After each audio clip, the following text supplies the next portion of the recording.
now be seated.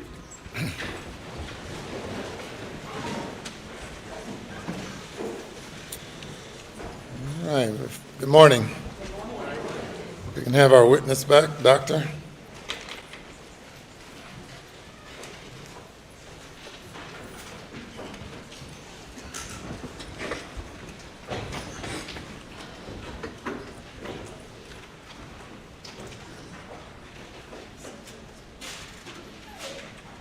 Good morning. You may bring the jury.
All right, thank you. Good morning. Good morning. Day number 17, cross-examination. Please, court, Your Honor. Yes. Good morning, Dr. Reamer. Good morning. Let me at the outset say we're going to be, yesterday as you went through direct, we saw some very graphic images, and I apologize, but we're going to have to do that again today. You, of course, this is what you see every day, but I'm sure you understand how other people may, especially people related to the deceased, might react to that. Of course. Now, let me also explain at the outset, until I read your autopsy report, I had never really considered the mechanics of a shotgun or an AR-15 or blackout impact on a human body. So I'm learning even as we speak, and I hope I can learn some things today that help me understand your opinions and also help me understand what may have happened or didn't happen, okay? So if I ask you questions that seem simplistic, my understanding of this process is somewhat basic. So I'm going to try to walk through this in a way I can glean what the evidence is and what your conclusions are, okay? Absolutely. So tolerate my somewhat sophomoric approach to this, if you would, okay? Of course. I'm sure you'll be fine. So let me understand, first of all, let's talk about Maggie for just a minute. And were you shown photographs of the back of her thigh that were taken at the scene? No, The back of her calf, I'm sorry. I did not. Okay. So let me see if I can find these. And it'll take me just a second. I thought I had them laying right out here.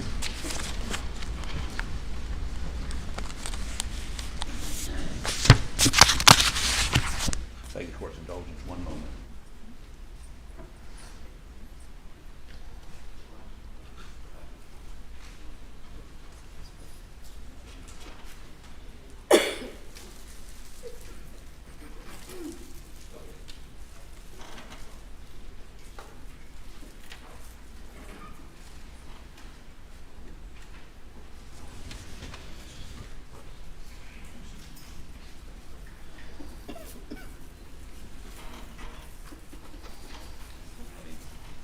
I apologize. I thought I had everything sitting right here.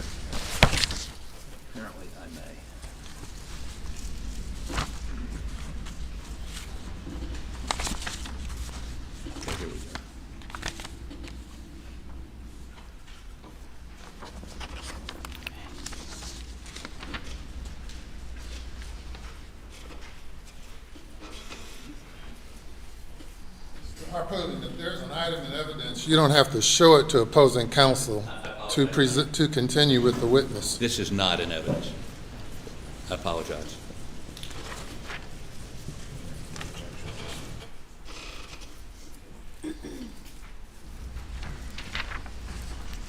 Your Honor, I would offer into evidence Defendant's Exhibit 115. Any objection? No objection from the state, Your Honor. And could I get that, please, on the screen?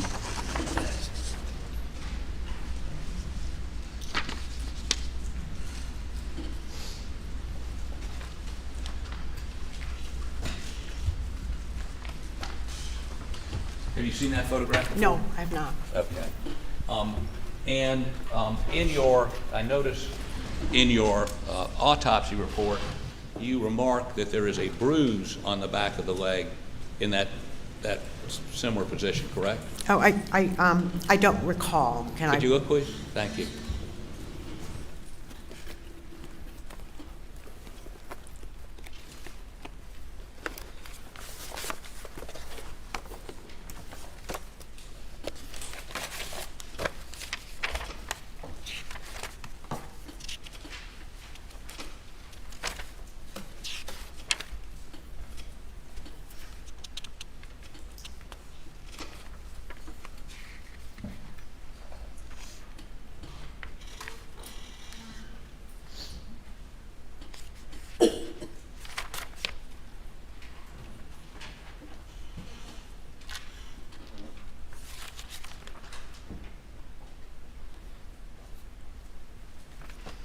I don't see in my report where I'm remarked of a bruise on the left leg.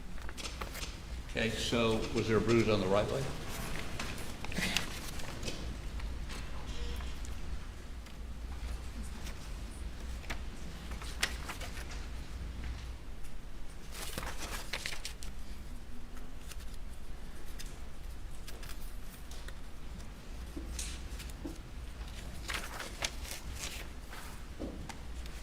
I don't have any, I didn't make any comment about that in my report. So no one asked you to opine about any issue on the back of her left calf? No, and I did not observe that at autopsy. And by the time it got to autopsy, had her body been washed or?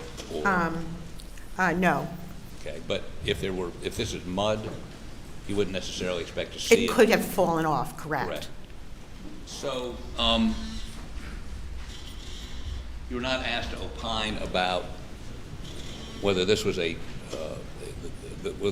whether there was bruising on the back of the left calf, which would have been consistent with somebody stepping on her calf? No, I was not asked about that. Okay. And you were not shown this photo? Correct. Okay.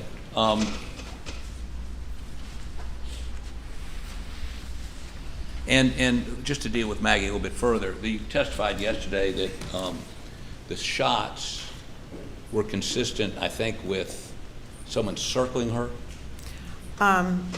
Well, I didn't actually use that term. I said that she was shot from, at one point from behind her and at one point from above her. So that could mean that there was it could mean that she was turning before she got the first one and then fell, because she could have also been moving. Well, So we know that the shooter was moving because some wounds have stippling, stippling and soot. Am I saying that correctly? well, there was no soot, but just Now, what we does have soot indicate? soot is a contact wound. Okay. So she had stippling, which is not quite contact, it's further back. 3 to 4 feet? Well, usually, we don't see it more than 3 feet away. Okay. So it's somewhere within 3 feet. Okay. And so she may have been turning. The shooter may have been moving straight on. I mean, that's as good an explanation for what you saw as somebody circling her, correct? Yes, I mean, from my perspective, based on the autopsy, that is a reasonable explanation, of Okay. course. So the reasonable explanation is she's moving, trying to perhaps avoid being shot, turning around, trying to run, whatever, right? Well, she could be turning around after getting the initial shots. Right. And then if the shooter was still stationary, then she could have gotten that one. So it doesn't imply that she could have been moving, not just the shooter. Okay. And the ones without stippling were the barrel of the gun would have been more than 4 feet away from her. Well, it's kind of a rough estimate, but I would say, it would be more than 3 feet, possibly more than And that would be the barrel, the end of the barrel of the gun. That's right, because that's where the gunpowder starts coming out. That doesn't mean the shooter was 3 feet away. or 4 feet Absolutely away. not, just the barrel of the gun. Right. And you testified about why there was a wound that would appear to be parallel to her, and your indication is that the shot that would have hit her kidney or pancreas or whatever, she might have been bent over. No. The injury to the pancreas and kidney was on the right side of the abdomen, Right. and that went from front to back and exited the left back. The one that was kind of along parallel to her body was on the left side of the body going up. So why did you testify that one of the shots would have been so painful she would have bent over? What was that consistent? Yeah, that was the one to the right side of the abdomen, and the reason I believe it's probable or quite likely that would have caused her to bend over is because a subsequent shot was going sort of upward in the body, and it's hard to imagine that wound going upward and then into the head unless she was bent over. So it's a possible explanation of how she was in a position to actually get that gunshot. So she bent over and it would go upwards. Why? Because if somebody is standing behind her, and there's no close range here, but at least a few feet away. So she got shot, turns around, bends over, and then you're saying... She could have turned around or not turned around, or the I don't know if shooter she could turned have- around or the shooter's moving. Okay, did anybody ask you to look at the pattern of ejected shells from the blackout? I wasn't asked to look at those. Okay. So your conjecture, opinion is based on purely the wounds and trying to figure out how that happened. Yes, so I basically, I do the autopsy, I have everything to do with the body, and at the time, I never heard anything about, I composed my autopsy reports Right. without any reference to the scene. Okay. So let me move along to Paul for the moment, okay? And you indicate that the first shot would have been buckshot to the chest. I believe that was most likely the first shot. Well, because the second shot is basically executes him. He would have fallen to the ground. Right. And clearly he was upright when that first shot was made. Yes. Okay, and it goes in his chest, and would he have to be turned diagonally to the shooter for it to come out his left armpit? No, not necessarily. Well, if he shot straight on with Yes. that buckshot, and if that was a Yeah. contact wound or No, it's a close range. close range, closer than 3 feet. Yes. Okay, can't estimate how far. I that- can't, you'd have to testify. Okay, so the chest shot, if it's straight on, wouldn't it just go right through his lungs and his heart? And kill him? Yes. Okay. So this was shot at an angle across, so that might indicate that his body was positioned perpendicular to the shooter. Now, the shooter could also shoot from the side, doesn't necessarily shoot from the front, so we can't be 100% sure So about these things. if you're the shooter and Yes. I'm Paul, and you shoot me with that buckshot, if I'm faced to the side, would the results be consistent with your autopsy examination? Yes, Okay, and we know that some of those pellets, you think his arm was down by his side. I feel confident about that. Okay, and the reason for that is there are pellet holes in his arm, right? No, that's not the reason. The reason is because there's bruising around the exit wounds. They're kind of shored exits, and then we have corresponding bruising on the underside of the arm. So it indicates that they were in close proximity at the time the pellets exited and then re-entered. Because if there was a distance, we wouldn't have the bruising around those wounds. Okay, and do the pellets go through his arm? Yeah, there are pellets that exited through the arm. And so there's little pellet holes Correct. on his arm exiting. Yes. Did you see a corresponding entrance wound with the pellets? Yes, the entrance pellet wounds were on the inside of the arm. Right, and then they go out, and I think they struck things after that, as far as you know. I don't know what happened to them after they left the body. So either the shooter is to his right, Yes, shooting across, yes, okay, and you think that shooter would have been closer than 3 feet, but you can't say how right, close. right. He could have been to his right, or Paul may have turned his body in that perpendicular manner yes. But either way, there would have been almost immediate bleeding, well, not a fatal wound, there would have been immediate bleeding from that wound, correct? There would have been bleeding. It's hard to say how much, but certainly I would expect some bleeding. But if there were footprints found halfway into that feed room, and those are Paul's footprints, would that indicate to you that he had stepped in his own blood? Oh, that's certainly possible. Okay, not inconsistent with what you have. Correct. And that second shot would have come, I mean, as I understand it, Mr. Barber, could you take your coat off and come here, please? I hate to do this to him, but I can't really do it to myself.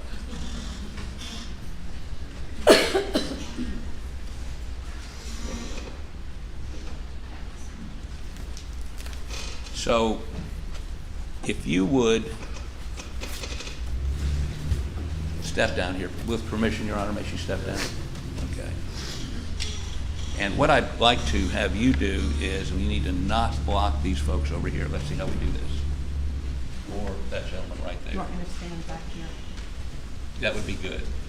And he's fine. They're fine. Well, unless I get in their way. Let me see if I can avoid not falling over. Okay, so we've already talked about this wound. Left side. Okay. This wound, which goes in right about here. Show the jury where the wound went in. Yeah, it was like between the sternum and the left nipple, so kind of right over there. Right over there. And Mr. Barber's a little bit taller. He was, I think, 5. Yeah, I measured his height. I don't recall. We'll talk about that in a minute, but I believe Mr. Barber's a little bit taller than he was. But I think we need to know that because I'm going to ask you to sort of chart things out. So the entrance wound is here and is consistent with him being, how about Mr. Barber, turn just a little bit that way.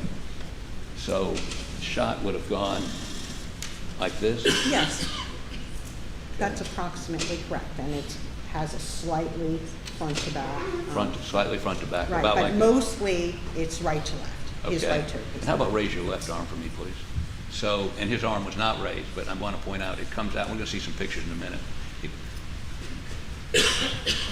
Okay, turn it a little bit this way.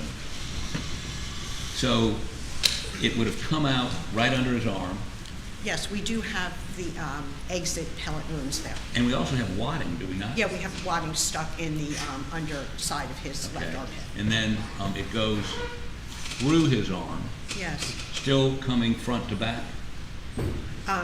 Well, it's from it's left to right, but there is a slight front to back, because we have some exit wounds on the back. Okay, so if I told you this is a narrow room, Okay. have you seen any crime scene photos From here? No. from, Oh, yeah, from this case, crime scene photos in my career, yes. in this case?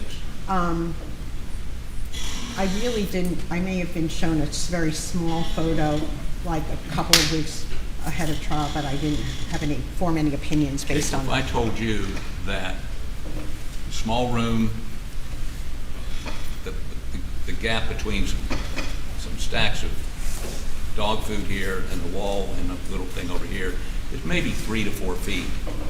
And this buckshot goes through the back window on this very narrow, very small.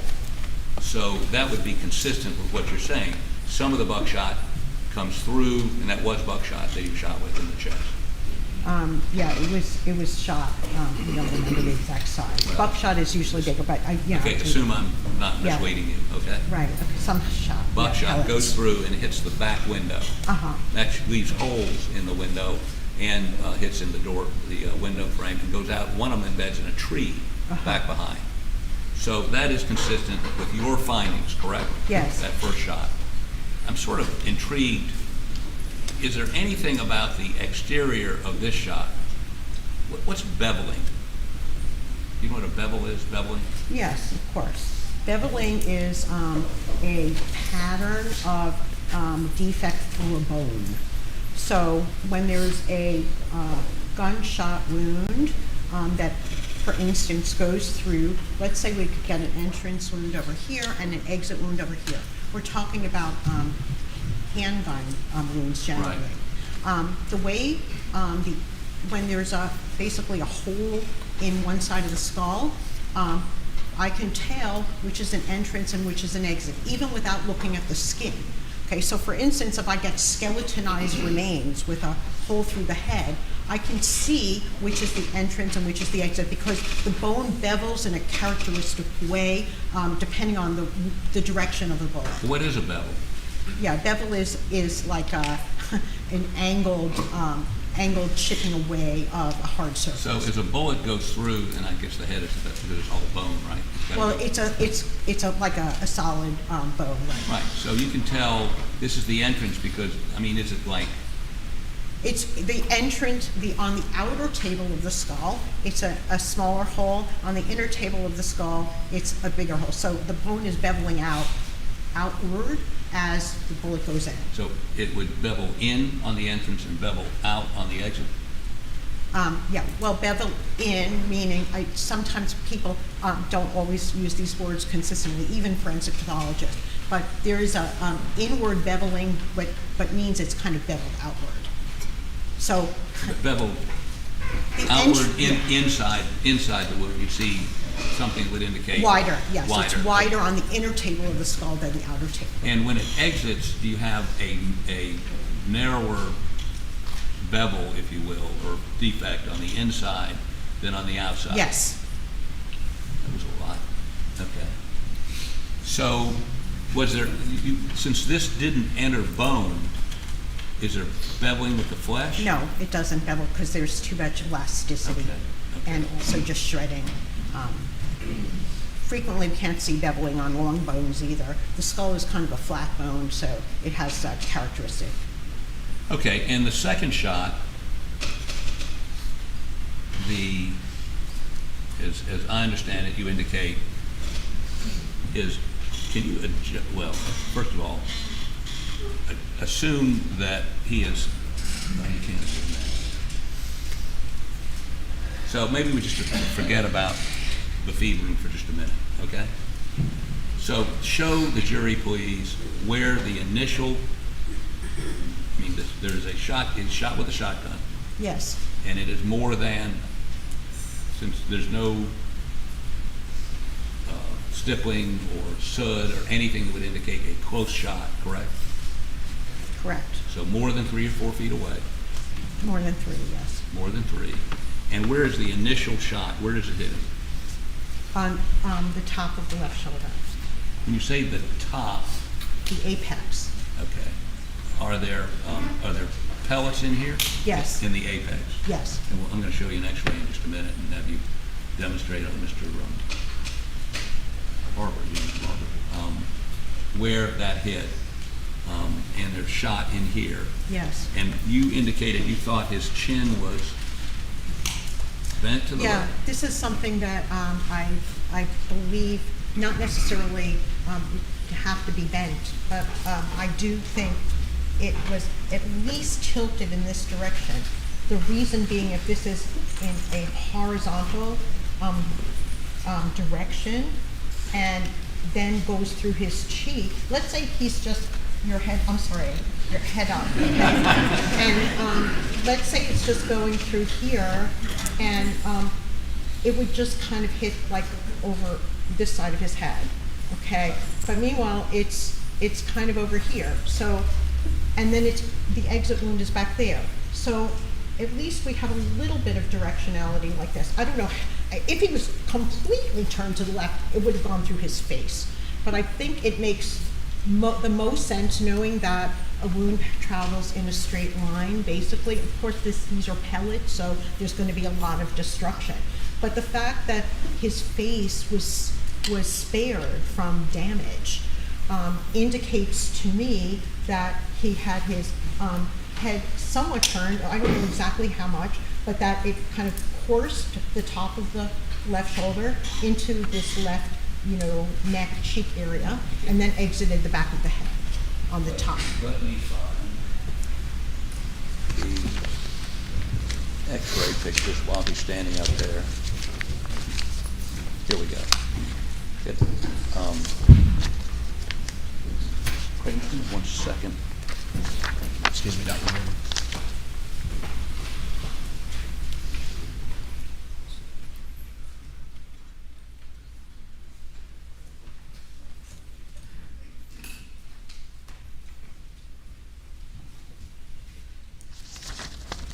I'm going to show you where you're standing right there, these pictures, and see if you can identify them. And if so, we'll put them in evidence, and then I'll put them up on the screen.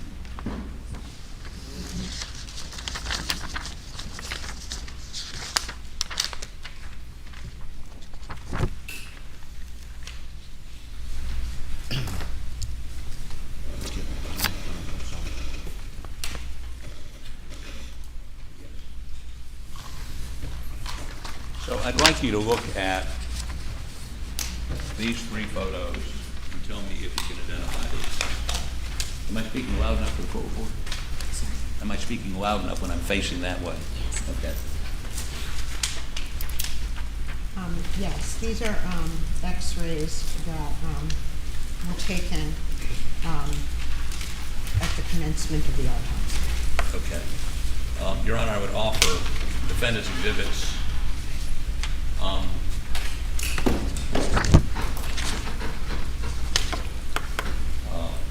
111, 112, and 113. No objection, Your Honor. They're admitted. So could I have, please, step over just a little bit that way.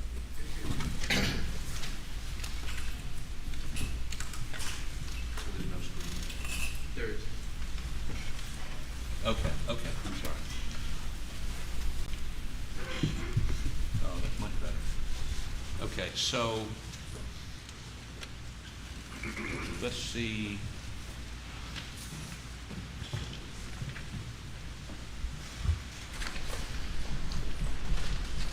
Okay, let's see 113, please.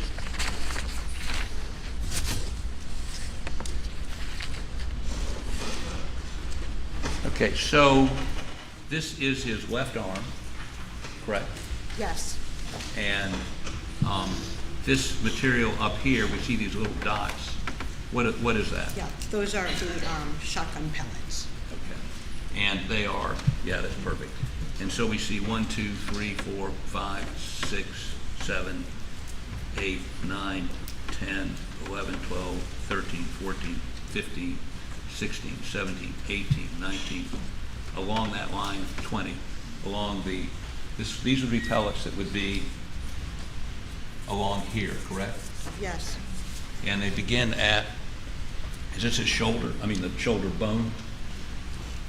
Yes, it's, no, the soft tissue of the shoulder. The soft tissue of the shoulder. Okay, I'll give you the Yeah, pointer, you okay. know what you're doing. Yeah, this is the humeral head. Which is Humeral head, which is show on Mr. Barber where Yeah, that this is. is the bone of the humerus. So our humerus is that long bone from the shoulder joint to the elbow joint, and we can see that this is basically, it's not really perforating the bone. There may be some defect at the edge of the bone, but it's pretty much on top in the soft tissues. Okay, and it goes on for a ways, and then if you would show me exhibit number 112. Okay, and would you focus on the upper right-hand corner, please? There you go. Now, that corresponds to this large picture, that orientation. Yes. Okay, so what is this showing us? There are significant numbers of pellets also in like the left neck area. Show us on Mr. Barber where that would be. Yeah, so the entrance is here, and pellets are basically spreading, so they're not, it's not, they're included, there are pellets in the left side of the neck area over here, and then there's also some going into the brain. Okay, and let me see if I can count those. So, I mean, are these part of what we looked at before? Yes. Okay, and how far down did the new one start? It's a different view, so may not include all of them. Okay, so, but a number of them. Yeah, I mean, the purpose of the x-rays is basically to show what kind of ammunition remains in the body, if any. Did you remove these pellets? Not every single one, a representative number. Okay, so there's an exhibit that was shown to you by Mr. Waters of some pellets that you Yes. recovered, but that's not all the pellets you recovered. That's all the pellets I recovered. I don't stay for days to recover each pellet. It's actually a lot harder than it looks. Here they look like you know exactly where they are, but you can fish for like an hour to find one pellet. It's fairly small and there's a lot of tissue, and So you got- I you get a got- handful of them, and that's sufficient. Did you keep the buckshot separate from the birdshot? Because this is birdshot.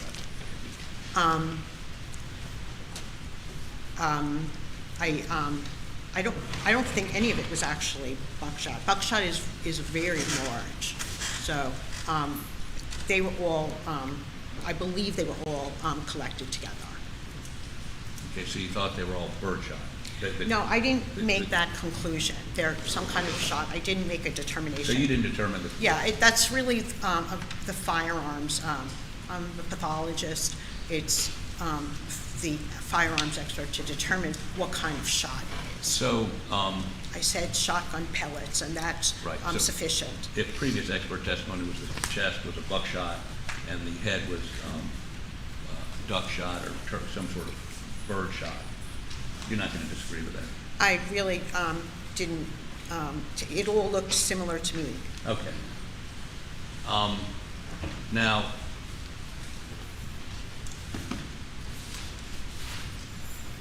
let me see Exhibit 111, please. And can you, I guess the lower left, well, maybe not. Let's start with the lower left of this, his left, lower, right there, okay? Yeah. This is the total picture. Okay. And so what does this represent? Yeah, we can see his upper and lower teeth here, the upper teeth, the lower teeth, and so he actually did not have any fractures of his teeth. So the projectiles were going behind the teeth. His teeth were not all fractured out. So would you show on Mr. Barber where these pellets would have been? Yeah, this is just a two-dimensional image. So they're anywhere between, like, here and here. Okay. It's hard to say based on a two-dimensional image. Okay, and I think, show us where you think the exit wound was. On the right side of the The top. back of his head. The top of his head. The top of his head. Toward the back. Towards Yes. the back. And if you were to extend out the shoulder wound, the neck, the path of these pellets, and then the exit wound, I mean, did you actually see an exit wound? Was there? Yes, it was a blown-out exit wound of the skull, and that is how the brain left the skull. Well, It had actually, his to- skull exploded, basically, correct? Well, the skull, and there was a defect there. I could not reapproximate the skull, so there's a piece of skull missing. Was there a bevel around that piece of skull? We don't get beveling when there's shattering of the bone. Okay, we'll pursue that a little bit later. It's not a typical feature. You could potentially see something that you can say, well, this looks like a little beveling, but in my experience, that's very difficult to assess because there's so much damage and fragmentation of the bone. Take that pointer, please, using Mr. Barber as a mannequin, and show us the path of that shotgun blast. So it was going along here and into the left side, I believe, makes most sense like this, and out the top of the right side of the head. So if you, and that was, you say, at least 3 feet away. Yes. Okay. Let me have that pointer again, please. And if you would step right over there. And just turn a little bit this way for me, okay? So your testimony is, and correct me if you need to step over here and correct the angle. No, I don't like that. Okay, well, show me what you like. All right. I like this straight, Right? and then, because this is basically not, it doesn't look like it's going upward. It's going straight and then entering around there. So we have 2 distinct defects, a defect here and a defect there. So I believe the head was at least angled a little bit like that in order for the corresponding continuation of that defect to go in there. But I don't think it's going upward. I think looking at the left shoulder, it looks like it's kind of and if it was going upward, we wouldn't have as much in the neck as we do. So I think it's more like straight on. Well, that would still be coming upward at some angle, right? No, I think it's more straight. I really, Well, how does it come out the top of his head? Well, that's because if his head is like bent like that, Right. then it's going to go in that direction. Yes. If it's straight, it's going to go here and then out the top of his head? Well, it absolutely could. The thing about the neck, heads can be twist and turn, so it's not at all inconsistent with that. It's most reliable that we can look at the shoulder wound and see that it's kind of, it's very difficult to assess the angle from where you're standing, and that's only because the head can bend and twist, and so we can only know where it entered and where it exited, and it's possible the head could have been twisted or turned to correspond to Would that. it be more consistent if he turned your head the other way, Mr. Barber? Like that, to get it out the top of the head? That could be. However, we have a defect over here. So Okay. how would that happen? Pull your head back and keep it over in that direction. In other words, let me adjust him. Back and then over that way. Yeah. Is that consistent with it coming in here, going this way, and then out the Yes, top of the head? I think that the head tilt to the right, as you've just demonstrated, Right. is perfectly consistent with that. However, because the hole here is here, I think even if his head's to the right, it would still be turned like that. Okay, now that makes sense to me. So, Right. So the shooter would be at least 3 feet away from that right there, right? Yes. And would he have it up, or would he have it down, or? you It's think- hard to say, and that's because the head can tilt. We only have one area of an entrance wound here, and it seems to be approximately horizontal. But it's impossible for me to say whether it's the entrance is kind of below him or at his level, or potentially above him with Paul leaning over. It's hard to know. And that's because people aren't necessarily standing up straight. And they also, the thing about injuries on the head and neck, there's so much twisting and bending possible. Okay, Ms. Barber, stand up straight. You get the correct there? Okay, I'm sorry. So now what you tell us is basically from here back on his skull, if they can see. Why don't you stand over there for just a second so we don't block him. From here back on his skull, and I've looked at your autopsy pictures, all this is gone. To the right side. To the yes, right side. And there were fractures on the left. Okay.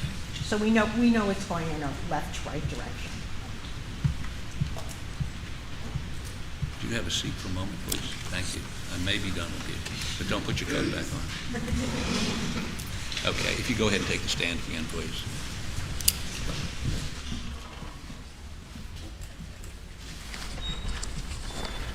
Okay, let me ask you a couple of preparatory questions. Are you familiar with this book? Yes. Okay, and it is like a definitive, I mean, I'm told most pathologists have read this and Yeah, used it. it's a highly respected book on gunshot wounds. Okay. So, if you go to page 228 in this book,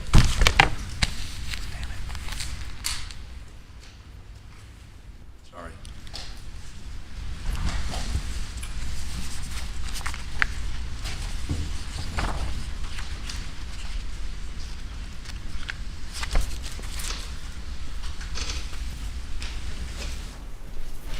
Can you identify this as page 228 in this book? Those images? Yes, Oh, 228.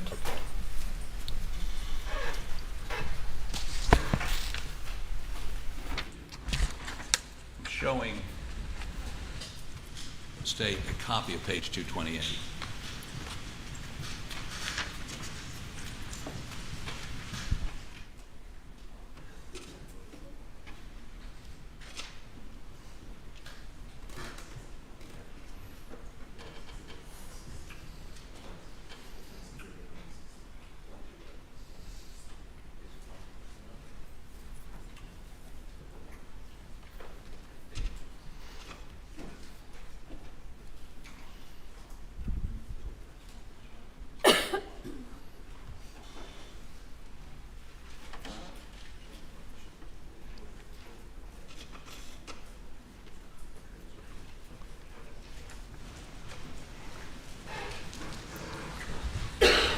Defendant's Exhibit 116.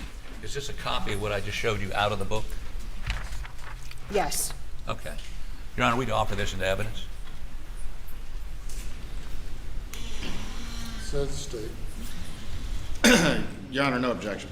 So admit it. Thank you. Okay, could I have this on the screen, please? Can you do this for me? Would you start, show me the first two slides up top along with what's written there. Okay, so the caption on this is show the sequence of events that occur at the muzzle on the firing of a shotgun. Note the large gas cloud that is partially responsible for the severe nature of the wounds in the contact range. So the first A is the shotgun being fired, correct? That's what it looks like, yes. I Okay. didn't read the captions. What now? There's captions at the bottom. Are there yeah, captions at the bottom? So, Okay. No, I don't think there are, but I'll show you the book.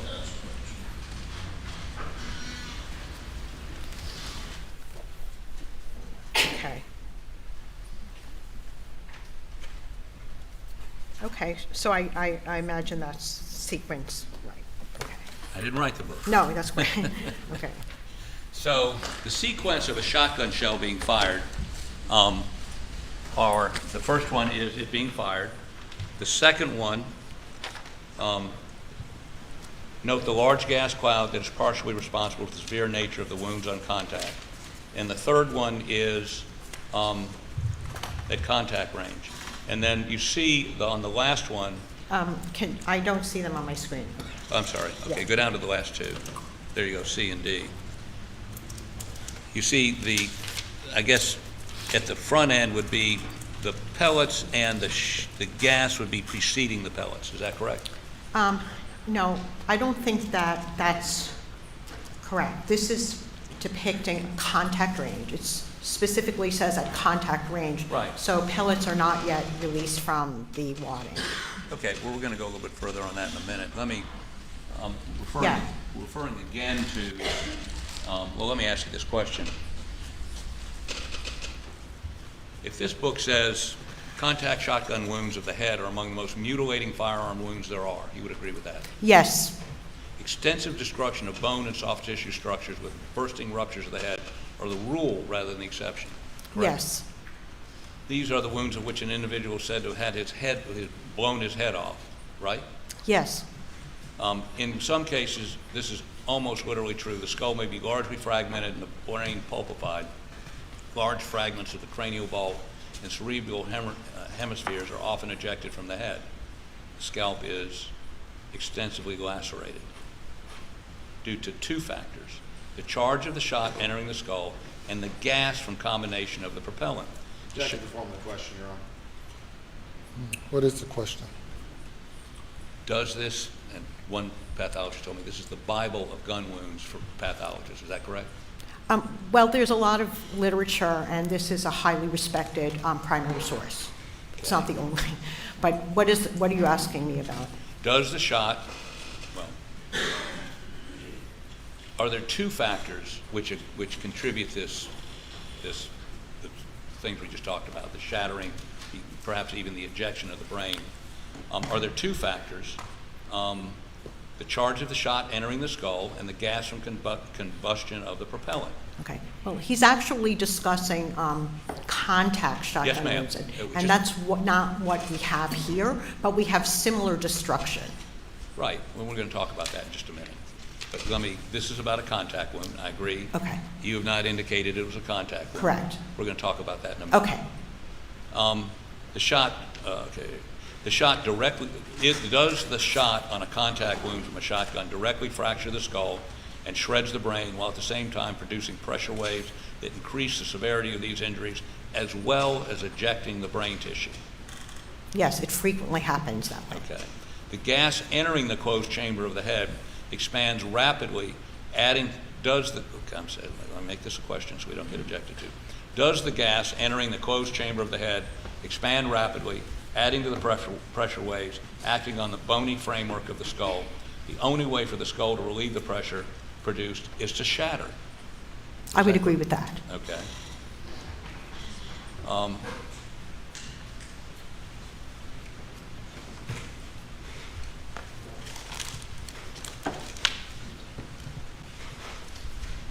So, it's your opinion that, well, let me ask you this. If the shotgun muzzle was 3 to 4 feet away, would gas have entered the body? Well, it's still a very destructive wound. In my experience, there is still a huge amount of energy that would enter the head from a shotgun wound, even if it's not contact. Okay, and perhaps I misstated the question. Would gas, just a yes or no Yeah. be fine, from 4 feet away enter the body and be destructive? Yeah, I don't know if it's gas that's causing the destruction, but there must be some amount of energy that's causing this destruction, because a shotgun wound to the head, no matter what the distance, causes. But whether it's due to a gas or not, I really can't answer that question. This is not something I've done not experiments like this, as in the book. But this is a book you check for reference, correct? Well, it's a good source, but I don't know whether gas would be responsible for the destruction of the skull from a few feet away. There is destruction of the skull. I don't know if it's attributed specifically to gas or to other factors. So I really can't answer that. And if he says that, that's fine, but I don't know. He's talking about a contact wound. I can't not necessarily extend that conclusion to what would happen a few feet away. But there is frequently destruction of the head. I understand that there was massive destruction of the head. I'm just trying to get my arms around the definitive work on one of the definitive works indicates that the most instances, the vast majority, that kind of destruction is caused by gas on a contact wound. Well, this is a mechanism that he's describing based on experimental data. And I'm a forensic pathologist. I've not performed this kind of experimental data, and nor would I extrapolate from his conclusions about a contact gunshot wound to whether the same amount of gas is produced at a distance. Well, ma'am, and Dr. Reamer, we can walk through this, but these are based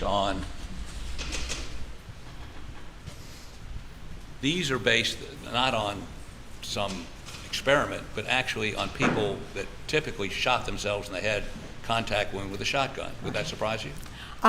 Well, these are depictions of shotguns being fired. Contact shotgun wounds to the head cause massive destruction, and a lot of that is from gas buildup. Okay, now we're on the same page, literally. So it's your position, there's a lot of energy when it's fired from 3 or 4 feet away, hits the shoulder, hits the neck, comes through and hits the head, and the head explodes, correct? Yes. And have you had a number of autopsies you've done of victims whose heads have exploded as a result of a shotgun? Yes. Okay. And many of those were contact suicide wounds? Yes. Okay. Have you ever had one, and we're going to talk about the details of that, where someone was shot from 3 or 4 feet away, no initial contact with the head? You would agree, no initial contact with the head? Correct. It goes through the shoulder, the neck, and then the head explodes. Have you ever had one of those? Yes, these are very dynamic, and he still actually had a lot of his head there. Sometimes with the shotgun wound, the entire head is basically, you don't really see very much up above like the teeth. Right. So this was, there was obviously horrible destruction of this skull, but his face was intact, and frequently a contact causes fractures of the face. So, I don't see any evidence of contact range discharge on the left side of the neck. So it was not my conclusion. That was not my opinion that this is a contact shotgun wound. Well, let's talk a little bit about this. Your position is the energy by a shotgun blast that went through the arm, through the neck, and then up to the brain still had enough energy. Is it the energy caused by, is it pellets going into the brain? Yeah, well, not just pellets, but there's also fracturing of the base of the skull, which is a bone that holds underneath the skull, and that fracturing with sufficient force can actually push the brain out. And so it's a variety of mechanisms that could contribute to the destruction and the loss of brain tissue. It not only pushes, it fractures the skull. In this case, the brain was brought to you in a separate bag because it ended up laying at his feet. It went up in the air and then plopped down at his feet, correct? Yes. Okay. The entire brain? Most of it, yeah, except for the brain stem. It exploded out of his head? Yes. And the skull was at least almost destroyed around where you say the exit wound is, correct? Yes. Now, you've indicated the state did not show you any crime scene photos, correct? Yeah, I really didn't look at them. Yeah, I mean, they might have said, "Oh, here, this is a picture of the wall," but I didn't look at them, and they were thumbnail size. So this is a couple of weeks before trial. Okay, now If you would put back up exhibit number, here we go. Exhibit number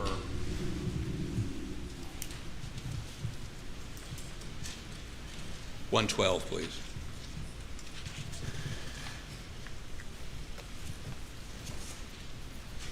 No, I don't think, is that 112? That's the chest. I apologize. 113.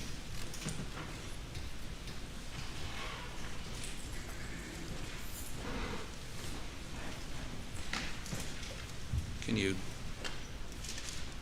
focus on that area where the pellets are, please? Yeah, that right there. So at his shoulder, how big a spread is that? I mean, as it comes in, is it 2 inches, 3 inches, 4 inches, 5 inches, that wound? I didn't measure the spread of the pellets. Okay, so how about, and I apologize to the jury, this is pretty graphic, how about pull up 109?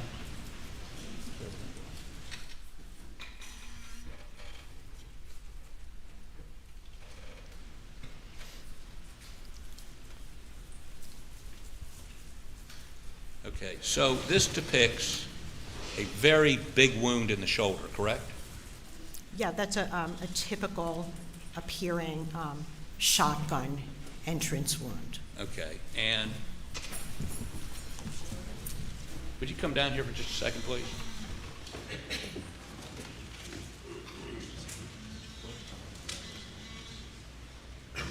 We done? Hold on, wait 1 second.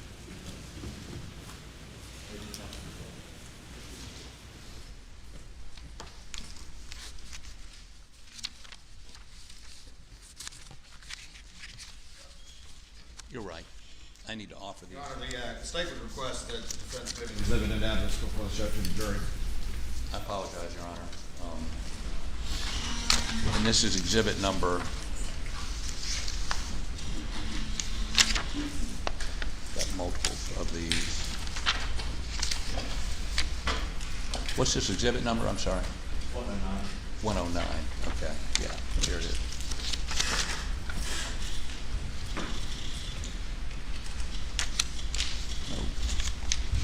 I apologize, Your Honor. I got ahead of myself.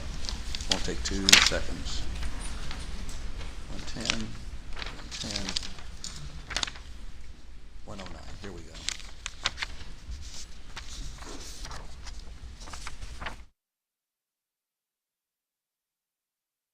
This is state defense exhibit number 109. Have you seen that before? Yes, this is my autopsy photo. Offered in evidence, Your Honor. Submitted. Would you put it up the screen, please?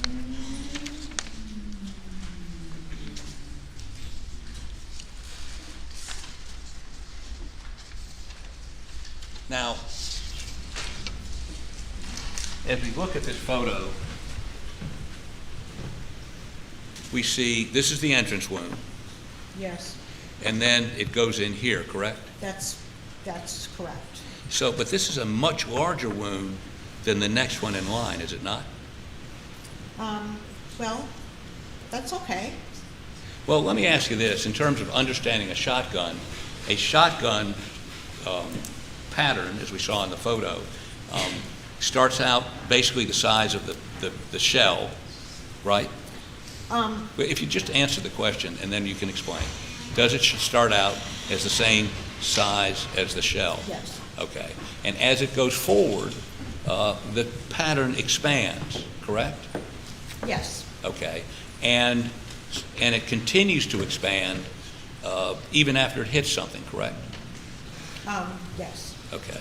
So now please explain to me why this wound, and it looks like it's, I mean, if you use me on my left shoulder, what is the Yes. I'd be delighted to tell you why this entrance wound is larger than this one, even though what you said is correct about the spread. And that's because the entrance wound to the left shoulder, it's not straight on, perpendicular. If it was straight on perpendicular, then we would have a smaller hole. But this is going in a tangential manner across. So we're not really looking at a perpendicular, entrance wound that's going to make a round hole. So as it's coursing along the top of the left shoulder, we get more of an oblong hole. In contrast, its continuation into the left side of the cheek is kind of straight on at a 90-degree angle. So that's why that is smaller. So there was nothing about this that was inconsistent with what I would expect from a shotgun wound. So tell me, so you're saying this shot, this second hole was made in this direction. Is that what you're saying? I just said that was a continuation of the logical sequences. It went through here, it's causing a lot of destruction, and then entered the left side of the neck. So that big wound is because it's in a different direction than the small wound, is your explanation? At a different angle, right, along the surface of the skin. Okay, and there's no pellets in his face, are there?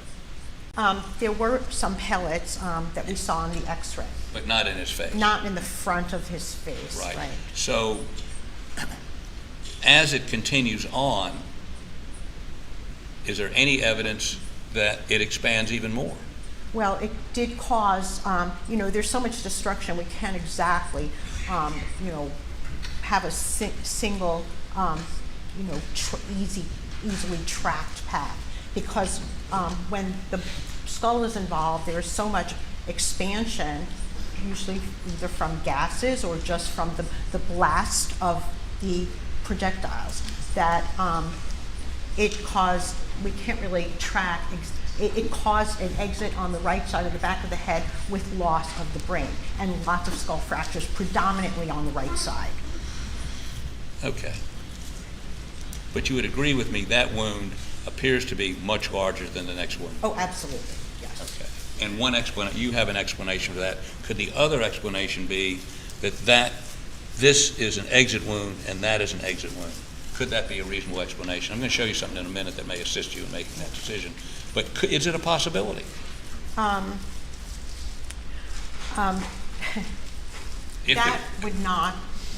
is not, I do not believe this is consistent with an exit wound from a shotgun.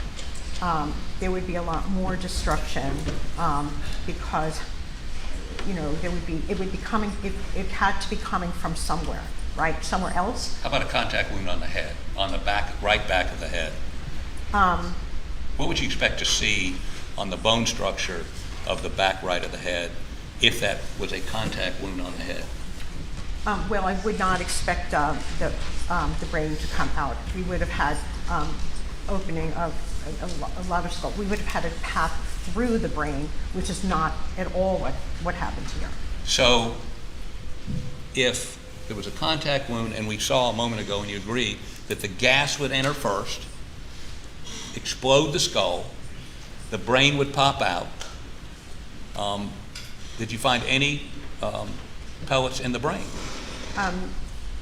I don't remember if they were from the brain, but the brain was basically intact. A contact gunshot wound to the top of the head would cause, a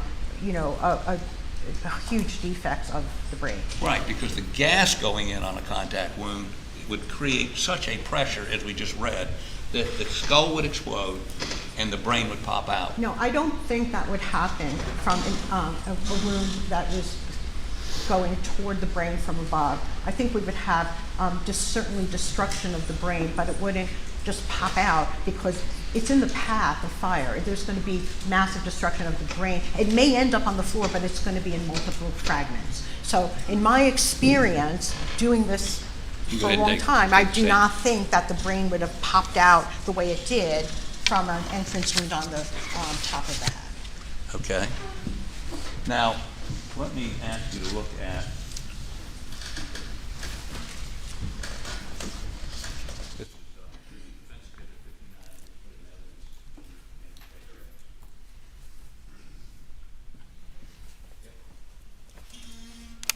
would you put, and this is under seal, and I would also, Your Honor, ask the other photos I put in be put under seal. They're under seal. Thank you. Would you put defense exhibit number 59, and I apologize to the jury for the graphic nature of this. Go ahead. Okay, I would like you, do you recognize this? I've not seen this photograph. Would No. you disagree with me that's a photograph of, it's been testified, Paul Murdaugh It does at look- the scene Yes. and the way he was found? You've I never don't seen- know how he was found. Okay, but this is a photograph you've never seen. I've never seen this photograph. Okay, let me get one thing before I ask you questions about it.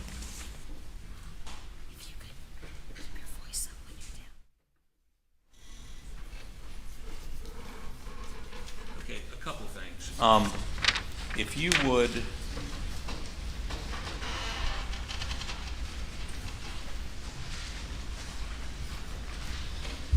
center on his head. Okay. And make it a little bit, can you make it a little bit bigger, please? Okay. So do you see a sort of semicircle defect in the skull right here? You see where I'm looking? Do it again. Right here?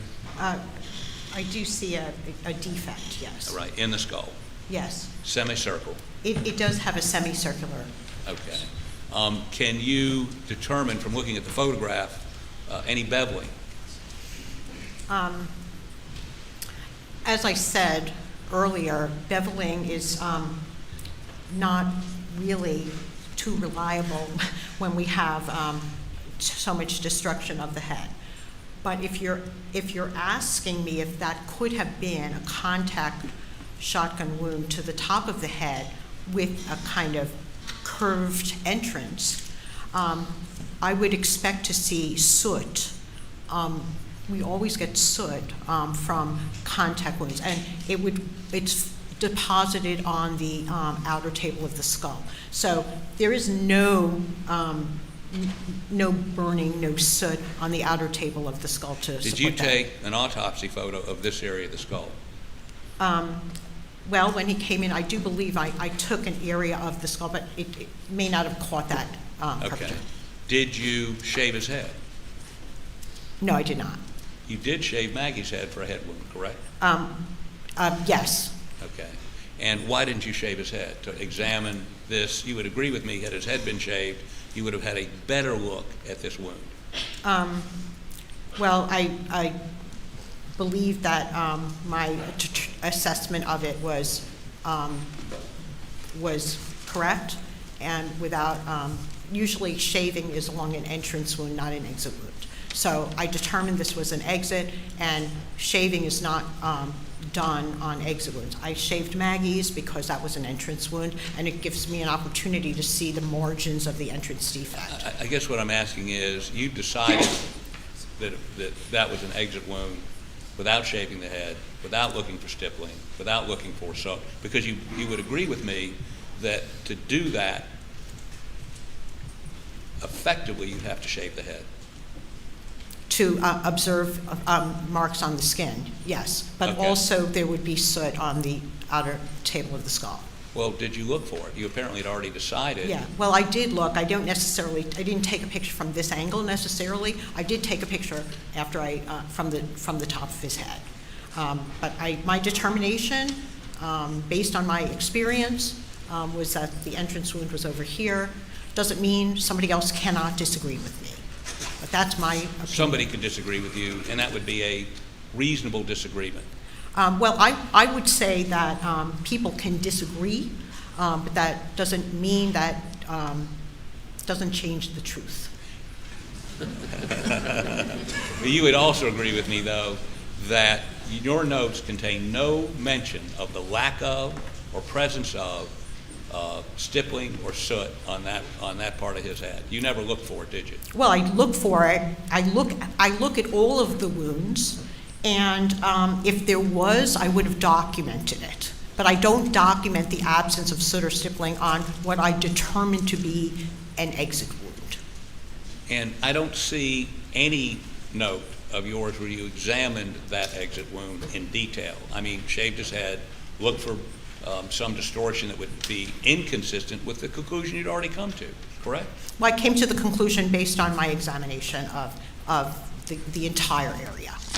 Okay, and as this book indicates, the vast majority of this kind of damage, the vast majority, I mean, they say most probably, almost certainly, is a contact wound to the head that injects the gas, which explodes the head. Is that not true? You want to No, read the book? I do think that you're kind of you're extending his statement. He's describing contact gunshot wounds to the head. Actually, a contact gunshot wound to the top of the head like that, like I told you, it would have caused fragmentation of the brain, not ejection of the brain, based on my experience. And then there would be a lot more, we would have a lot more fragment. It would never have just left the rest of the skull intact. We would have had fractures of the face. There's massive amount. I don't believe that the fractures of his skull are consistent with that being a contact shotgun wound. I understand that that is a massive destruction of the head from shotgun wounds. But in this case, we do have the brain basically left intact. We don't have a path through the brain. It's a very dynamic, there's gases, there's pellets, there's fractured bone. But in my opinion, based on my experience, that was not an entrance wound, and that this was not an exit. And you indicated, I looked at your autopsy report, that well, first of all, do you believe this was caused by pellets entering the brain cavity? No, I think it's a combination of different things. I don't think it's from pellets specifically. What was it? I think it's from the gas buildup in the brain and fractures of the skull, and that just basically a lot of gas buildup in the head. Where did those gases come from? Yeah, it's a huge amount of energy from a shotgun. I'm sorry, if you'd answer my question. Where did the gases you just testified that caused this destruction come from? From the shotgun wound. A shotgun wound you testified was created by a weapon that was more than 4 feet away. The gases traveled through the air, traveled through that shoulder wound, Yeah. traveled through the neck, and then exploded his head. It's not just gases, but it's a combination of gases and the pellets as well. But there would have been a significant amount of gas involved to explode his head. Yes. And there would be pellets, would they be present in the brain after that brain exploded? The brain, the pellets may not have reached the brain. The brain may have been ejected just by virtue of the skull fragmenting and base of the skull pushing it up. It's not possible for me to say exactly why the brain came out here. But you would agree with me, based on the literature, it's much more common for a contact wound where the gas goes in contact to explode the head. Well, in my experience, a contact shotgun wound could cause this type of damage, but it would frequently cause even more damage. Like, a lot of times there's just massive destruction of the entire head. At least the front of his face where bones were intact. I hear what you're saying is that it would have produced massive destruction, but it would have always included massive destruction of the face. Okay. Well, let me tell you, there are other reasons why I concluded that the entrance wounds were here. Okay. We have basically a bunch of tight pellets over here. Right. If they would be more spread out, if the entrance wound was here, by the time it got to here, there'd be a lot more pellets over a wider area. How many more? Well, I'm not saying more pellets. I'm saying there would be a wider spread of pellets. This was still in a relatively narrow range. It was along the top of the shoulder. So From my head to my shoulder on a direct line. yes, How far is that?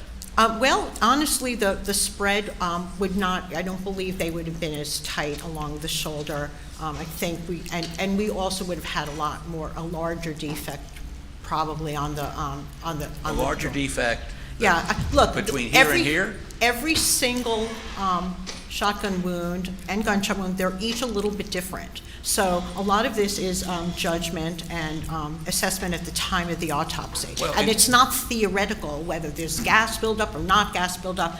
I can see this as a shotgun wound. We have pellet entrance defects around this large defect. Pellet, you just told me you couldn't do a bevel assessment on skin. How do you know their entrance rather than exit on the skin? Well, I'll tell you. Good. And the reason is if pellets are going through the shoulder, we wouldn't have a big, large, oblong defect. We would have holes from the pellets, not an oblong, ovoid defect. So you'll recall on his arm, Paul's arm, those pellets, they came from, and then along here, we just basically have pellet exit wounds, and we don't have that on the shoulder. We have basically a larger confluent wound that was not caused by individual pellets. Okay, well, let me ask you this then. If you can take that picture down, please. Yeah, it's not my opinion that is, the entrance wound is to the top of And the head. could you put up, no, we don't even need to do that. I don't need to see the picture. The chest shot goes through his chest, comes out under his arm, right? Yeah, on the left side, yes. The left side comes out under his arm. And what do we have?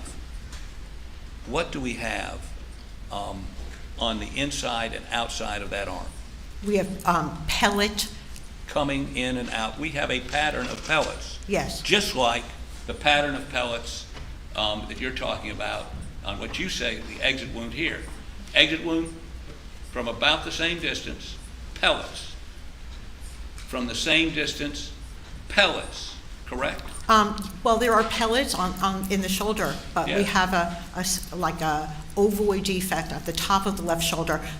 They're not a bunch of individual pellet wounds. We have pellets embedded in the tissue, but the actual defect, we don't have a defect like that on his arm, even though it may be the same distance. And the reason is because the pellets are exiting, but each one is going through the left arm individually. Okay. Whereas if this was the entrance at the right side of the top of the back of the head, it's a good thought. Let's think about this. And if it was coming through the head, regardless of what happened to the brain, and then exited here and then went along here, we would have a lot more individual pellet wounds on the shoulder as opposed to a large, huge, big area of skin and subcutaneous tissue loss. Pellets don't cause that type of damage on their own. So you and I both counted something between 30 and 40 pellets in that shoulder wound a little while ago, right? Yeah, there were something like about that. Do you know how many pellets are in a duck shot or bird shot 12 gauge shell? No, I don't remember. That So is you don't something. know whether that was 90% of the pellets or 60% of the pellets or 50? No, I do Would not. that make a difference to you? How many of the pellets that were fired ended up there? No. But you're saying just because the wound here is bigger and the wound in his chin is smaller doesn't mean the shotgun pellets spread out, right? They spread out and they don't contract. You would agree with me? Just please I don't answer. really Please know answer. whether to agree with you because I'm not understanding your question. Okay, let me rephrase it. If you view that wound on his shoulder as the entrance wound, and I believe you have, Yes. you would agree with me that it is, whether it's coming across the top or whatever, it is a bigger wound than the wound in his chin. In other words, are you saying that those were so focused that they, as they went through or across the top, they actually contracted? No. Okay. I explained that this was larger because it was tangential across the top of the shoulder. So But that's the kind of wound. You agree with me that reasonable people could have a difference of opinion about these facts? Yes. Okay. Pardon me.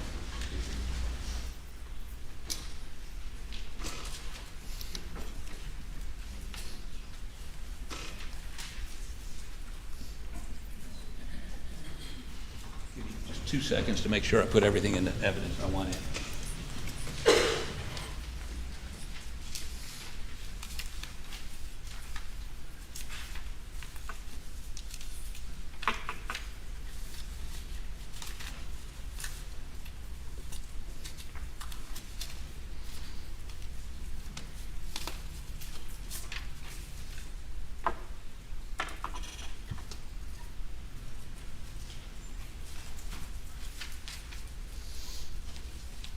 Apologize, Your Honor, I've spread everything out over here. I'm going to leave the rest of this until after his examination, if that's okay with the court. Thank you. Thank you, Your Honor. May it please the court. Your job is to do what? What do you do? I do an autopsies in order to determine the cause and manner of death. And when you're asked to do an autopsy, are you told any sort of conclusion to come to, or do you just look at the evidence in the body before you and come to whatever conclusions that body tells you? Yes, and I examine the body, and I come to a conclusion based on reasonable medical certainty, based on my education and experience. So is it part of your job to look at crime scene photos and that sort of thing, or are you relying on what the body tells you? My job is to look at the body. That's my job. Crime scene photos, crime scene evidence, it's somebody else's project. That's not incorporated into my conclusion. I want to talk a little bit. We've gone into a long examination about the top of the head, and you talked about soot and stippling. So I want to make sure the jury understands the difference between the two. You saw stippling on the chest wound to Paul, is that correct? Yes. All right, explain to the jury the difference between soot and stippling and what that tells you and what it doesn't tell you. Okay. So the stippling is like the pieces of gunpowder that deposit on the skin when something is fired within 2 to 3 feet from the barrel of the gun, not the shooter, from the barrel of the gun.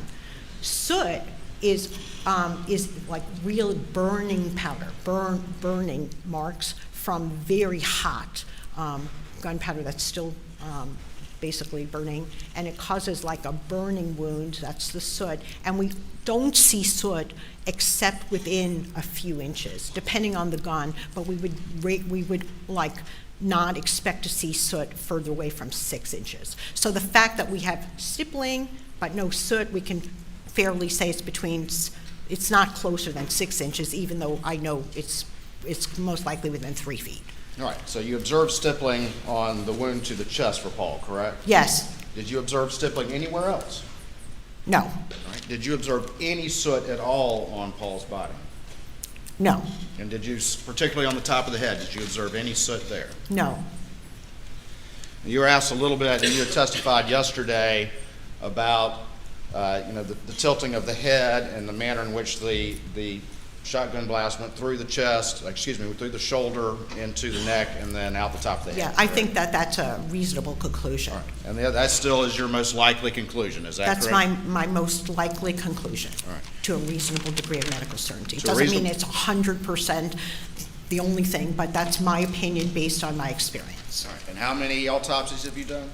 Approximately 5,500. And how long you been doing this? 20 plus years, Okay. Dr. Reamer and Professor Reamer, correct? yes. You were asked about the book, and all that discussion that the defense counsel was talking to you out of the book, that was dealing with a contact wound, correct? Yes, I mean, I'm not going to disagree with a book, but the discussion is regarding a contact shotgun wound. All right, and when your expert opinion, to a reasonable degree of medical certainty, you saw no evidence of a contact wound in this particular case with Paul, is that correct? Correct. Now, you were asked a lot, and let me ask you this. A lot of what was in that book, when they're talking about those contact wounds, they're exploring someone using a shotgun to commit suicide, correct? Well, frequently contact wounds do indicate a suicide, but potentially people can be shot by another also at contact range. All right. And your manner of death that you determined for Paul to a reasonable degree of medical certainty was what? Homicide. Homicide, which means? Death at the hands of another. All right. And did you see, with this shot to the chest or the shot that went through the shoulder into his head, any evidence whatsoever that this could potentially be a suicidal wound? I do not believe that it was at all consistent with a suicidal wound. To a reasonable degree of medical certainty? Yes. In your expert opinion? Yes.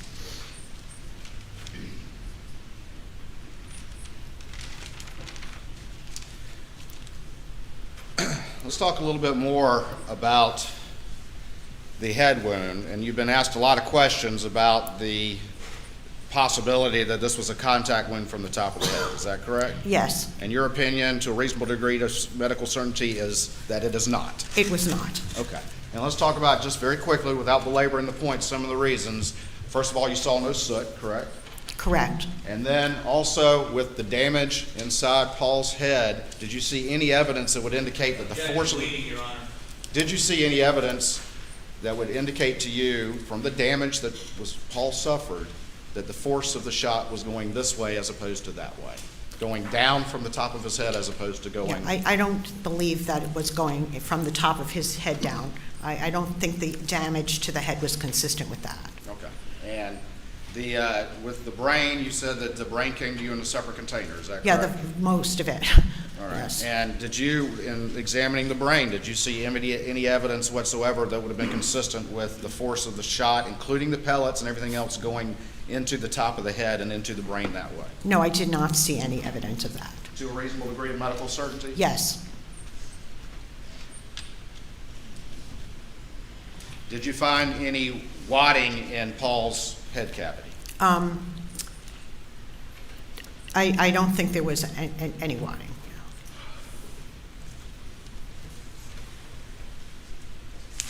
You were asked a lot about the shoulder and how it was, in the picture you were shown, it was more, in that picture at least, it was kind of a gaping sort of wound. Is that fair to say? Yes. Okay. And his shoulder, was it kind of squinched up in that picture a little bit? I don't know if that's a technical term, squinch, but You mean the photograph? the photograph that you were shown. Well, I took a picture of his, the shoulder area, yes. Okay. And just so I understand, as opposed to a direct-on wound and the sort of the size of that, and then a wound that goes along the side of the shoulder, like you identified in this case, explain to the jury again how those are going to create different shapes of wounds. Yes. Your So, Honor, not in response. He's asking her to explain again. That would be repetitive. I sustain the objection. Was the wound to the shoulder, was that straight on or oblong to the side? yeah, it was a tangential type of shotgun wound.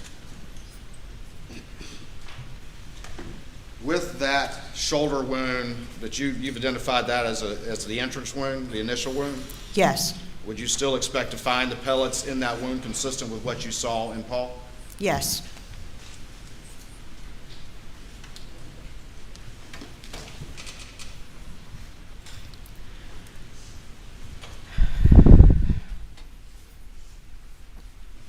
Thank you, Dr. Raymond. Nothing further. Yes, just a couple questions. I want to make sure I understand a couple of the answers you gave to the Attorney General. We previously established you did not see any real crime scene photos in this case. Correct.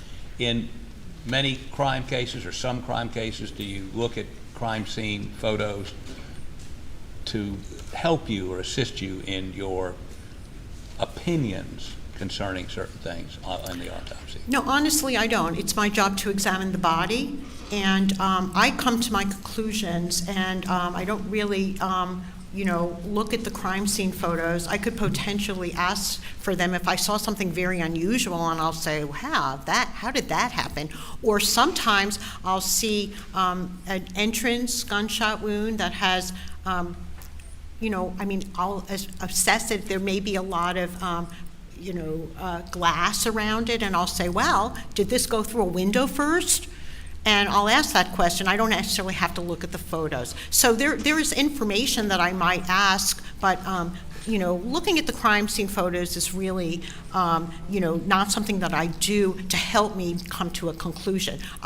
Whatever's on the body, I will rely on what I see on the body, and if it fits with the crime scene photos, fine. But if not, I have my conclusions based on the body. Which you just conceded you do occasionally ask to see crime scene photos. Occasionally. No, I don't ask to see the crime scene photos. I will ask to see, ask if something, like I just recently had a victim of multiple gunshot wounds, and I thought she may have been sitting in a car. Nobody told me anything like that because there was a bunch of like glass fragments kind of on it. All the entrance wounds were to the left side and all the exit wounds were to the right, and then there were like fragments of glass and kind of car parts, you know, banging into the skin. So I was like, was she in a car? But I don't ask to see the photos. Really, I don't, it's not part of, you know, my evaluation of the cause and manner of death, doing an autopsy. But like in this case, you had conversations with investigating officers, did you not? At their request. Did you have a conversation with SWAT Agent Owens about the bruising on her calf? Well, I did not actually observe that at the autopsy, so I really couldn't come to any conclusion.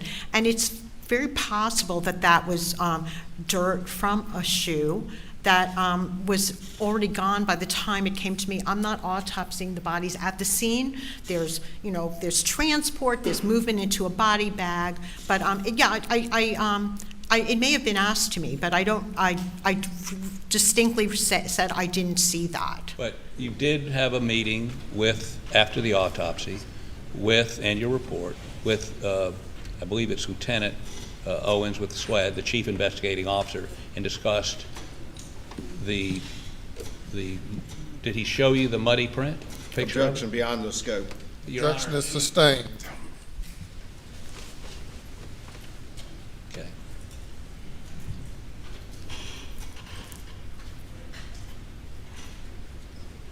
Well, I think that's probably all I have. Thank you so much for being here sure. today. But an opinion is an opinion, right? Yes. Thank you.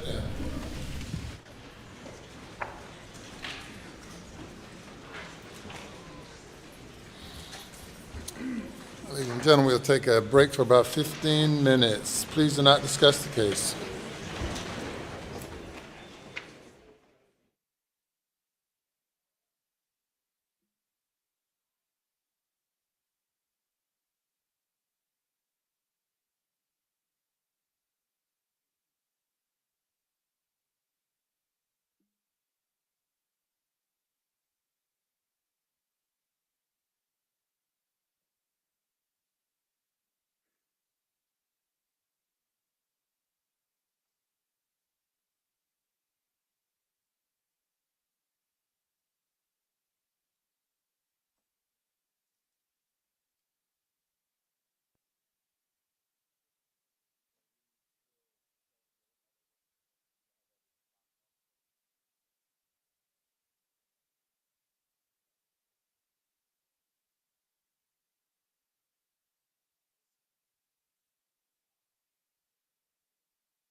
take your seats?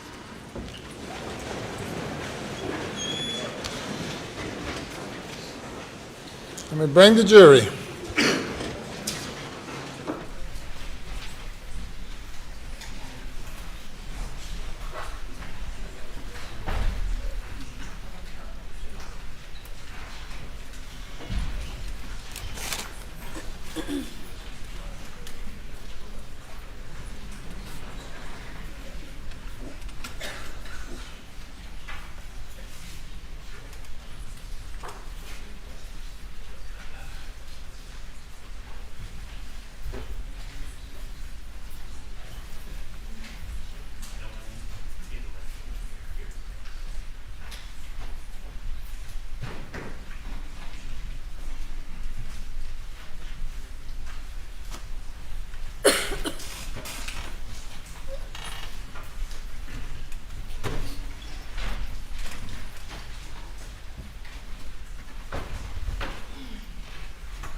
The jury is present.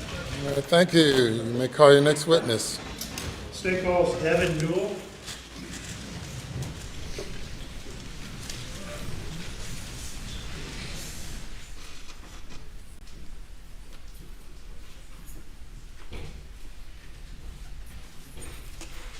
Good morning.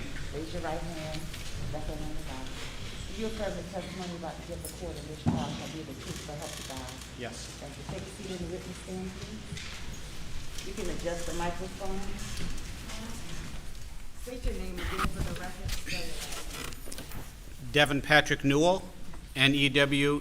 All right. Good afternoon, or excuse me, it's almost afternoon, Mr. Newell. Good morning. All right. Where are you employed, sir? General Motors. All right. And what are your duties there at General Motors? I'm a senior technical expert in advanced driver assist systems. All right. And can you just give the jury a very short version of what that entails? Very short, please.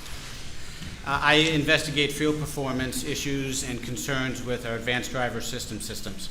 All right. And as part of that role, do you help maintain certain records that are kept by GM in a normal course of business? I don't necessarily maintain those records, but I'm aware of records that we keep on servers relative to vehicle data that can be of assistance in our field performance investigations. Okay. And when you say field performance investigations, that's something you do, correct? That's correct. All right. And that references generally what? What does that mean when you say field performance investigations? Understanding how our vehicles may perform in the field. Active safety systems include things like forward collision alert and automatic emergency braking. So as we look at how those things perform in the field, vehicle data and other data we collect can be helpful in understanding what is occurring with those events, understanding how our systems are performing. Okay. And do modern GM vehicles, under certain conditions, upload information to GM servers? That's correct. We've got telematics units in our vehicles. That's a fancy name for sending information over the air.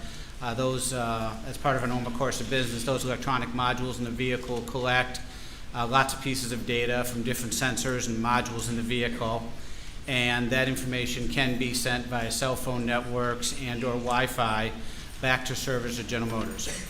And General Motors then keeps that information in the course of normal business, correct? That is correct. Now, if someone buys a GM vehicle and they're not comfortable with uploading certain types of information, can they opt out of some of the things? Yeah, certainly privacy, customer privacy is a big concern at General Motors, as you would expect. We've got lots of teams that look at that, investigate, and understand that. And we've got various protocols in place to protect the customer's privacy. Okay. And just let's speak generally again. What specific sorts of information is routinely uploaded from GM vehicles to GM servers? It can be a lot of different pieces of information. Diagnostic trouble codes with your engines or brake systems. It could be information we upload. We monitor the performance of things like your battery to understand if your battery is getting low or needs some charging, and other pieces of information about what the vehicle may be doing. That can and does include, I would say, GPS information, your vehicle location, and potentially speed and things like that. Okay. And that sort of information is kept by GM in the course of normal business, correct? That's correct, sir. All right, and I'm going to draw your attention to March of last year. Are you aware, at least as of today, that SLED sent a search warrant to GM? That's correct. I believe a search warrant was sent to General Motors to generally request information we may have about a particular vehicle. All right. And I know you don't have the search warrant in front of you, but did you make a note of what vehicle identification number or VIN that search warrant was requesting information for? I do. I have that number here with me. I can read that. Can you read that, please? Yeah, VIN is a vehicle identification number that uniquely identifies the vehicle. It's a 17-character number. 1GN SK FK D0 MR 210998. Okay. And let's fast forward to last Friday, which I believe was February 10th, if I looked at my calendar correctly. Did it come to your attention that even though that search warrant had been served back in March of last year, GM in fact had some information that was responsive to that original search warrant? Yeah, that's correct. I wasn't necessarily involved in the search warrant back in March, but I did become aware Friday evening that additional information not previously given before existed. All right. And so GM did in fact have some information on servers for that particular event, correct? That's correct.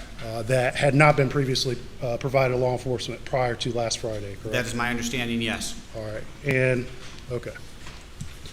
And I'm going to show you what's been marked as State's Exhibit 515, 515.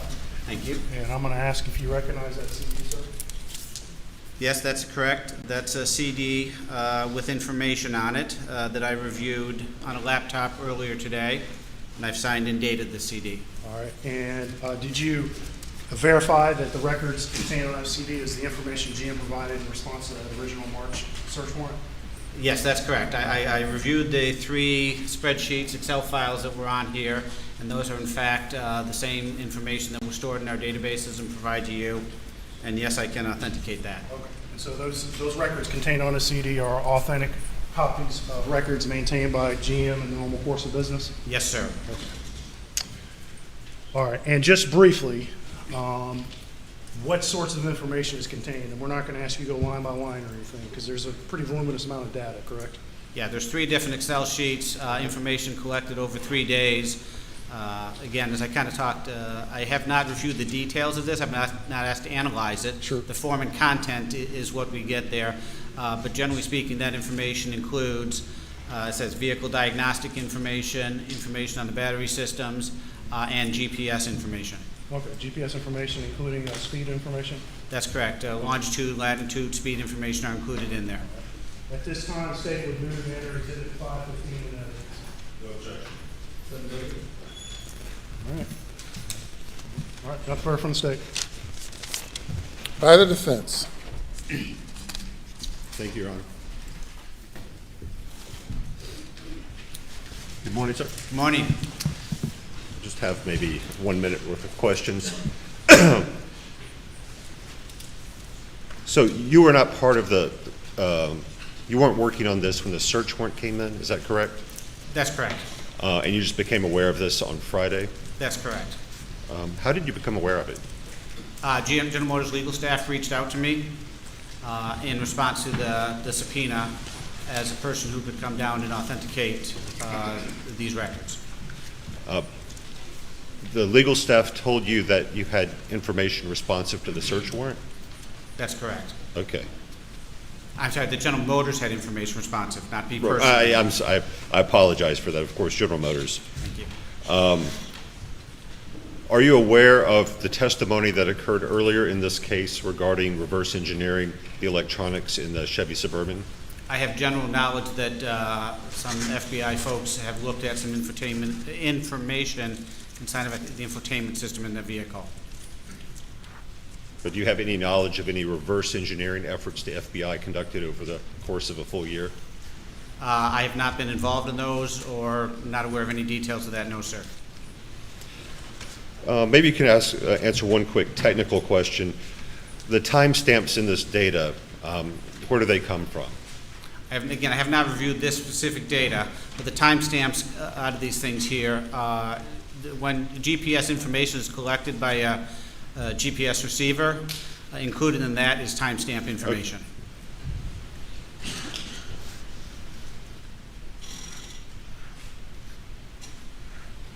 And then finally, this is information that was uploaded to a server at GM. That's correct.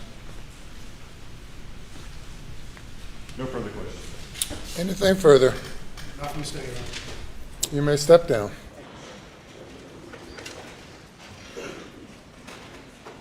Let me call your next witness. Calls Roger Dale Davis.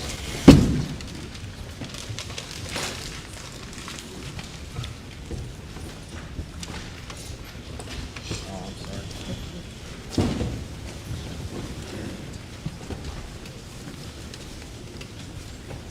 Raise your right hand and left hand on the Bible, please.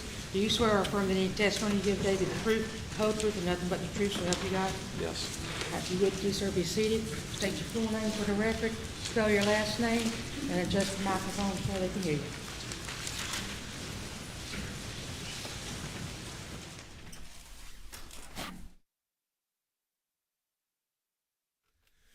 Name is Roger Dale Davis Jr. Last name is Davis. And Mr. Davis, do you go by Dale? Dale, Roger, either way. Okay. Or Mr. Davis? It don't matter. If you could do me a favor, because it's a little hard to hear some folks in this courtroom, if you make sure that microphone's pulled close to you and speak into it, we'd all greatly appreciate it. All right, Dale, why don't you tell us a little bit about yourself? Where were you born? Where were you raised? I was born in Hampton County. I was raised in Hampton. Went to Hampton High School. Okay. And again, if you would, please try to get a little closer to that microphone. I know it's tight in there. I know. All right, what line of work have you done? Construction work all my life. Did you ever have an opportunity to work at the farm in Moselle? Yes. Okay. Is that close to where you actually live? Mile and a half. How did you become familiar with the Murdaugh family and the Moselle property? How did you start working there? I was walking and Alex would stop and talk with me, and he asked me one day about cleaning the kennels for him, and probably a couple months, 6 months later, then he asked me to come do it on the weekends. And that started about 4 years ago? About 4 years ago. And walk us through the process. What'd you do? How many times a day did you do it? Twice a day, once in the morning, once in the evening. All right, what time in the morning, generally? Average around 7. You wake up early? Oh yeah. So 7 a.m. and then what time in the evenings, generally? Usually around, I try to get there around 3:30, 4 o'clock. How long does the process typically take you? About 45 minutes. And walk us through what that process is. What do you do out there? In the morning times, I would go feed all the dogs, give them time to eat. I'd feed the chickens. That way the dogs would have time to eat. Then I'd wash the pens out. Then I would usually roll the hose up and then go to the house. And then come back in the afternoon and repeat the process. Now you mentioned washing the pens out. Now the dogs, did they have dog beds in their kennels? Yeah, Buster, excuse me, Grady and Bubba had 2 dog beds. And if you're washing it out, meaning are you spraying it with water? Sprayed it with water. What did you do with the dog beds? I would stick them up on top of the dog boxes. And then did you leave them up there or did you put them back? Normally typically, once I wash the pens out, I would lay them back down, especially if it was cold in the wintertime, I would lay them back down on the ground. But during the summertime, you would wait to that afternoon to lay them back down on the ground.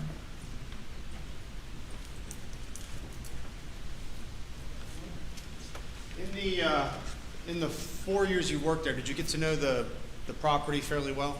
Yes. Did you get to know the folks that lived there pretty well? Yes. Did you get to know Maggie Murdaugh at all? Yes, sir. All right, well, tell us what your experiences with her were. Normally, she was just so laid back. She would talk to you like a normal person. We'd sit down and talk about the dogs. She'd talk about sometimes where she would be at the beach. But she normally would tell me, I'm going to the beach. I'm taking Bubba and Grady with me or whatnot, or I'm gonna leave them. Or if it was real hot, she would want me to put them over there in the ice house, turn the air conditioner on where they have the ice, the coolers at, Did Maggie like to spend time with the dogs? all the time. And you mentioned the ice house. Was that the processing house kind of on the back of the hangar? Property, that was the, And why, was it air conditioned? Is that why you said she put them in there? now, during the summertime, if it got real hot. And that house, does it have air conditioning, that shed? Yes, sir.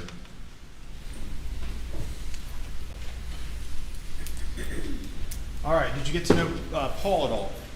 Yes. All right, what was your experiences with him? He was a little wild and crazy, but he would work. That boy would work. He liked being at the farm? He liked getting out and doing things, hunting, but he would work on the tractor or whatever and Daddy needed him to do. And did you get to know Alex?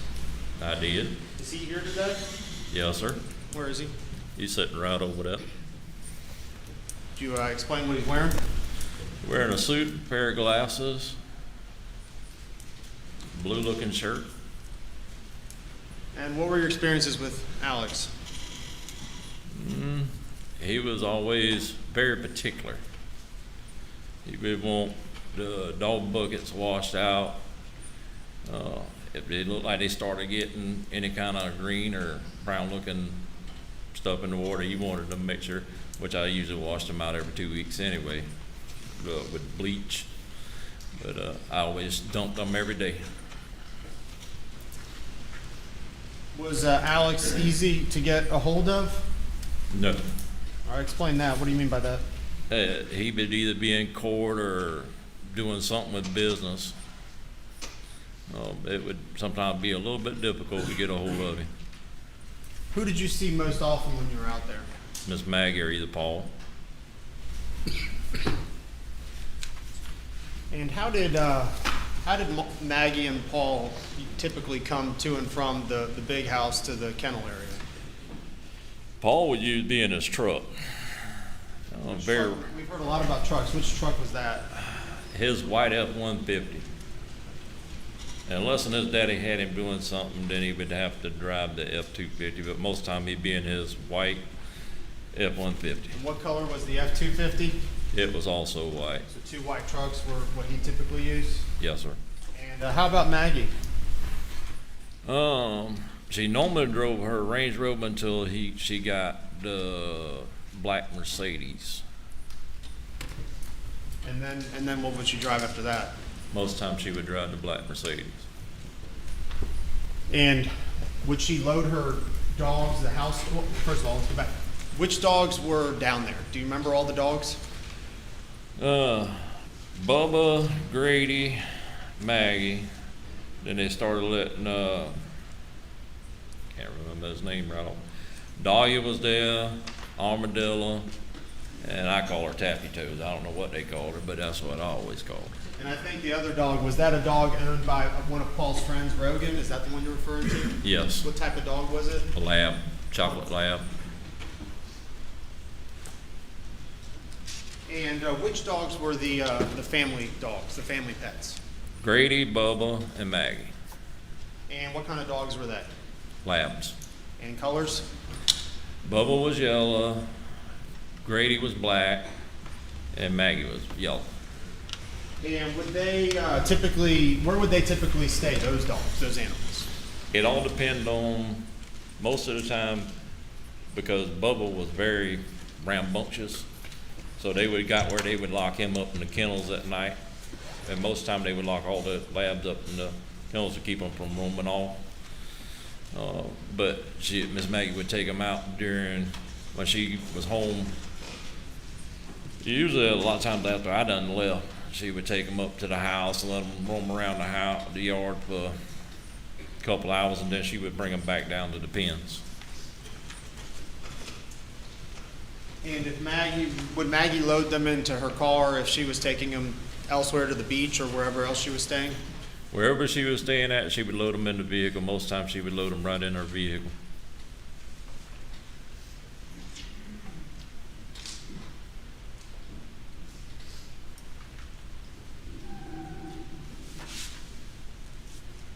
Dale, I'm going to hand you what's been marked state's exhibits.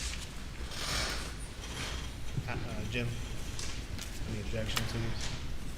I'm going to hand you what's been marked as state's exhibits 505, 506, 502, 503, 504, and 516. Dale, if you wouldn't mind, please take a moment to review all these and let me know if you recognize what they show.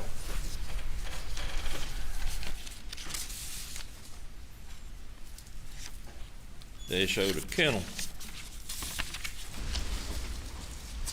Okay, and then I believe there's one diagram there, if you recognize what that shows. It shows diagram drawing of the kennel.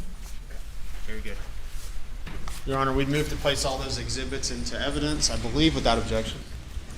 No objection, Your Honor. They're admitted without objection.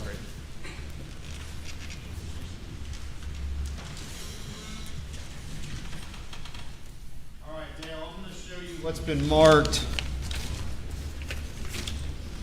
as State's Exhibit 505. Do we have the Elmo, please? Okay.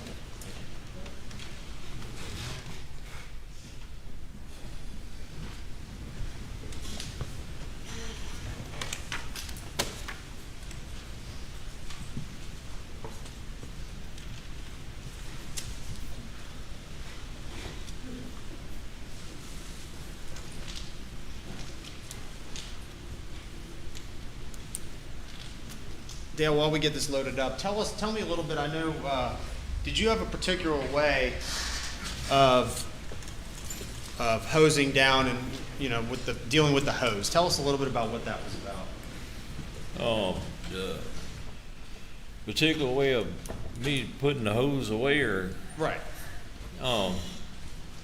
normally after I got through washing, I would stretch the hose straight out And to which direction? back towards the shed room right there, the dog feed room. All right, and we now have the Elmo up. We're looking at Exhibit 505, and the feed room, I believe, is what you're referring to. Is that the structure on the far right? Yes. Okay. All right, and then where is, in this picture, where is the hose you're talking about located? It's back towards the left-hand side, back towards the forest end. Is that yellow That's that dish yellowish wrapped up? green-looking hose. All right, go ahead and explain to us what you would typically do after rinsing off and putting the hose away. I would stretch the hose out back towards the feed room. I would cut the valve off at the top, which is right up above as the hose come in. Then I would walk back down and cut the valve on at the end of the hose. That way it would release the pressure, and then I would roll it up slowly until I had it uniform. Were you pretty particular about how you wound that hose? Yes, And why would you do it that way? And did you do it that way every time? every time. And why would you do it so particularly? Because if you notice how the hose right now is kinked up, it would start making the hose, when if you didn't do it right, eventually would it keep kinking, it would start making it where it didn't want to, and it would cause the hose to start having little splits in it. The picture that you're seeing there, that hose, is that the way you would rewind it up? No, How do you know? I'm very particular how I roll that hose up, and it's kinked up. If you notice, there's pressure on that hose. Somebody used that hose after I did, because it is twisted, and the nozzle is too far up. The nozzle, I would always have it made sure it was laid down flat. That nozzle is too far up. Dale, I'm going to show you what's been marked as State's Exhibit 516. And again, please briefly explain what it is we're looking at there. The drawing of the kennel. Okay. I'm going to hand you a pen, and with the court's permission, I'm going to ask you to go ahead and fill in the, well, first of all, let's back up. Did you work were you aware of the events surrounding June 7th, 2021, where Maggie and Paul were murdered? I received a phone call from CD that the sled wanted to see me because Miss Maggie and Paul had been murdered, and I thought he was joking, but he told me no. I told him give me 5 minutes, I'll be up there, because I was going to carry my trash off at the time. And I got up there, and the dogs was raising Cain, and I asked them could I go ahead and feed the dogs so they would quiet down, and they told me to give them a few minutes, and then they gave me permission to feed them. As soon as I fed them, they just quiet down. They didn't bark no more. So you were familiar about that incident? Event? Yes, sir. And you went out there what day? That morning. Was that the 8th, the morning of Tuesday? When the murders happened, yes. Did you work every day leading up to that day? Yes.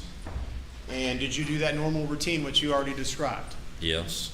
All right. And did you in fact do that normal routine on the Monday before the murders? Yes. Okay. Walk us through that day. What did you do in the morning? I got there probably around 27, 8 o'clock. It all depended on when I got up. But most time I got up early. I would be there before 6:30, 7 o'clock. I would go through there, feed the dogs, then go feed the chicken. That give the dog time to eat their food, and then I'd wash the pens out. And was anything unusual or out of place when you were down there in the morning? No. And did you repeat the process again in the afternoon, in the evening time? I did. All right, what time did you, on Monday, June 7th, what time did you go back to the pens? I got there before 4 o'clock. But I remember leaving at 4:30. All right, and was anyone there at the time you went to the dog kennels that day? No. Did you notice anything out of place when you went there at the dog kennels in the evening time? No. And what did you do after arriving? Well, once I arrived that afternoon, I got out. I fed Grady, Bubba, and Maggie. 'Cause we fed them twice a day. The hunting dogs only got once a day. Took and fed them. I picked the dog beds up. I dumped all the water out because I washed all their bucket, gave them fresh water, washed the pens out. Stretched the hose out, cut the water at the valve off at the top. Went down there, cut the water on, the valve on down at the end of the hose, so the water would come out. Rolled the hose up, and at 4:30 I left. And did you roll the hose up the way you've always done it that day? Every time. Do you remember how the dogs were laid out in the kennels that day when you left? When I left, yes, sir. And with the court's permission, I'm going to ask the witness to please, if you would, write on that piece of paper the exhibit, state's exhibit 516, beginning with, first of all, on the far right, what's that door signify in the Storage diamond? room, feed room. Beginning with kennel 1, next to the feed room. What dog was in there when you left that day at 4 o'clock or before 5 o'clock? Grady. All right, if you would, please write Grady in there.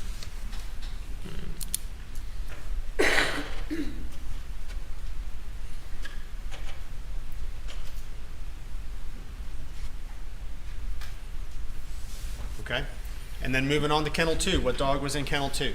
Bubba.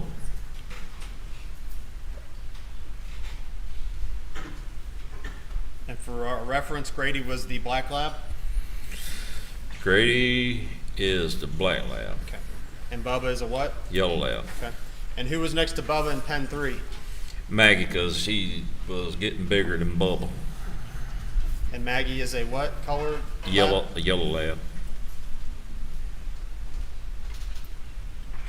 All right, were there any dogs next to Maggie?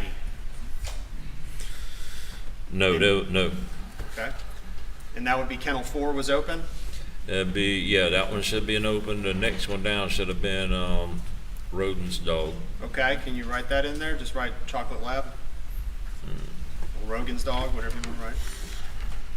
That would be kennel 5? Trying to remember Rogan's dog's name. That should have been there.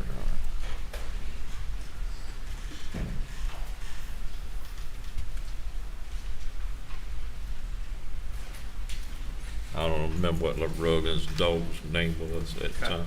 Was there any dog located in kennel 6?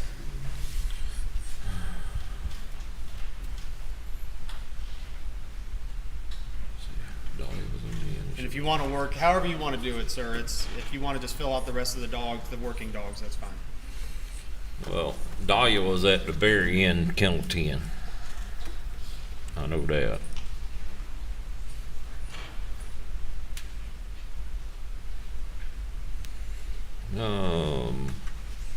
Then let's see.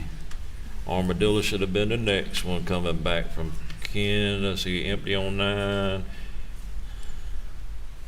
All right, that should have been on. Yep.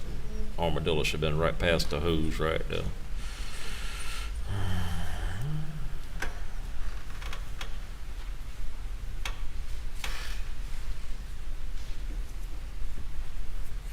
And then it would be Tappy Toes. It would have to be Tappy Toes right there because they always kept Rodin's dog and Maggie. There was a kennel in between them. So that should have been Tappy Toes right there.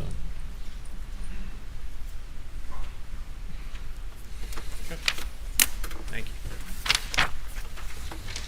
I'm going to put this on the screen. Just verify that that was what you filled out.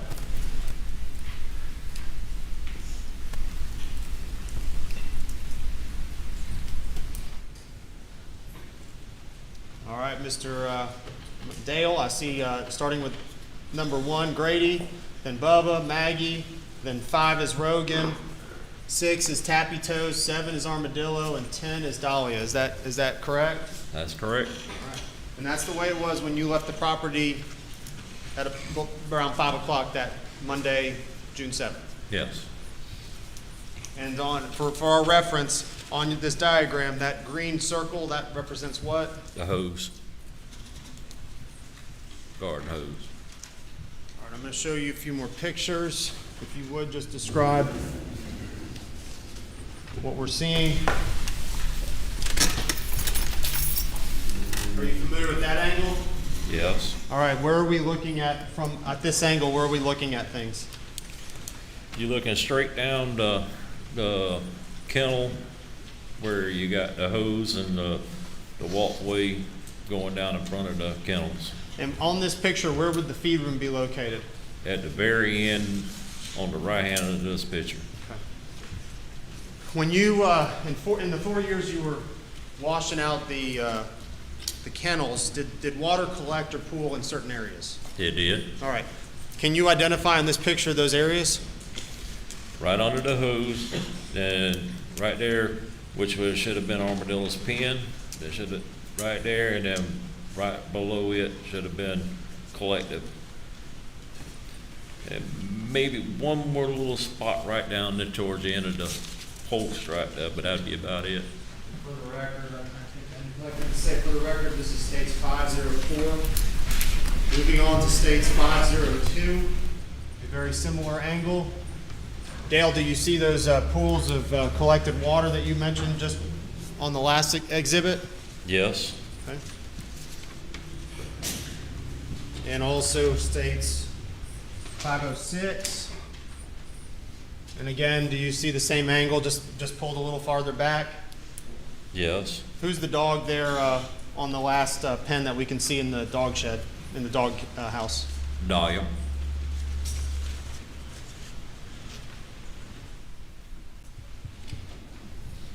All right, did water ever pool over by the feed room?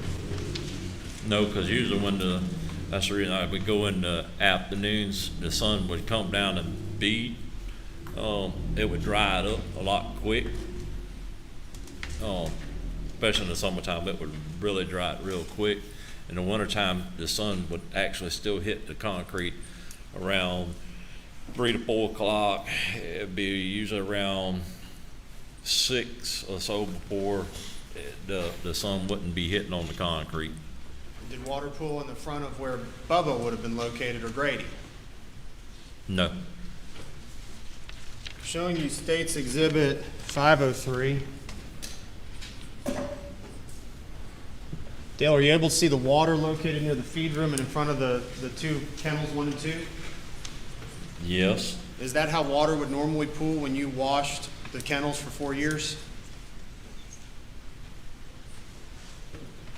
Normally, no. There's too much water right there. You can tell when the concrete's already done started drying, but there's too much water right there around the second and third pen. Looking at this picture, what dog do we see in kennel 1 and what dog do we see there in kennel 2? You see Bubba in kennel 1 and Maggie in kennel 2. And again, Grady is what kind of dog? Grady is a lab, What color is he? black. Black. Is that and when we say the spots where you would put them or they were located, were there assigned kennels necessarily to the dogs? Not really, but most of the time Miss Maggie wanted Grady to be in that kennel right next to the feed room.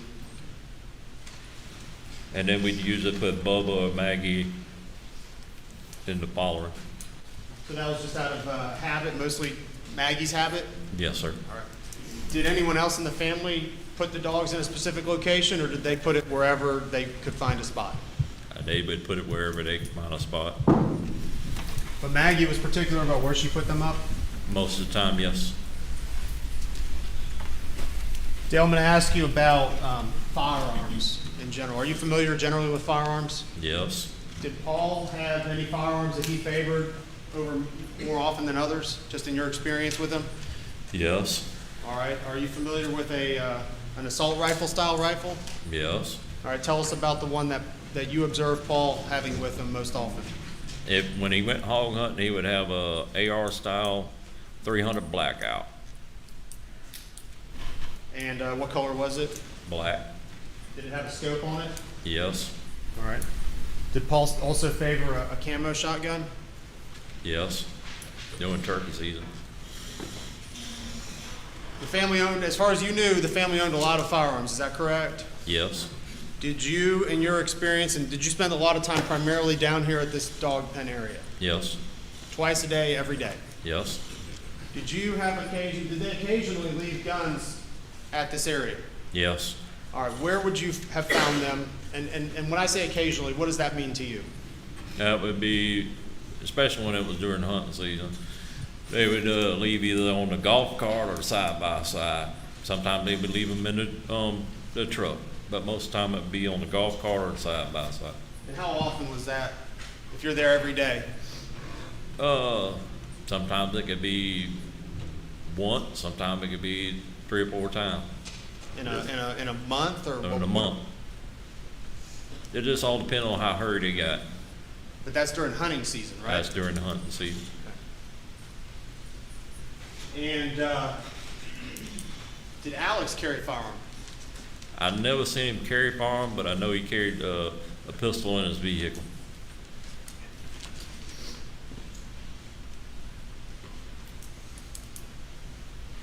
Did you have a chance to listen to a kennel video in meeting with law enforcement? I did. And did you identify the voices on that kennel video? I did. Whose voices did you hear? Paul, Maggie's, and Alex. In all the time that you spent out there in the 4 years, every day, twice a day, did you ever see a gun left in the feed room? No. And you went in the feed room every day, twice a day for 4 years? Yes.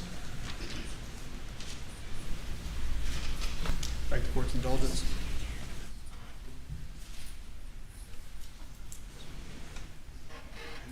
refer to Alex carrying a pistol in his car. Is that because how'd you know that? One time I had to drive his vehicle over to the law firm, and then every once in a while he would happen to roll up the window or something up, it go to rain or something up, they happen to not be home. You mentioned the vehicles. Were the vehicles unlocked? All the vehicles on the farm? All the vehicles on the farm, keys in them. Keys in them, so someone could just open the door and drive them? Oh yeah. If they wasn't in the switch, they would be in the center console. And in this picture here, that's still on, do you see the dog beds located in those pictures? Yes, they on top of the dog kennel. They haven't been put down? Haven't been put down. Nothing further, thank you. By the defense. Board.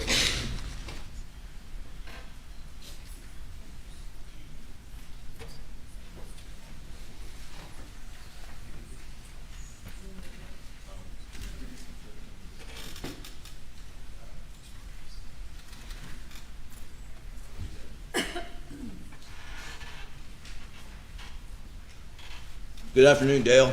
Afternoon. I'm Jim Griffin. We've met a few times, haven't we? Yes, sir. I want to start by asking you just how long did you work at Moselle for Alex Murdaugh? About 4 years. And twice a day, every day? No, it started off on just the weekends, and then I went full time with him right before Ronnie quit. Okay, and that's Ronnie Freeman? Whatever his last name is, I know Ronnie. That's all I can tell you. Yes, sir. And couple things. You've said you'd never seen guns left in the feed room, but you certainly seen guns left down in the work shed and Yes. and then the what you call side by side, and that's a off-road vehicle that two people can sit beside each other. Yes.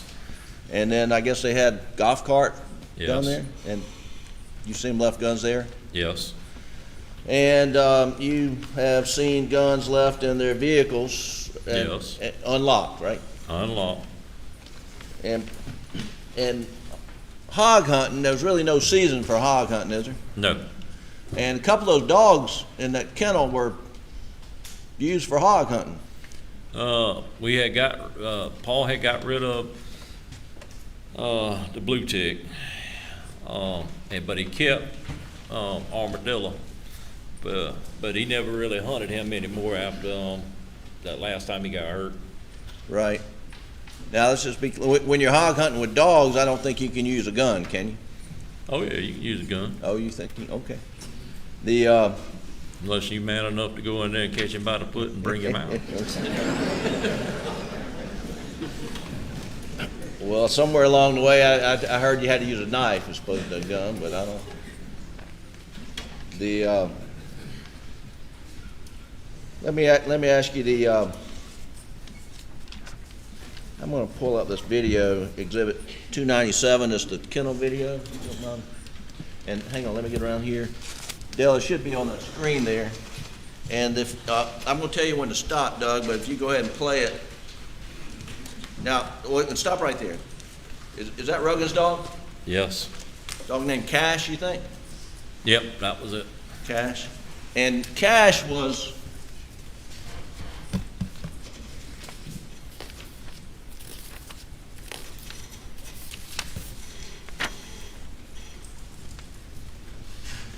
I'm saying, but what you've got labeled on exhibit 516, Cash would be in kennel number 5, is that right?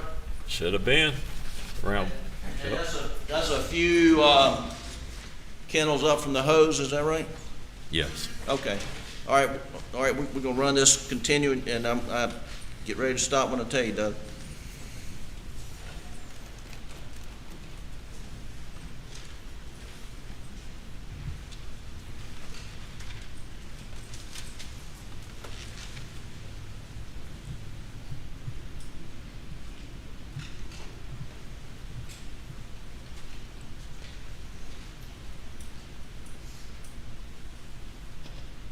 All right, stop. Oh, go back. A few seconds. Well, right there. What do you see up there in the top left on that picture, Dale? Hose? That's the hose? Yep. Now that hose is on the ground, isn't it? Yes. Not rolled up, is it? Nope. Okay. And there's water around there, isn't there? Yes. Okay. So someone, before this video was taken, had taken the hose down that you meticulously wrapped it up. Is that right? Yes. Okay. You can take that down. Now, you said Mr. Alec was particular about how the hose should be wrapped. Is that right? Well, not particularly him. He liked it to be wrapped up, but he wasn't very particular how, as long as it was wrapped up out of his way. Okay. But I was very particular how I wrapped it. You were very particular. Yes. Okay. How about Paul? Was he meticulous how he wrapped it? No. Okay. All right. The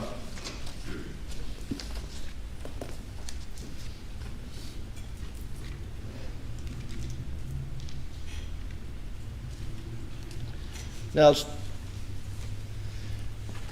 you mentioned that water would not normally accumulate up by Grady and Bubba. Bubba's because that's where the sun would Usually come in the beats evening. You Right. washed it because if you didn't be very particular, Right.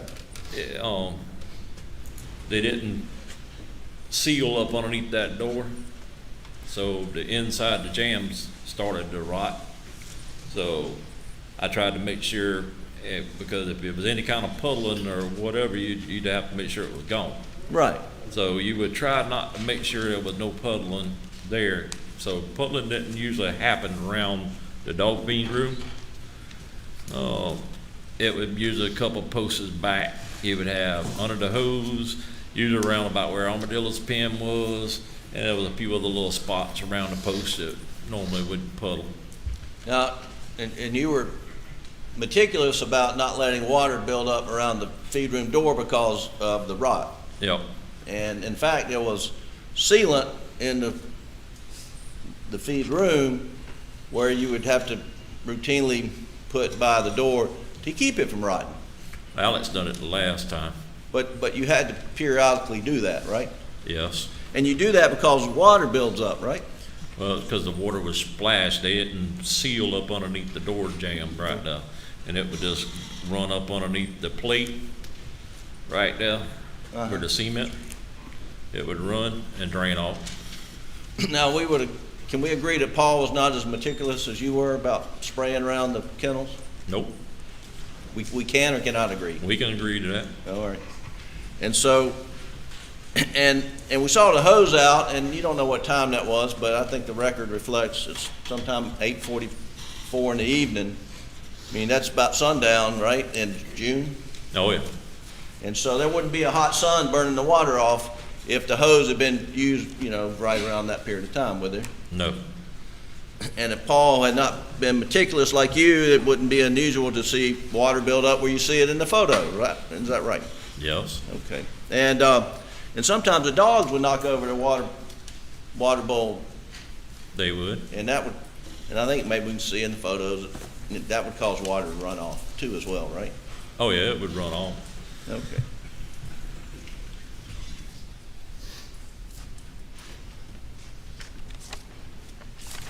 Now, Dale, what's lovey-dovey mean to you? What did it mean to me? When you use the phrase lovey-dovey about Alec and Maggie, what did that mean? It means they loved each other. What in your presence, you described them as being lovey-dovey, didn't you? Yes. And tell Jerry what you meant by that. Every time I always see them, I've never seen that man even raise his voice at his wife or kids. Or his wife. I've never seen him none of them argue. But he always, anything she wanted or the boys wanted, he would try to get it. And what was your observation about the relationship with Paul? they like to hunt and fish together. I mean, they drink beer together.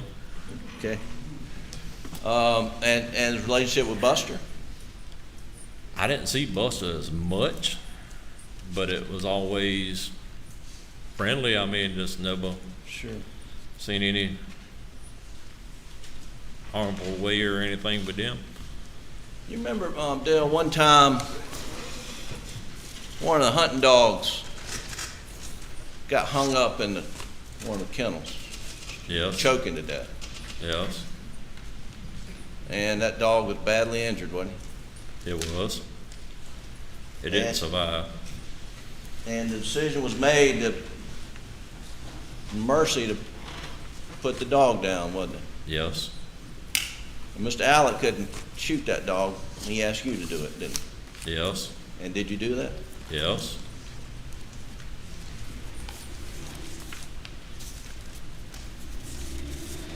Now, on June 7th, the night of June the 7th, you got off work, I think you said 4:30? 4:30.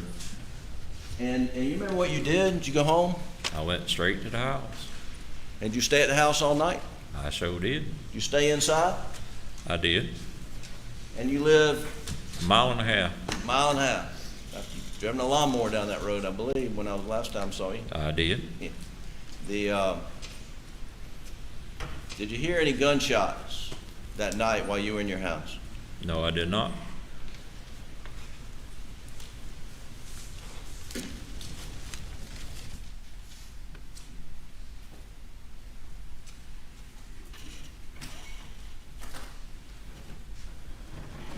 Now, you mentioned Paul liked to hunt with a blackout, 300 blackout, I guess? He did hog hunt.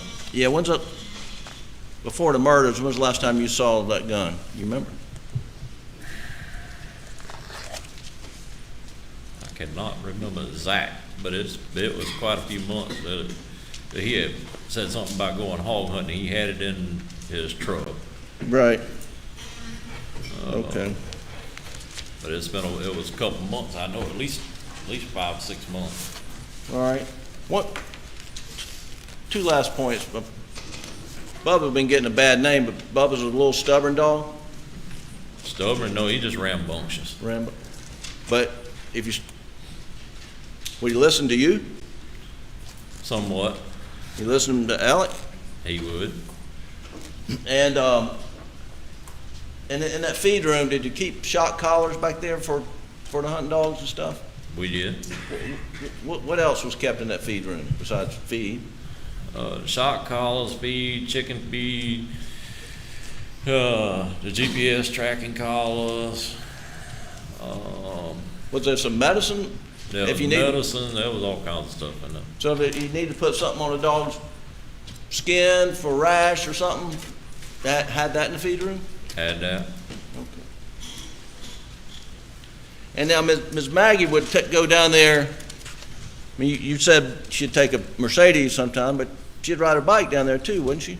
Bicycle, golf cart, and then sometimes she would walk. She'd walk. And she liked to get the dogs out. Grady and Bubba and Maggie, I think, was Mr. Randolph's dog, wasn't he? Yes, sir. And she liked to run the dogs in the golf cart sometimes, let them run behind. She would. Just Sometimes she just would get out there and walk. But now those were pet dogs, but they stayed at the kennel, right? most of the time they did. And they didn't let those dogs in the house because Buster had eczema. Were you aware of that? I didn't wear that. I knew they would take them up to the house. Now whether they went in, I didn't know. You didn't know whether they went in or out or did not? I know they stayed outside around the house. And you know they had an electric fence? They did. And sometimes it worked and sometimes it didn't? Yes. Okay. But it wasn't unusual for Bubba Grady and Maggie to be down at the kennels at No. night, right? They wouldn't. Okay. And they like to chase chickens? Bubba the one? They never would chase chickens until Alex had got a rooster that would roost right over there. After he let that rooster out, that joker got there would taunt them jokers. And they got where they would chase the chickens. Because That Rooster would be taunting the dogs. Yeah, I could beat the dogs to death. All righty.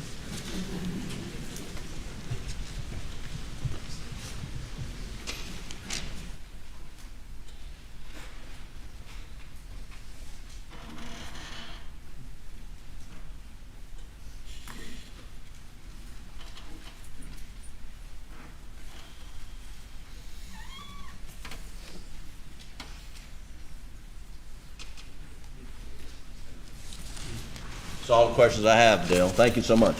Redirect. Curious, Dale, what happened to that rooster? I can't remember if Grady got him or Bubba got him.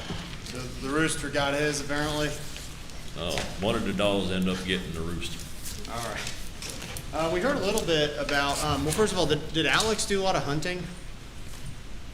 I don't know how much hunting he done, but I know he done hunting. Okay. And hunting involves killing animals. He did, So as far as you knew, he was a hunter. yes. The slope of the concrete, the concrete out there on the dog kennel, did it have a slope to it? Yes, And that would be for what reason? to run the water off. So water would naturally drain out there even if it wasn't sunny? It would. And I think you mentioned and talked at length about the feed room and how there was issues there, but were the issues caused, the Whiting Road, was that caused because it was actually draining? When they done that room, they didn't, like I told that gentleman over there, they didn't seal that bottom plate like it should have been. And it would allow water, when you sprayed the concrete off, that water kept just slowly getting underneath the concrete until it started rotting out around the door jambs and stuff. If Maggie was down there at the kennels, would she have put the dog beds down for the dogs? She would have.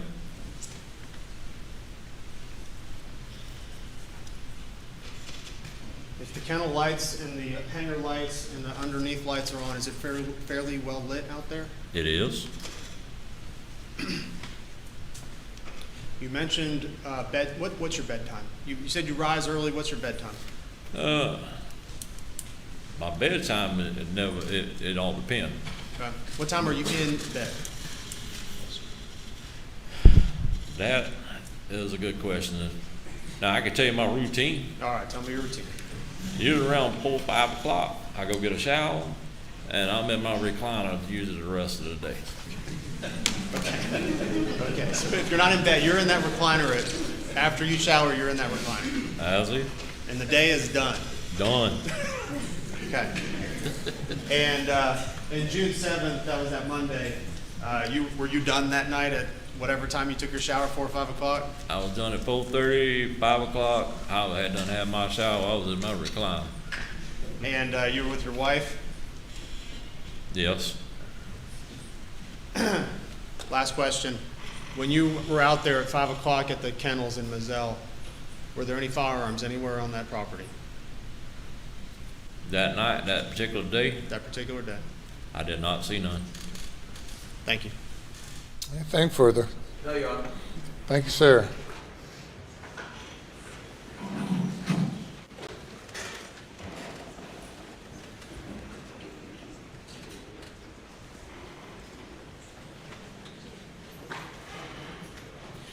Call your next witness. State calls Carson Burney. You're good, thank you.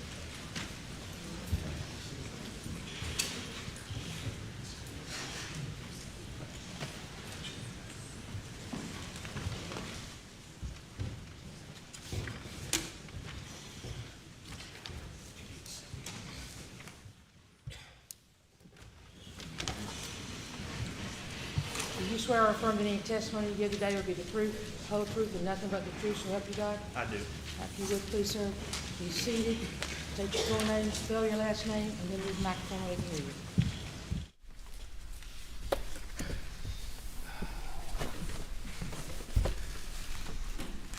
Carson Burney, B-U-R-N-E-Y. Now it's the afternoon. Good afternoon, Mr. Burney. Afternoon. Tell us a little bit about yourself, Mr. Burney. My name is Carson Burney. As I mentioned, I've lived in South Carolina a little over 20 years. I graduated from University of South Carolina 2013 with a degree in finance. In 2015, I went back to USC, completed a 6-month paralegal certificate program there. 2019, I joined the Department of Revenue as a sales tax auditor. And in 2021, I was hired on as the forensic accountant in the state grand jury division at the South Carolina Attorney General's office. So we work together. We do. We used to have offices right next to each other. About how long have you been with the Attorney General's office again? Approximately a year and a half.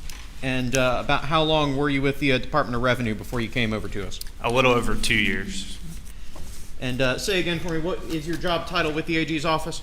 I'm the forensic accountant in the state grand jury division. All right, forensic accountant. What is a forensic accountant?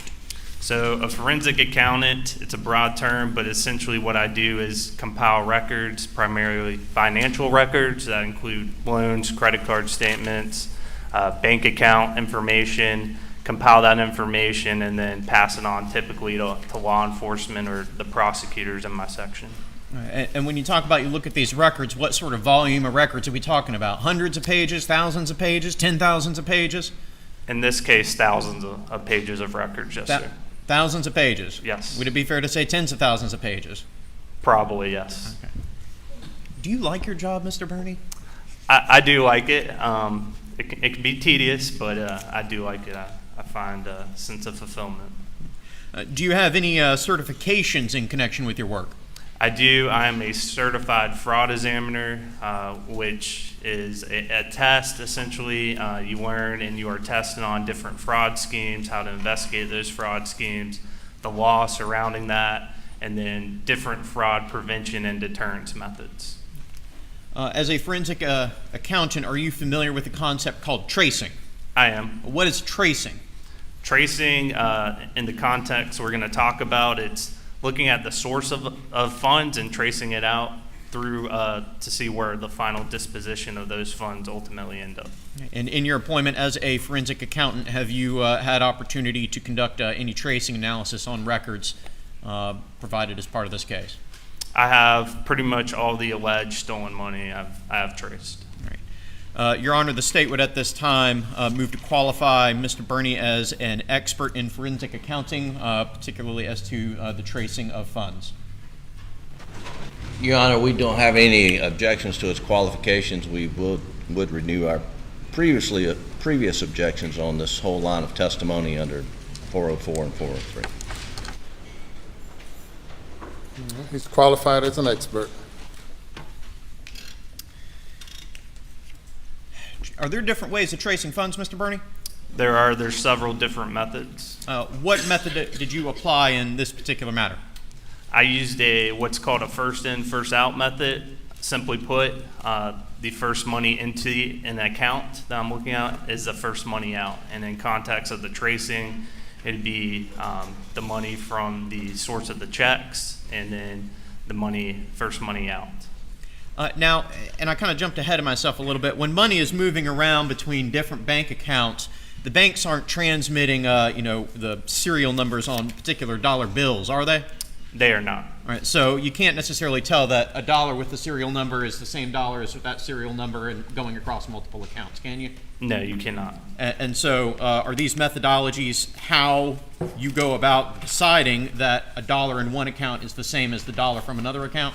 That's correct. When you have a bank account, obviously it's a pool of money, so we have to apply some rules to say this money comes from this source. Now, you indicated you use the first in, first out method. Is there any sort of lay explanation or description you can provide to us? Yes. I like to use the example of, say you have $10 in your bank account, and for this example, we'll say it's legitimate money in that bank account. You go over to grandma's house, you get sticky fingers, you take $10 out of grandma's purse, you put that money in the same bank account, so now you have commingled funds, and we'll call the $10 from grandma's purse illegitimate funds.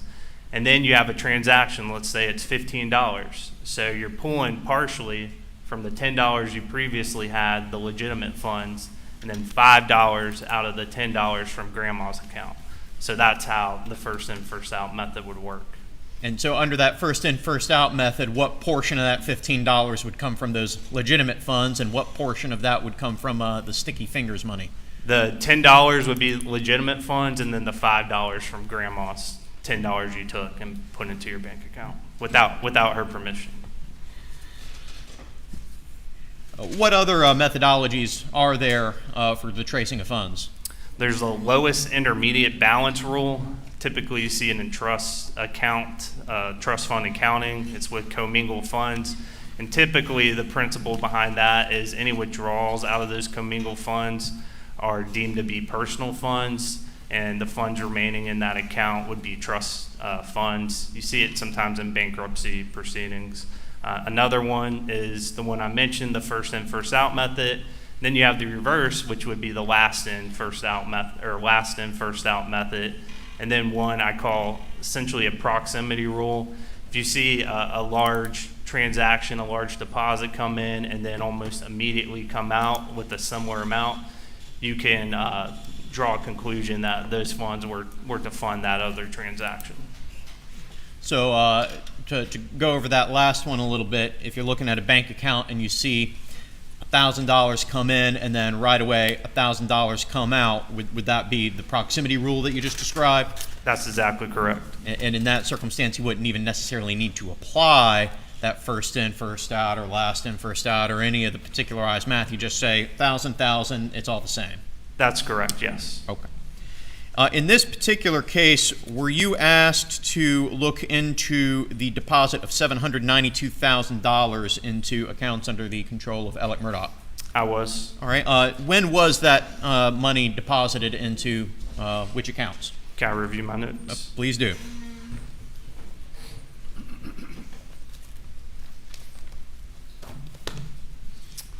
Okay, the $792,000 you are referring to it has been called the Ferris fees in previous testimony. It was 3 different checks, all from the Wilson Law Group. The dates deposited were March 10th, 2021, March 23rd, 2021, and April 20th, 2021. The first check was $192,000, the second $375,000, and the third was $225,000, and all had a check date of March 10th, 2021. And I'm sorry, what was that last date again? The last date, the $225,000 was deposited on April 20th, 2021.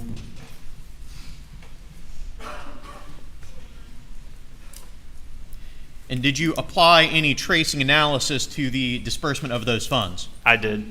And which form of analysis did you apply to it? I did the first in, first out method.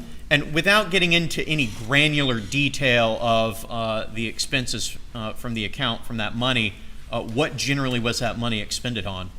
So a large portion of the money was checks to associates, known people to Alex Murdaugh, and then the remaining of the funds, primarily we see credit card payments. When was that $792,000 exhausted under that first in, first out analysis? So it was completely exhausted out of the account by May 25th, 2021.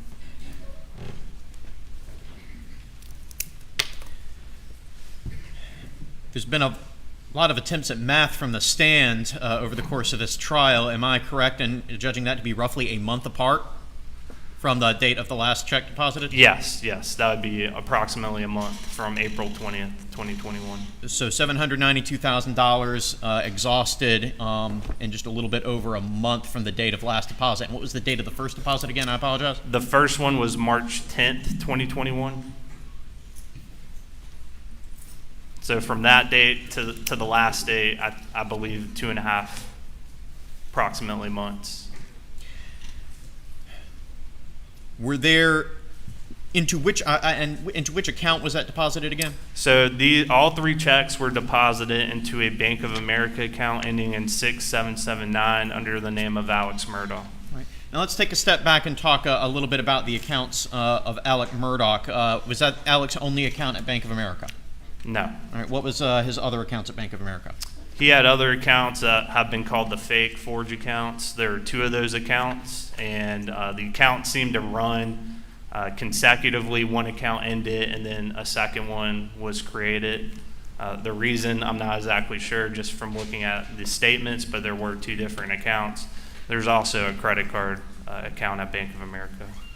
And did Mr. Murdaugh have accounts at Palmetto State Bank? He did. He had several accounts at Palmetto State Bank. Was there a particular account there that appeared in your analysis to be his primary account? Yes, an account ending in 6092, checking account. Generally speaking, when following funds from Bank of America, well, let me rephrase that question. Was there any pattern in the flow of funds after they were deposited into either the fake forge account or into that Bank of America checking account?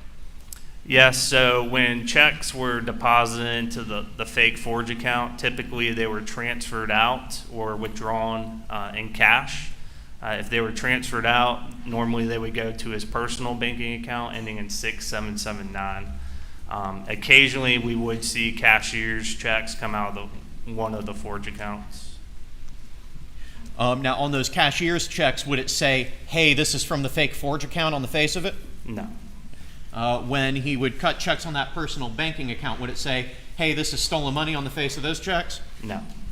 So in those who would receive those checks, it would just say something to the effect of Alex Murdaugh or something of that nature? That is correct. Aside from those Bank of America accounts, did any money make it to Palmetto State Bank? Yes. Occasionally, once the checks went into the personal account at Bank of America, another check would be written, typically just to Palmetto State Bank, and then ultimately it would be deposited into one of his accounts at Palmetto State Bank. And would the funds thereafter be dispersed from that account? Yes. Circling back around to the $792,000 of Ferris fees or Mack truck fees, were you able to determine when any of those fees or other replacement fees were returned to Chris Wilson? Yes. All right, can you tell me a little bit about that? Yes, so previous testimony had mentioned a $350,000 wire from Palmetto State Bank that went to the Wilson Law Group. And from which institution did that wire originate? Palmetto State Bank. And, well, that's $350,000. Were any additional funds provided to Chris Wilson? Yes, so in Alex Murdaugh's account ending in 6779, we see a check was mobile deposited for $250,000. And then the next day, on July 16th, 2021, there's a wire for that same amount of money, $250,000, that went directly to Wilson Law Group, IOLTA account.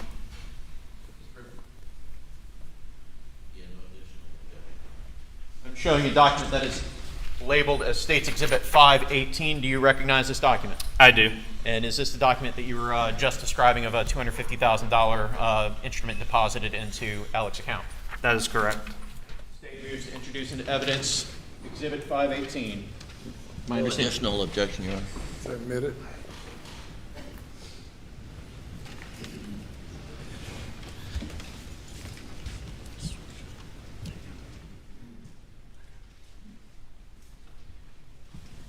And is that the instrument you were just describing a moment ago? It is. Can you pull it down a little bit? We got a touch of glare. Thank you, Mr. Waters. All right, and that is a check made out to Alex Murdaugh for $250,000. What's the name at the top of the instrument? It says John E. Parker. From your work with investigators throughout this case, do you know who John E. Parker is? I do. All right, and who is he? He is a former law partner of Alex Murdaugh's at what we've been calling PMPED. All right, and right here above Mr. Waters' cuticle, there's something written in the memo line. What does that say? Says loan. All right, so on the face of this check, does it purport to be a loan to Mr. Murdaugh? It does.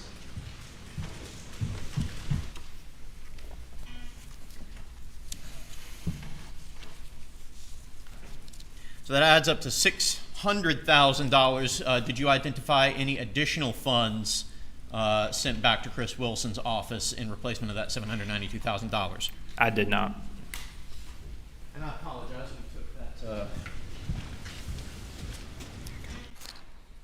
With court's permission and I suspect without objection from counsel, we have redacted certain personal identifying account information from the face of this document.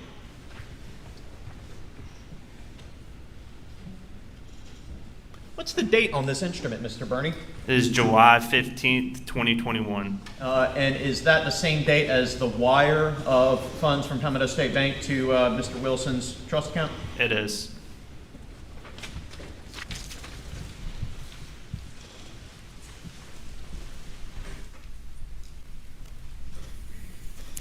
In the course of your analysis, did you have an opportunity to look at Mr. Murdaugh's balances on or about June 7th, 2021? I did. And did you look at his balances on all of his deposit accounts? I did. And did you look at his balances on all of his outstanding loans and lines of credit? Yes, all that I've identified, I reviewed them, yes. In your opinion, Mr. Burney, on June 7th, 2021, across Mr. Murdaugh's deposit accounts and demand lines of credit, did Richard Alexander Murdaugh have $792,000 available to return to Chris Wilson? He did not. On that same date, June 7th, 2021, across his deposit accounts and his demand lines of credit, did Richard Alexander Murdaugh have $500,000 available to give to the sons of Gloria Satterfield? He did not. On June 7th, 2021, did Richard Alexander Murdaugh have, across his deposits accounts and his lines of credit, did he have $10 million available to meet the settlement demands of Mark Gensley? He did not have $10 million. And it might seem obvious, given that we went through each of those individual scenarios, but on June 7th, 2021, did Richard Alexander Murdaugh have enough money to fulfill all three of those conditions? He was not able to fulfill all three conditions. That's correct. No further questions for this witness, Your Honor.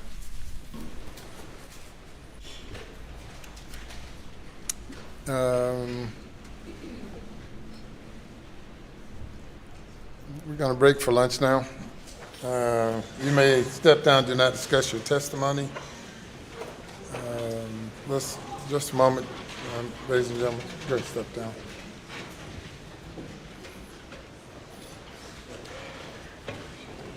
And we'll resume at 2:15. Please do not discuss the case.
is.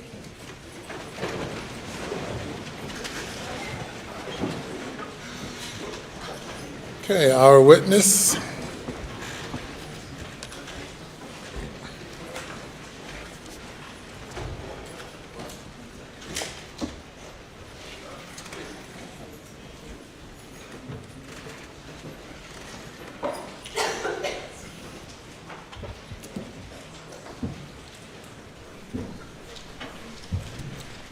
You may bring the jury.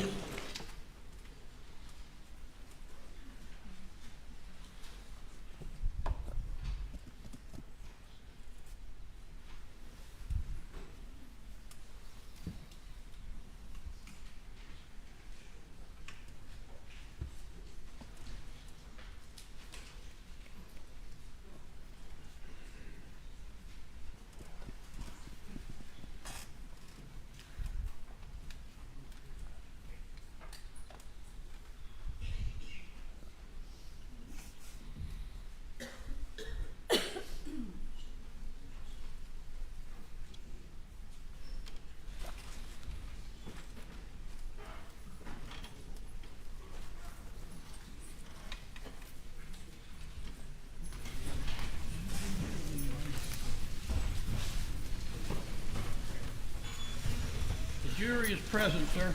Okay, very good. Cross-examination. Thank you, Your Honor. Yes, sir.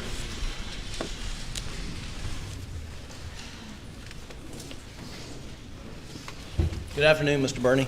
Afternoon, Mr. Griffin. I want to be sure we understand what you've done. You did a analysis of various bank accounts, seeing deposits in and money out. Is that correct? So for the tracing, it was specifically the alleged stolen funds. I would just trace them out as they went through the bank accounts using that first in, first out method. I mean, did you analyze any accounts that were stolen, what you contend to be stolen funds were not deposited into? There's probably one or two accounts, maybe stolen money didn't hit, but any account under Alex Murdaugh's name at Palmetto State Bank and Bank of America, those were the primary two accounts. But, I mean, you're aware that he earned income as a practicing attorney? Yes, yes. And did you segregate that monthly income from? Yes, so what I would do is prior to these funds going into those accounts, using that first in, first out method, I would completely deplete whatever income or deposit was in that account prior to, so we could separate each check out. And you, in your testimony here today, you for the most part, limited your analysis to the $792,000 of the Ferris fee. Is that right? Yeah, that's the only tracing we went over today. Okay, and then at the end, you testified about essentially Mr. Murdaugh's, I guess it was a analysis of liabilities versus assets? Right. About so, whether he had enough to pay A, B, and C? Right. So what I did for the date of June 7th, the accounts we had, I looked at balances in addition to outstanding loans. So that's how I was able to determine that. And that was just purely balances in financial accounts, is that right? That's correct. And did that include any analysis of his 401k or retirement account?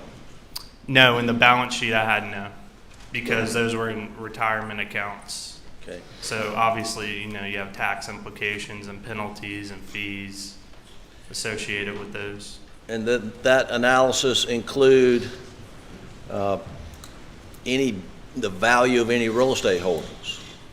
So I was just looking at outstanding, what he owed the bank.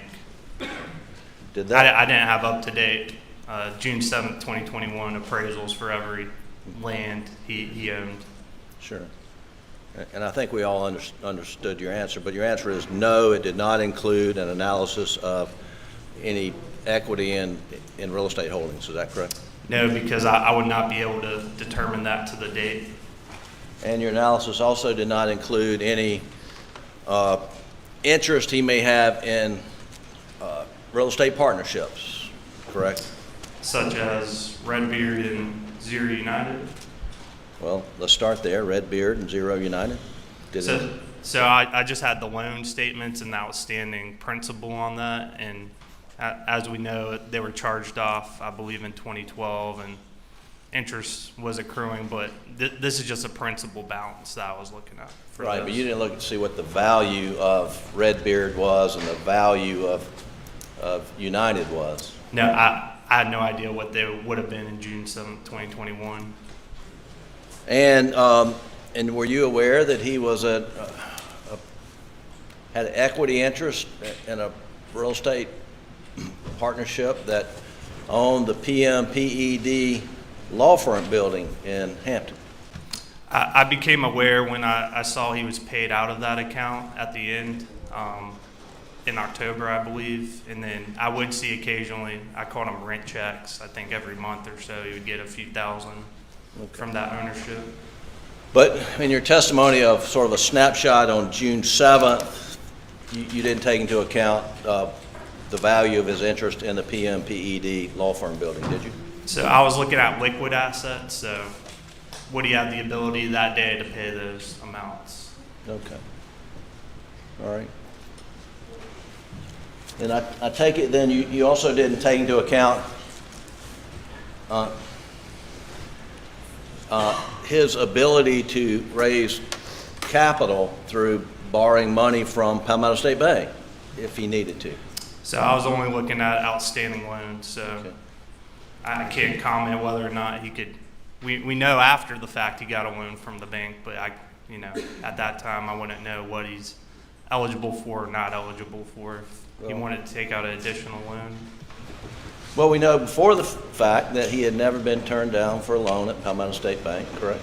To my knowledge, no. Right. And we know before the fact that he had paid Palmetto State Bank in over $4 million in interest payments. Don't we know that? I've not calculated that myself, but if that's what you're representing. Okay.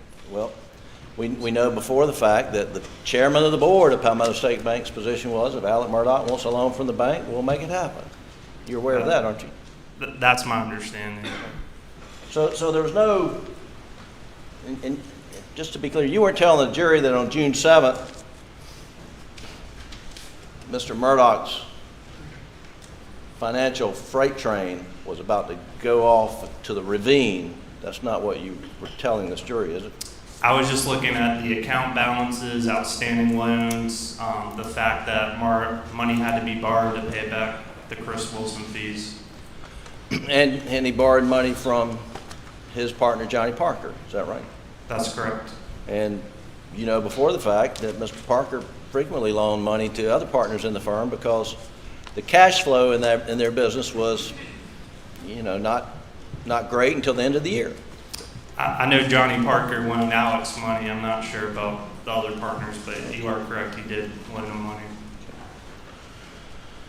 Now, in your analysis of the $792,000, you testified that that a large percent of the money went to associates, and then the rest went to pay credit card bills, right? Generally speaking, without getting into a granular level. Sure. Well, can you generally tell me approximately how much money of the $792,000 was sent to Curtis Eddie Smith? From my tracing, approximately $500,000. Of the 792? Of the 792, yes, sir. Okay. All right. 1 second, Your Honor.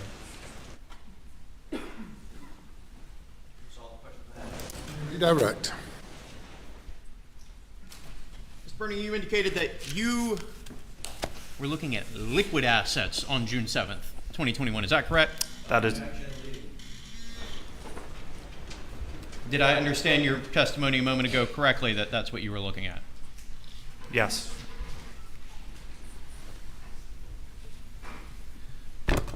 Mr. Bernie, do you own a home? I do. So you've gone through the process of purchasing land before, is that correct? A couple of times, yes, sir. A couple of times. When you were buying, or let me rephrase my question here, did you ever sell any real estate? I have once. Was it an instant process, or did it take some time? It took months. Months? From listing to closing, yes. So, did you get the money for your real estate right when you sold it, or did it take all the way to closing to get that money? Took all the way to closing. So if Mr. Murdaugh needed money from his real estate interests through sell, would that have taken some time? I imagine, yes.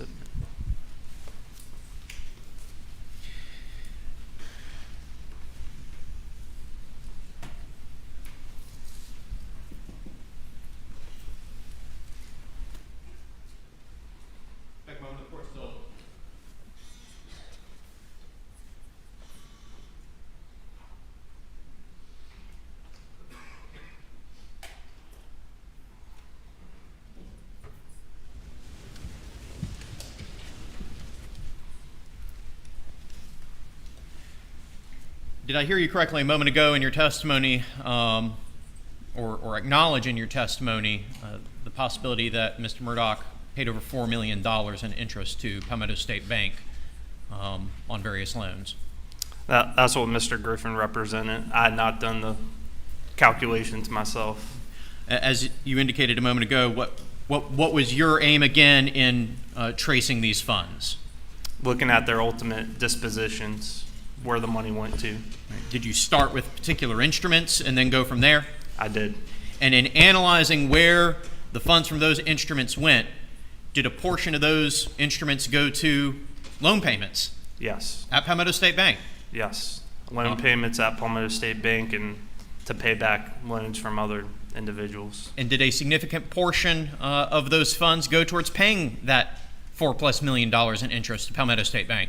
Yes. And did that represent a significant portion of where the stolen funds were ultimately disposed? Yes.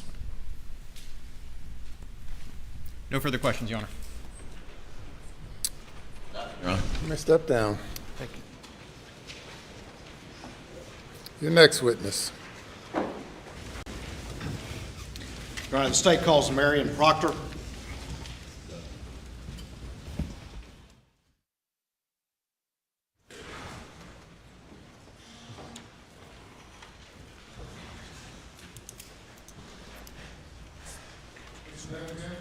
Marion Proctor.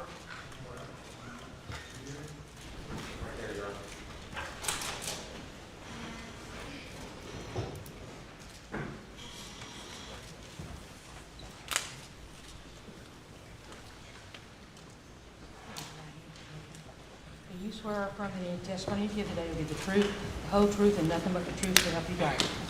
All right, you go please, ma'am. Sit right up here.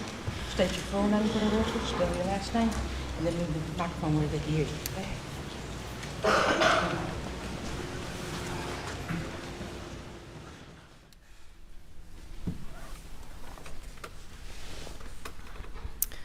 I'm Marion Proctor, Proctor. Good afternoon, Ms. Proctor. Hi. Go ahead and tell the jury, do you have any relationship to Maggie and Paul? I am Maggie's sister, and Paul is my nephew. Can you pull that mic just a little bit closer or slide your chair up just a little bit so you don't have to lean forward? Okay. And is that a fresh bottle of water there? It is. Oh, it is? That's your water? Yes. Go ahead and, if you would, tell us a little bit about yourself, just where you grew up, and just a little bit about yourself, so they get to know you just a little bit, please. Okay. I grew up in Wilmington, North Carolina. Maggie and I did. She was my only sibling with two parents, and we both went to college, both married, both lived in South Carolina. We've been here ever since. I'm married. I have 3 daughters, and we live in the Charleston area. Where did Maggie go to college? South Carolina. Did she go somewhere else and then transfer to South Carolina? She did. How far apart are you and Maggie? 5 years. And your parents, what are their names? Terry and Kennedy. And do y'all have any other siblings, or was it just you and Maggie? It's just Maggie and me. Growing up, being 7 years apart as younger folks, was that a bit of an age difference as y'all grew up? It was. For children, that's a lot. So, I was in college. She was in high school.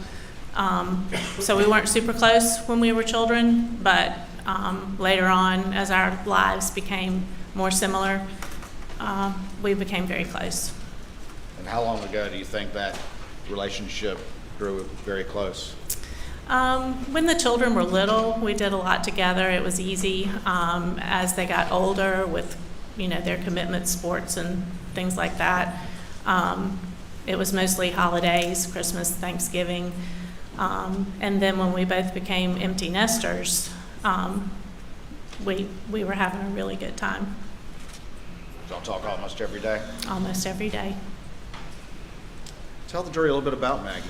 How would you describe her as somebody, just so they can get an idea of who she was? Maggie was sweet. She was kind of a free spirit. She was always up for anything that was going on. She loved her family. She loved her boys. Buster and Paul were her world. She loved my parents. We, joked how we would grow old together and take care of them. And she was just a really, really good person. Was Maggie a tomboy at all, or was she more of a girl's girl? No, she was definitely a girl's girl, but she made the best of having two boys. She was right in there fishing, hunting. She didn't grow up doing that. We used to laugh that she'd get in the deer stand with her Southern Living magazine, and the boys would tell her she was making too much noise turning the pages. And then, fishing, she loved going out on the boat. She loved being at the beach. She loved going to the islands. I don't know that she really fished that much, but she just wanted to do what they were doing. She wanted to spend time with them. What about the Gamecocks? She was a big Gamecock fan. Are you a Gamecock fan? I'm a big Clemson fan. Y'all still managed to get along, though, right? We got along great. We did, and we were together a lot on those Clemson Carolina days, and we would have a big time. Being kind of a girl's girl, did she like spending time with you and your daughters and getting a chance to do those sorts of things? She loved it. She and my girls loved their Aunt Maggie. She always, said that she was their favorite aunt, and she just loved catching up on all the latest makeup and, hair trends and shoes, and she just loved doing girl stuff with us. Did Maggie work over the years, or was she focused on taking care of the boys and raising them? She was mostly a stay-at-home mom. She had a little shop in Hampton for a while. She and Miss Libby did that together. So that was fun. She was real involved with the boys' schools, all their sporting events. I don't think she probably ever missed one, but she was mostly a stay-at-home mom.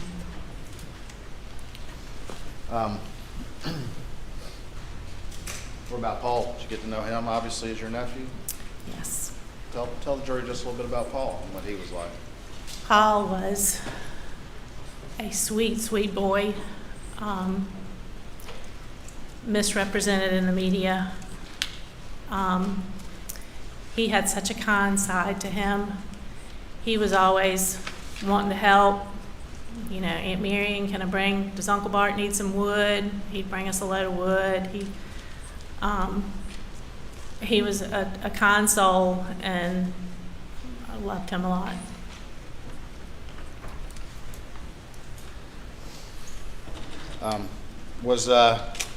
Maggie very involved in the family finances, to your knowledge?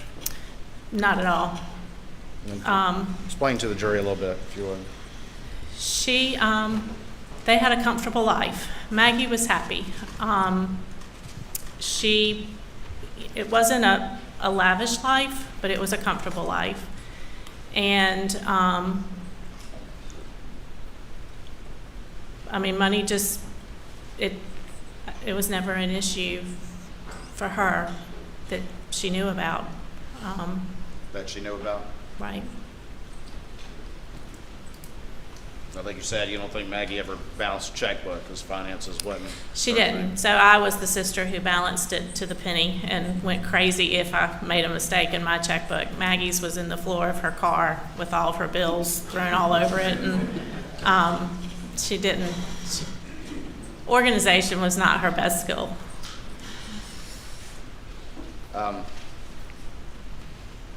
Mr. Randolph, Paul's grandfather, did you know him? I did. And then his spouse was who? Miss Libby. Towards the end of Maggie and Paul's life, can you tell the jury just a little bit about Miss Libby's health? Miss Libby had Alzheimer's, and it wasn't too bad at first, but she's been declining for years, and it's real bad now. I think she stays in bed all day. She doesn't recognize her family, and she has to be helped to do everything. She can't feed herself or go to the bathroom or do anything. Back in June of 2021, was her condition similar in that regard? Yes. Back in June of 2021, was Mr. Randolph suffering any health issues? Mr. Randolph was really sick. He had lots of different things wrong with him, and I think that his days were coming close to an end. In the days leading up to Paul and Maggie's death, had the family received some not encouraging news about Mr. Randolph's prognosis? Correct. I think that they felt like everything had been done for him that could be done.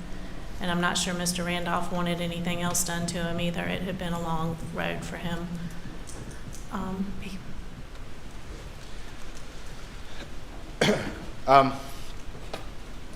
Backing up a little bit, the family, Alec and Maggie's family, properties, did they have a house in Hampton at one time? They did. They built that house. Okay. And did they have a beach house? They did. And where was that? At Stowe. And when did they get the beach house roughly? Do you recall? Oh gosh. I really don't know. They've had it for a long time, 15. I really don't know. I'm sorry. And what about Moselle? They had that property as well? Yes, Moselle was their most recent property, and it was kind of a hunting plantation type place. Great setup for hunting everything, and lots of beds for Alec to have men come out and have hunts, and not Maggie's favorite place to be, but the boys loved it. Sure. And in the summertime, where did Maggie typically prefer to be? At a Stowe? Or? She loved the beach, yes. Do you, are you familiar with what people refer to as the boat crash? I am. And to your general recollection, that happened around February of 2019? Correct. After the boat crash, did the family, and particularly Maggie, feel like what she felt some sort of backlash in the community or some sort of negative reaction that bothered her? She did. That was a devastating blow for their family. It was a horrible accident, but it was an accident. And Maggie felt like the Hampton community had turned against her. And Paul was being mistreated. People would say mean things to him, call him names, social media, inappropriate things were said to him. Inappropriate things were said to him when he went back to school. And it was very hard on the family. It was very stressful. Is that also part of the reason that Maggie preferred staying in Edisto? I think so, yes. During this time period, did Maggie start looking for a house somewhere else? She did.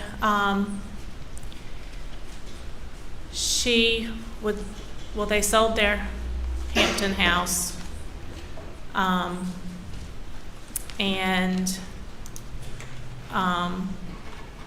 She was looking in the Hilton Head, Bluffton area for something. She had been looking in that area for a while. Okay. Did she find anything she liked? She did. She found one house that she just loved, and she called me and my parents to come down and take a look at it. And I believe Alec was there too. And she really thought that they might make an offer on that house, but in the end they did not. I think Alec advised her that the timing was just not right with the boat case going on. The boat case going on?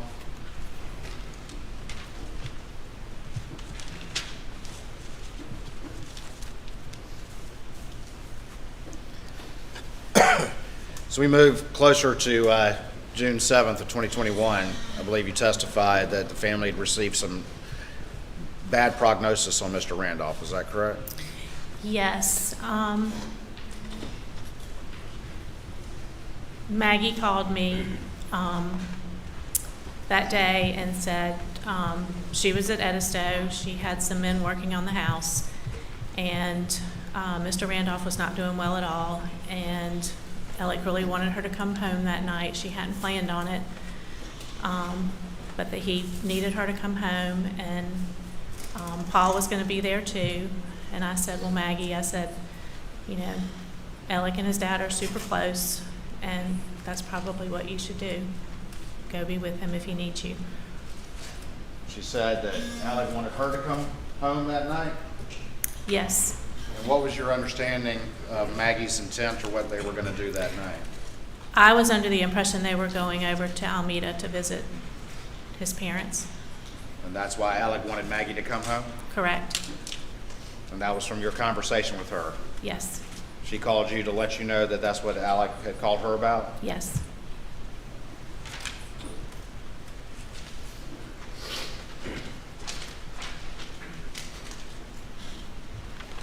You said she was having some work done at Edisto on June 7th? Yes, just maintenance work, getting it ready for the summer.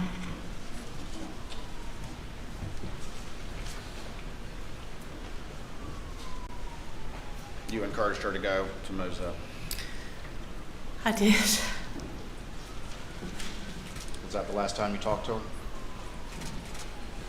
Yes. Thank you.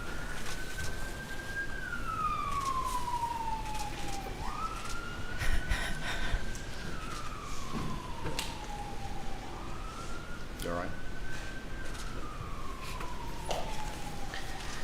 You remember about what time of day that was? I think it was around 4 o'clock in the afternoon. I think Maggie loved to call me when she was driving. She was always driving from, Moselle to Edisto to Charleston. And I think it was around 4 that afternoon. What was the rest of your day like? Just a normal day? Just a normal day. Did you go to bed that evening? Actually, we were not in bed. We were watching a movie. It was just Bart and me at home that night. Bart, your husband? Tell me how you found out. John, I didn't even realize this was going on. We were watching a movie, and Bart had gotten up to, I thought, go into the kitchen, and he had a text from John Marvin saying that a text from Randy, saying that there had been a tragedy, and could Bart please call him on his cell phone. He had called on Alex's cell phone, but wanted Bart to call him back on his cell phone. So what happened? So Bart went outside and called him. So I still didn't know anything was going on, and told him that Maggie and Paul had been shot. They were dead. What was your reaction? I just couldn't believe it. I didn't think it was true. I said, there has to be a mistake. I said, there's got to be some explanation. It just can't be them. What did y'all do after that? We gathered up our things, and we went to tell my parents. And Where do they live? they live in Somerville. And my mom had just had knee replacement surgery. So when we got to Somerville, I called and I said, Mom, we're on the way, and we've got some bad news to share, but I want to be with you. And so she was sitting in her recliner chair with her leg all bundled up, and so we got there, and both of my parents were there, and I think my mom went into shock. She couldn't be still, and she just kept making these noises, and it was just the worst. Did you go to Moselle at any point? We pretty much stayed with my parents all night. We went back home, showered, and then we all went to Moselle the next morning. Over the next few days, were y'all staying back in Somerville and going to Moselle, or what were you and your parents doing in Bart? So we had family coming in from Kentucky, and some of them were staying with me, some of them were staying with my parents, but we were in Moselle every day. We were planning the funeral, we were in Moselle every day after that until the funeral. Did that shock of finding out last for a while? I'm sorry? Did that shock of finding out last for a while? It's still hard to face.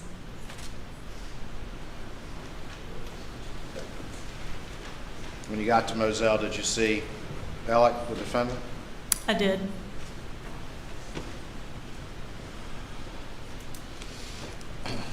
Did y'all hug? We did. Cry? We did.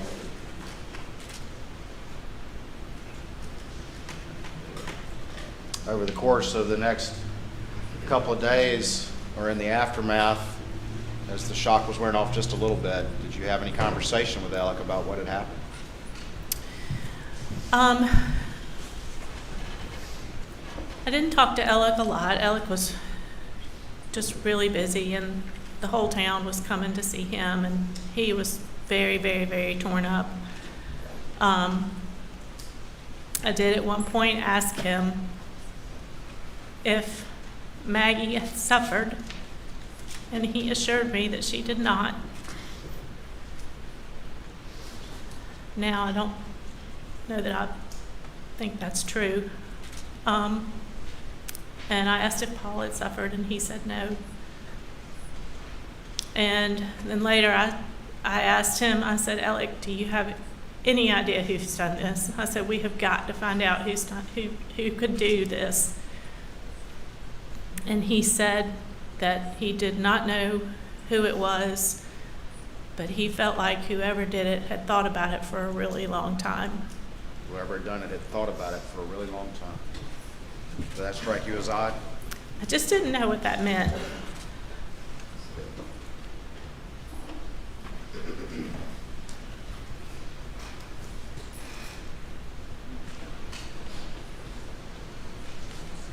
Were you ever privy or have any discussion with anything Alex said about whether or not he went to the kennels that night? I personally did not talk to him about that, but he told my mom that he had dinner with Maggie and Paul and then he took a nap, which he did. That was kind of a routine. He would lay down on the sofa at night after work and take a nap. But he said he never went to the kennel. Correct.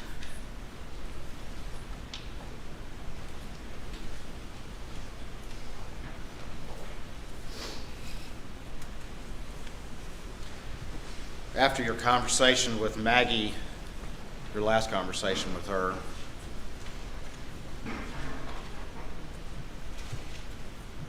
did it strike you as odd that she didn't go to the kennels or go to Alameda with Alec? Yes, And why is that?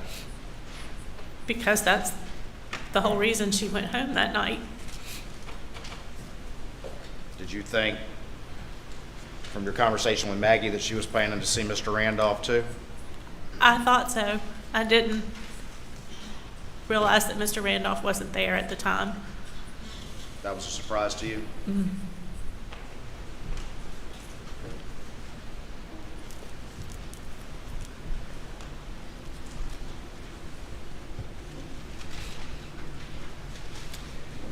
In the days and weeks following Maggie and Paul's murder, did Alec ever say anything about the boat case? We would talk about the boat case, and he was very intent on clearing Paul's name. What did he say? He said that his number one goal was clearing Paul's name. And I thought that was so strange because my number one goal was to find out who killed my sister and Paul. But that wasn't Alec's concern, main concern? I know he must have wanted that too, but it just, I don't know how he could have thought about anything else. But he talked about the boat case.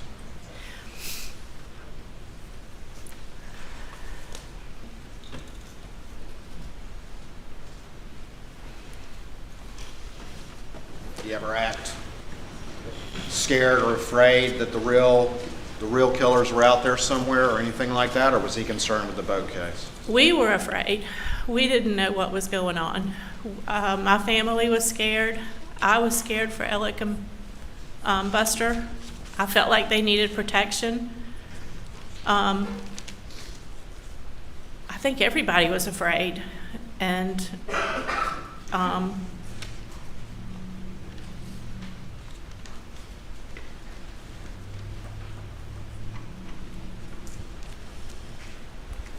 Alec didn't seem to be afraid.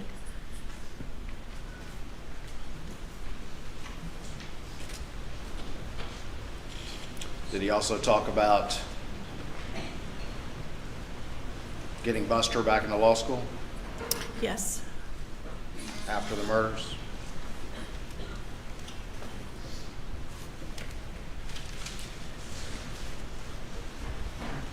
Maggie loved those dogs, didn't she? She did. She liked going down there and playing with them? She did. Would she tend to walk down there, or would she take another way to get down? If she was dieting, she'd walk. Sometimes she'd ride her bicycle, and she'd take her car. She'd go, just whatever she felt like. Take her car, take one of the golf cart things.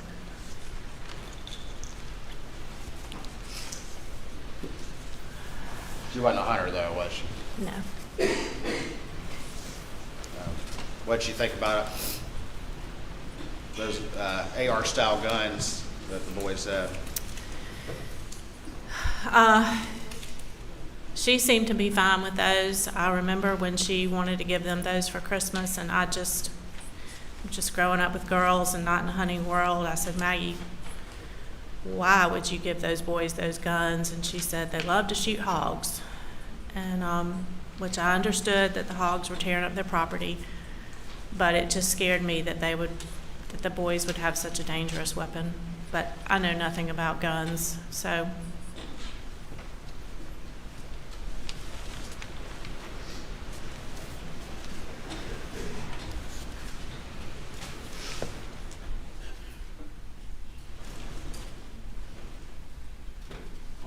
1 second, Mr. Brown.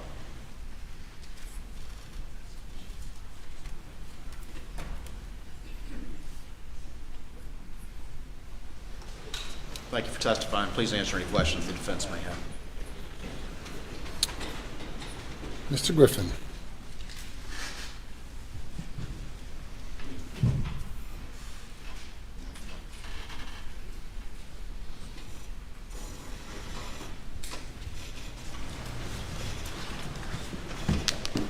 Hey.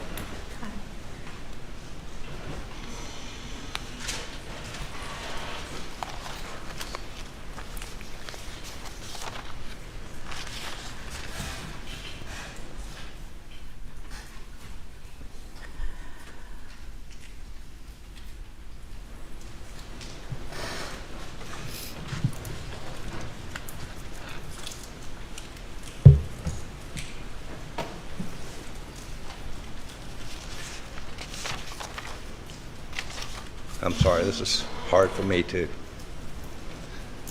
Maggie was a very special person, wasn't she? She was.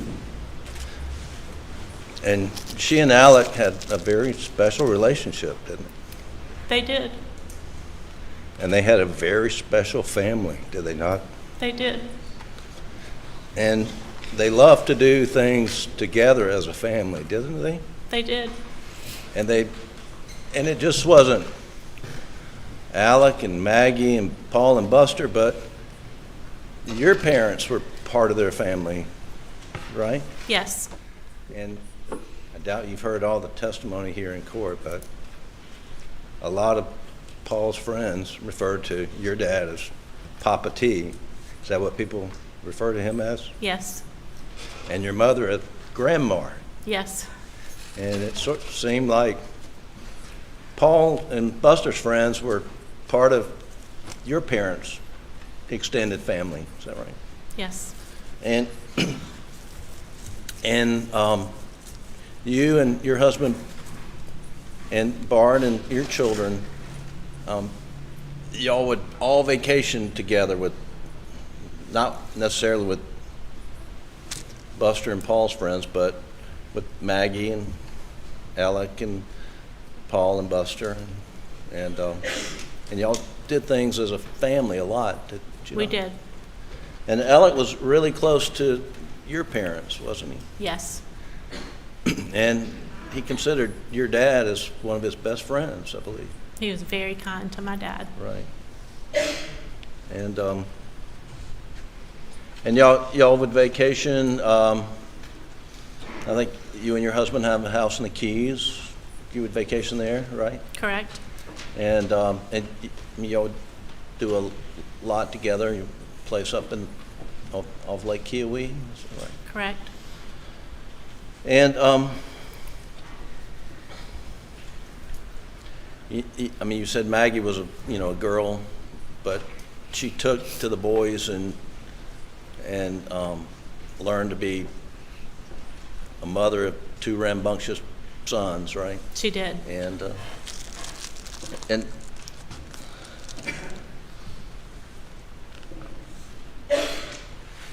you said earlier that about sporting events that Maggie never missed any of Paul and Buster's sporting events. Is that right? Correct. And Alec was there right by Maggie at every sporting event, wasn't he? Coaching. Coaching most of the time, right?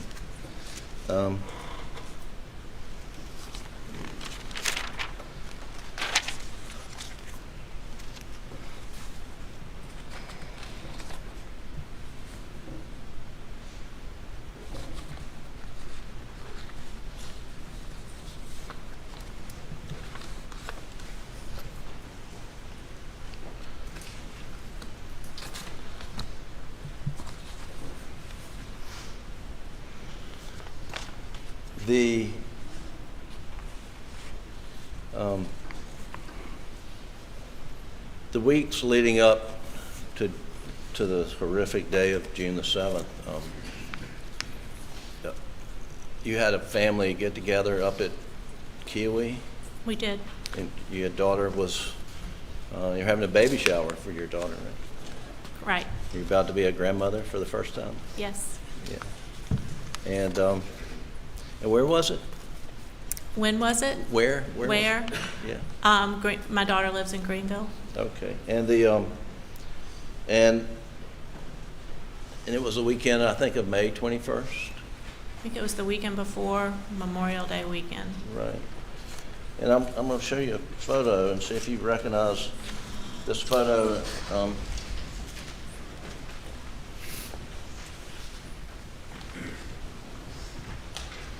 And it's Defendant's Exhibit 122. Yes, Do you recognize that? I took that picture. You took that picture. I did. Your Honor, we would introduce Defendant's 122 into evidence at this time. No objection, Your Honor. Submit it. Can you pull up 122, Doug? You know, I'm not sure, Marion, if the jury has actually seen a picture of Maggie in this trial. She's obviously the only female here in this photo. Mm-hmm. And y'all favor each other greatly, right? We do. And this was a weekend, just a couple of, I mean, you said the weekend before Memorial Day, Mm-hmm. right? And that's Buster on the left, Yes, and that's Paul, right, and then Maggie and Alex, right? correct. Okay. Thank you. You can take that down.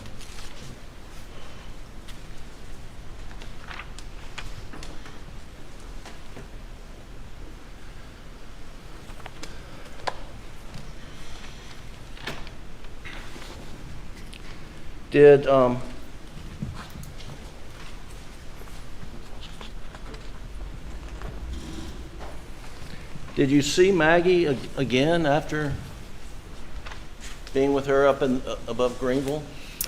I did not. So that was the last time you were together with her? Mm-hmm.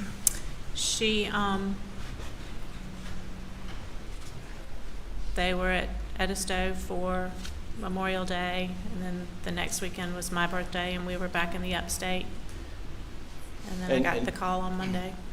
And you understand, the weekend after Memorial Day, Alec and Maggie went to Columbia for a super regional baseball game with Buster and his girlfriend Brooklyn. Right. You were aware of that? I am. And you mentioned that Maggie was a big Carolina fan and Alec was a big Carolina fan, right? They both graduated from there. And they went to a lot of the Carolina sporting events as a couple? Yes. Right.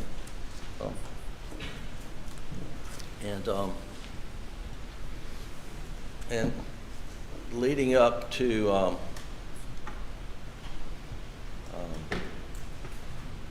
June 7th, well, let me back up. I know we've talked about this, and I don't want this to come out the wrong way, but Maggie did a lot for Alex's mom and dad, but didn't it make her somewhat sad to go over and visit his mother because of her condition? Absolutely. And it was really not high on her list of things that she wanted to do. Maggie went there a lot. She just didn't feel like she needed to go every day like Alec liked to go. And Alec would go every day and sometimes more than once a day. As much as he could, he did. And but Maggie cared for Mr. Randolph, and I know she loved him. I'm talking about she would, prepare food for him and tried to spoil him, wouldn't she? It was the no salt diet. Right. And they were all struggling to cook food that he would eat with no salt. And she experimented with different things, hopefully that he would enjoy, right? Right. The whole family was taking turns and trying to provide meals. And you know now that on the 7th, I think in the afternoon, and we'll establish this later, but, around 4:30, Mr. Randolph got admitted back to the hospital in Savannah. I know that now. Right. And you said earlier that you expected from your conversation with Maggie that she was going to go over to Alameda and see Alex's parents on the evening of the 7th, but and you found it odd afterwards when you found out she didn't? Correct. But knowing that Alex's dad was not there and he was back in the hospital, it doesn't really seem that odd anymore, does it? Probably not.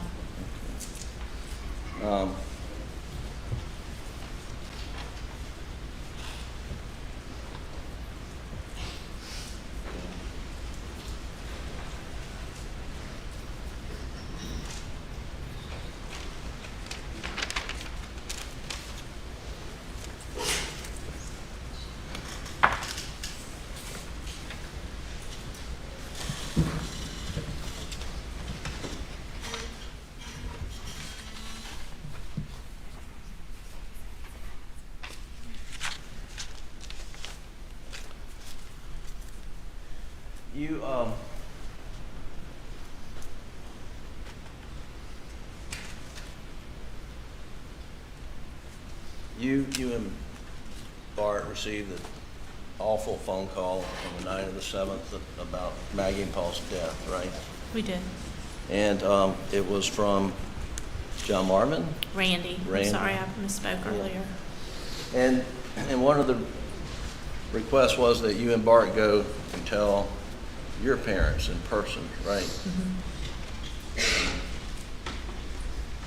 Well, I don't know that they requested, but I knew we had to do that in person. So you did that in person? Yes. And then the next day, you came to Moselle with your parent? Correct. And Alex, was he grieving greatly? Oh, terribly. I mean, people have We were all- described him as being destroyed. Would you agree with that assessment? Yes. And Buster was there? Yes.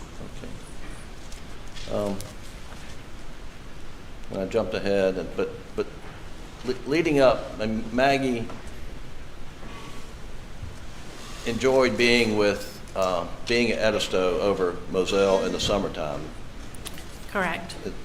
I think most people would. Yeah, right. Yeah. Enjoyed it a lot more than being at Moselle. Right.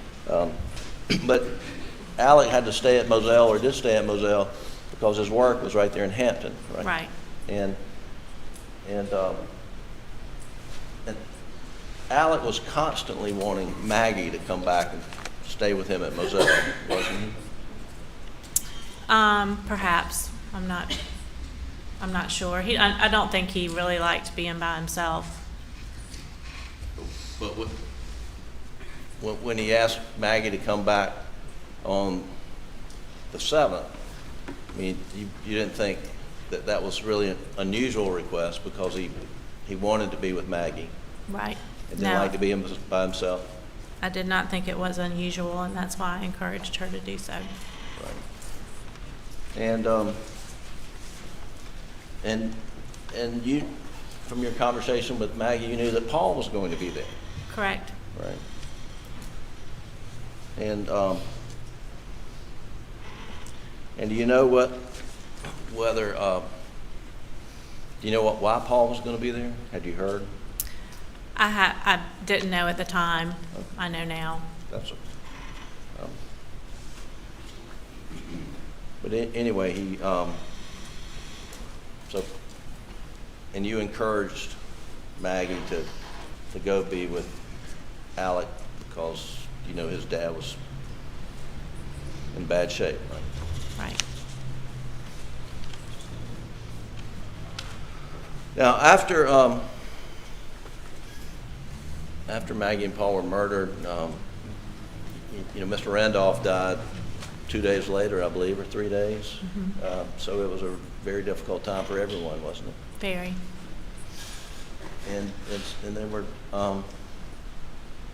2 funerals, one on a Saturday for Maggie and Paul, and one on Sunday for Mr. Randolph, right?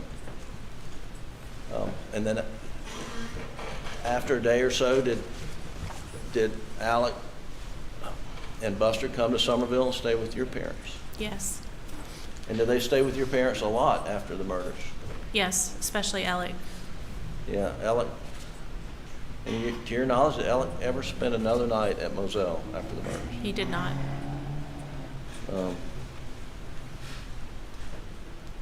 She stayed with your parents. He visited with you and your husband and family down at Key West at some time at the end of July. Is that right? He did. And then he and Buster came up to Greenville up at one point in time. They did. And then and he was staying with his brother Randy at times. He was all over the place. He was. And,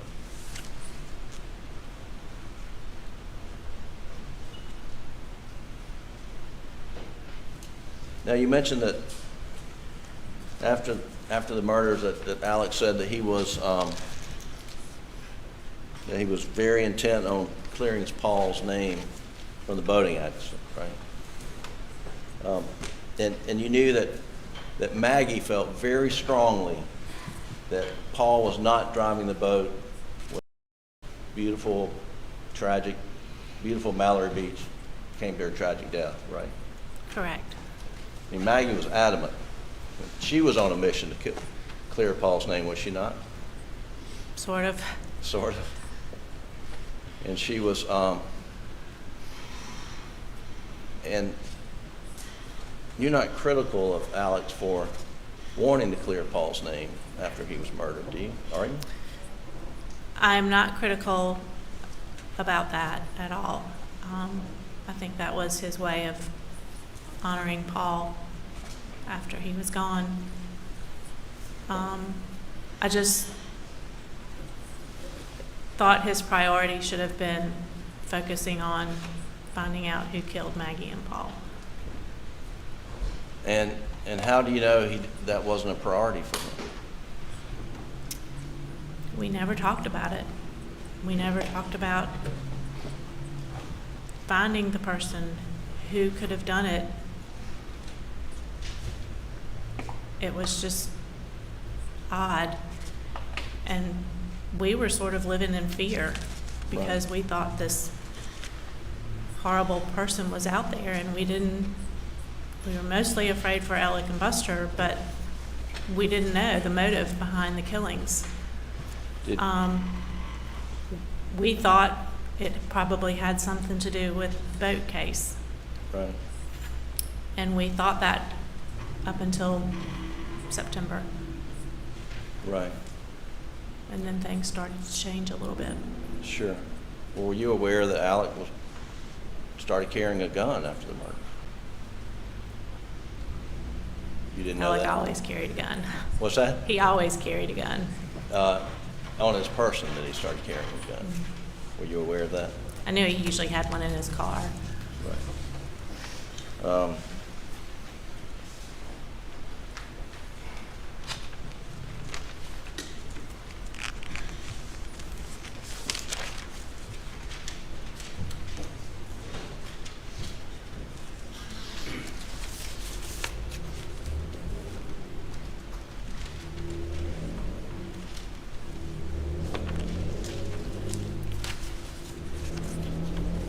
I want to ask you just some sort of one topic kind of questions.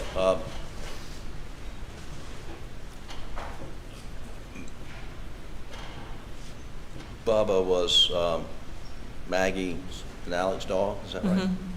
Bubba could be a little hard-headed, we've heard. But I'm sorry. Yes, Yes. Bubba. I think Bubba could be a handful. But it's pretty clear that Alec could control Bubba pretty well. Yes. And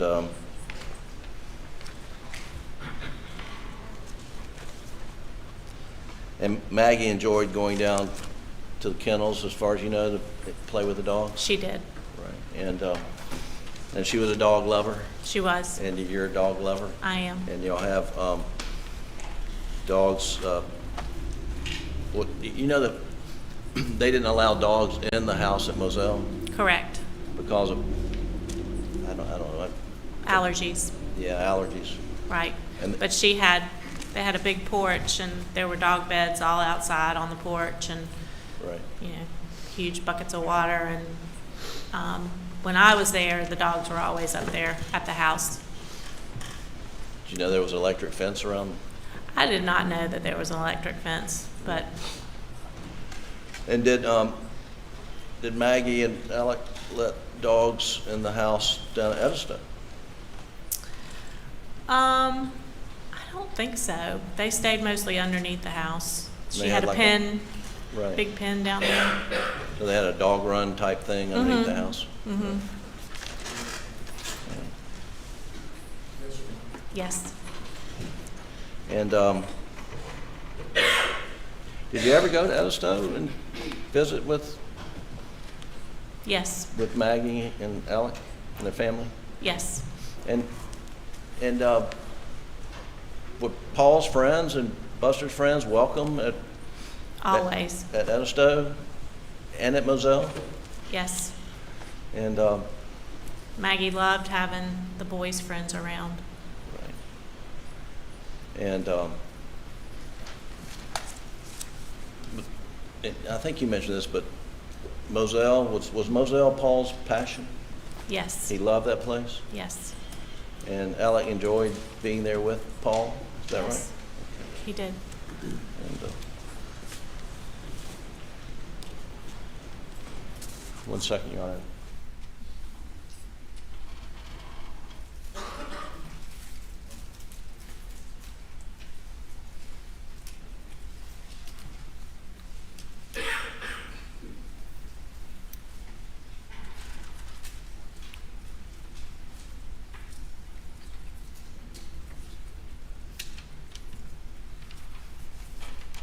Just very briefly,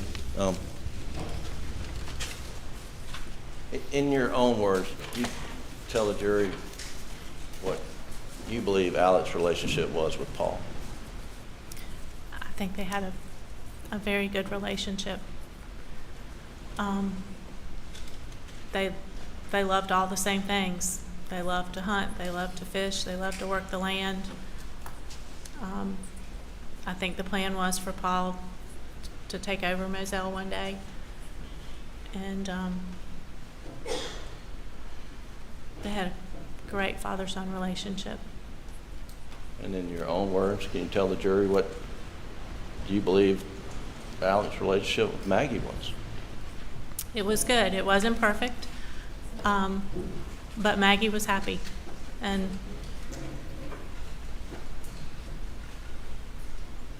I think she was happy.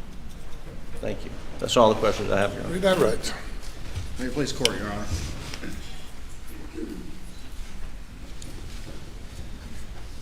When Maggie called you on the afternoon of June 7th, 2021, she reported to you that her whole purpose for going home was to go with Alec to visit Alameda. Is that correct? Objection leading. What did Maggie tell you her whole purpose was in going home and Alec wanting her to come home on June 7th, 2021? She was going home to be with Alec and visit his parents at Alameda. And it was such a point of contention that you actually encouraged her to go. I did. You were asked some questions about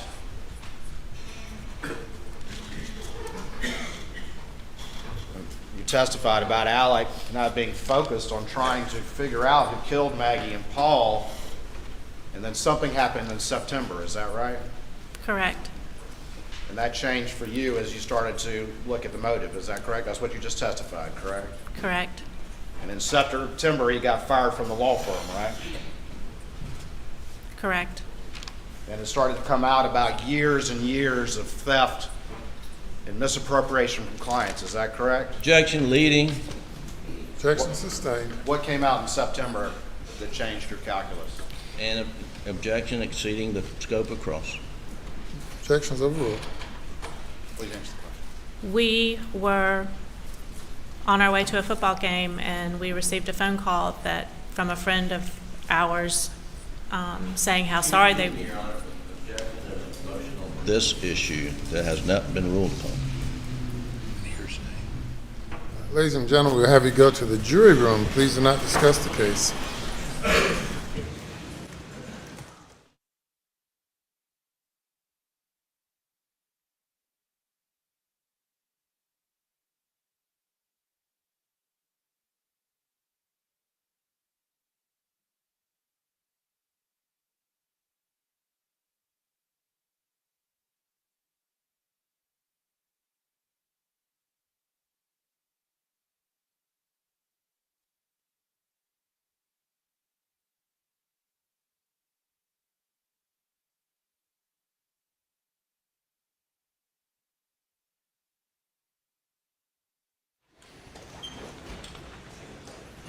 Nature of the objection. Your Honor, she was about to testify that she had heard about the roadside shooting. The state has not gone into the roadside shooting yet. Your Honor's not ruled on whether that's admissible or not. We object to under 403 as to being admissible. And substantively, that is the objection, evidence of the roadside shooting. It just opens up a whole new avenue of issues. Secondly, what she knows thus far would be hearsay, which is a technical objection, but certainly we object to any evidence of the roadside shooting. Your Honor, at this point, of course, this is responsive to a question that was raised on cross-examination by Mr. Griffin, in which she testified something happened in September. So for that reason, just to begin with, I believe that door is opened as to her to explain what it was that changed at that period in time, which was the nature of my question to her. Additionally, I think if we look beyond that, there is a connection, if we want to talk and have in-camera hearing about her answer and about 403 and 404, there is a logical connection between what happened in the roadside shooting and what happened on June 7th, 2021. And that connection is, of course, that the evidence will show that as the temperature increases, as there's a confrontation for Alex Murdaugh, then things like this happen. And that's what happened on September. But as it relates to this specific witness, this was an answer that came up during the defense cross, and it's fair to explore with this witness now what changed in September, which she's already testified to from a defense question. And what was the question that prompted the response that you now indicate opens the door for this? Yes. So in that particular question and in her response, he asked her, and he had been, of course, engaging in great detail about the family relationship and that sort of thing, and put up a picture and all the rest of it, and asked her about her assessment at that particular time, and she went in and started to explain that, and he was specifically asking about Alec being concerned about clearing Paul's name in the boat case, and then she explained further that, and he asked her if that was any big deal, and then she went on to explain her answer, and that's when she talked about how everything changed in September, and that was what I was exploring, what happened in September, which has been testimony before this jury, and I think now fair game for them to understand what happened in September. All right. Yes, sir.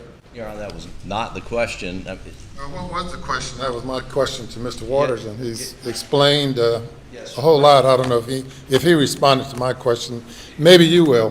What was the question that you posed that generated the response about her concern and her concerns changing? The question that I asked related to her, I said, you testified previously that you didn't believe Alec was concerned about finding out who did this, or more concerned about clearing Paul's name, and then she says, well, it seemed odd he wasn't concerned about finding out who did this, and I said, why do you think he was not concerned?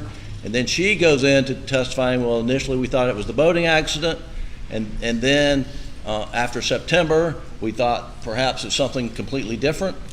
And I mean, I was exploring her testimony on direct, and she offered up the issue of the roadside shooting. So I didn't ask anything about the roadside shooting, Your Honor. I was asking her why she thought Alec was not trying to, what was the basis of her belief that Alec wasn't trying to find out who did this. All right, Mr. Waters. And I apologize if I wasn't more clear. I don't remember the specific question, but what I do. We have court reporters. If we'll have Ms. Harris, if you'll go back a bit to Mr. Griffin and his questioning of Ms. Proctor.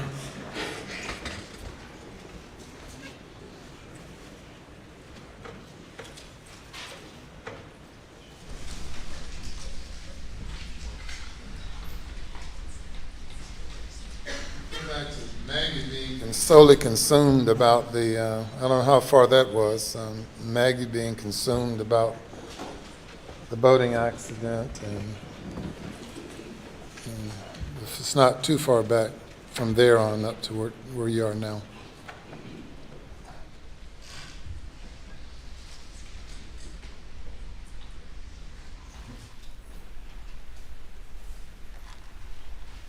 And if you need a break, we can take one for you to locate it.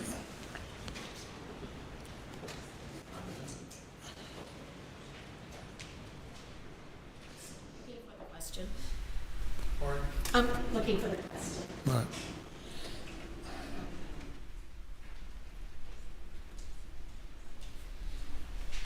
You're not critical about Alex wanting to clear Paul's name. You need to be loud enough for me to hear you at least. Go ahead. Sorry. Okay, yes, sir. Okay. You're not critical about Alex wanting to clear Paul's name.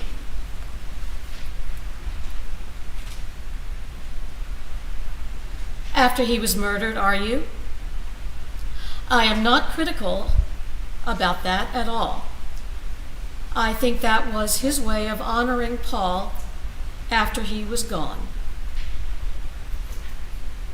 I just thought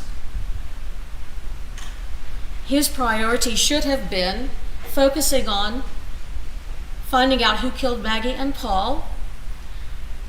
And how do you know that wasn't a priority? We never talked about it. We never talked about finding the person who could have done it.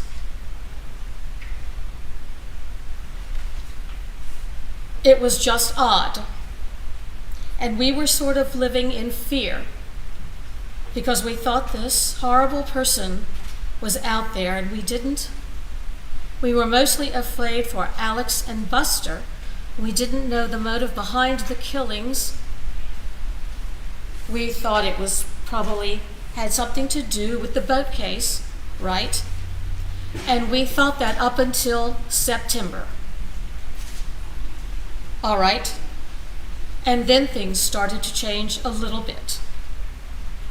Were you aware that Alex started carrying a gun?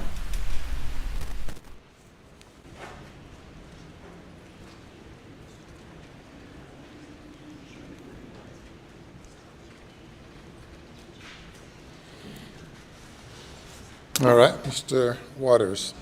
Your Honor, again, these were in direct responses to his question as he was exploring her statement about his concern on the boat case. And in fact, the reference to September was actually in response to a follow-up question that the defense continued down that line of questioning. That answer has now come out, and I think that the witness, again, is entitled and is fair game at this point before. Testify as to what changed in September?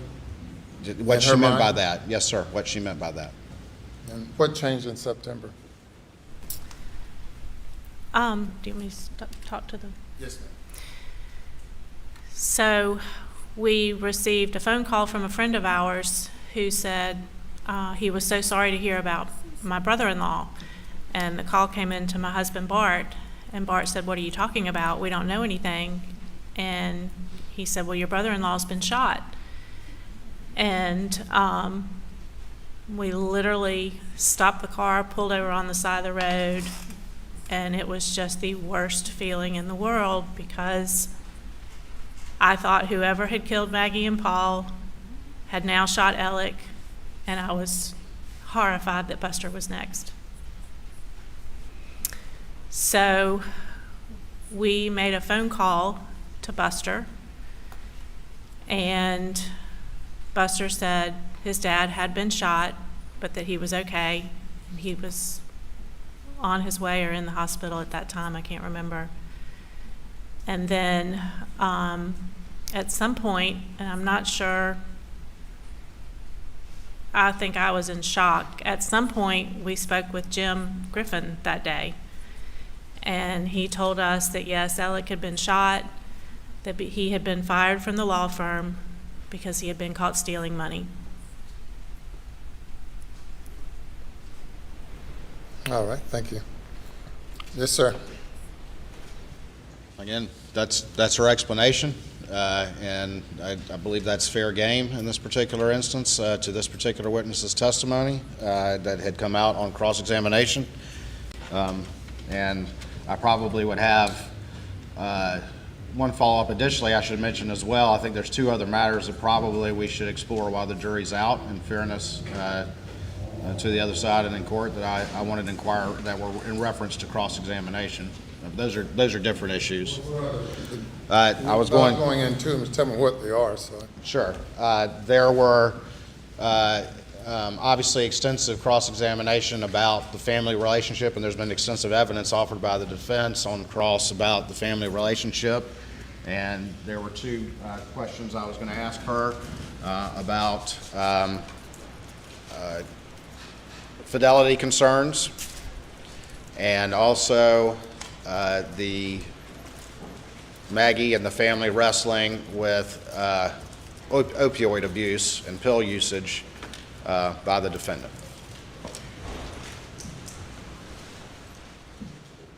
Both of those have been issues that Maggie had wrestled with and had expressed to her. all right, Mr. Griffin.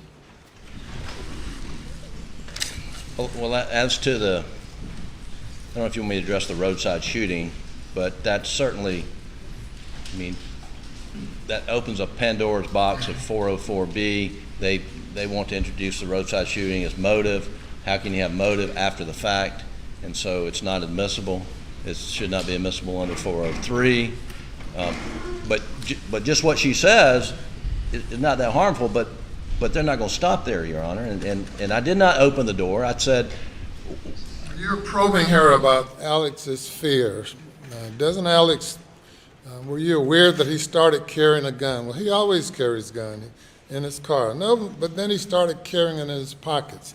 So you're having her, cross-examining her to suggest that Alex was living in fear, as evidenced by the fact that he continued or started carrying a gun, not in his vehicle, but on his person. And she, in her response, says, well, I never, didn't appear to me that he was living in fear. I didn't know anything about that and responding to you until in September when this occurred for whatever reason. Now, with the truth of what occurred, she's not testifying as an investigator. She said she heard he'd been shot. And that gave her, changed her reason for concern in some way, whatever that might be, I don't know. Did you still have a reason for concern, or you, about Alex's safety, or did it, was it changed, was it altered? That day, and for some time after that, we were very concerned for the family. We felt like someone was after them, but then we started finding out about other things that had been going on in Alex's life. And this is in part based on your conversation with Mr. Griffin?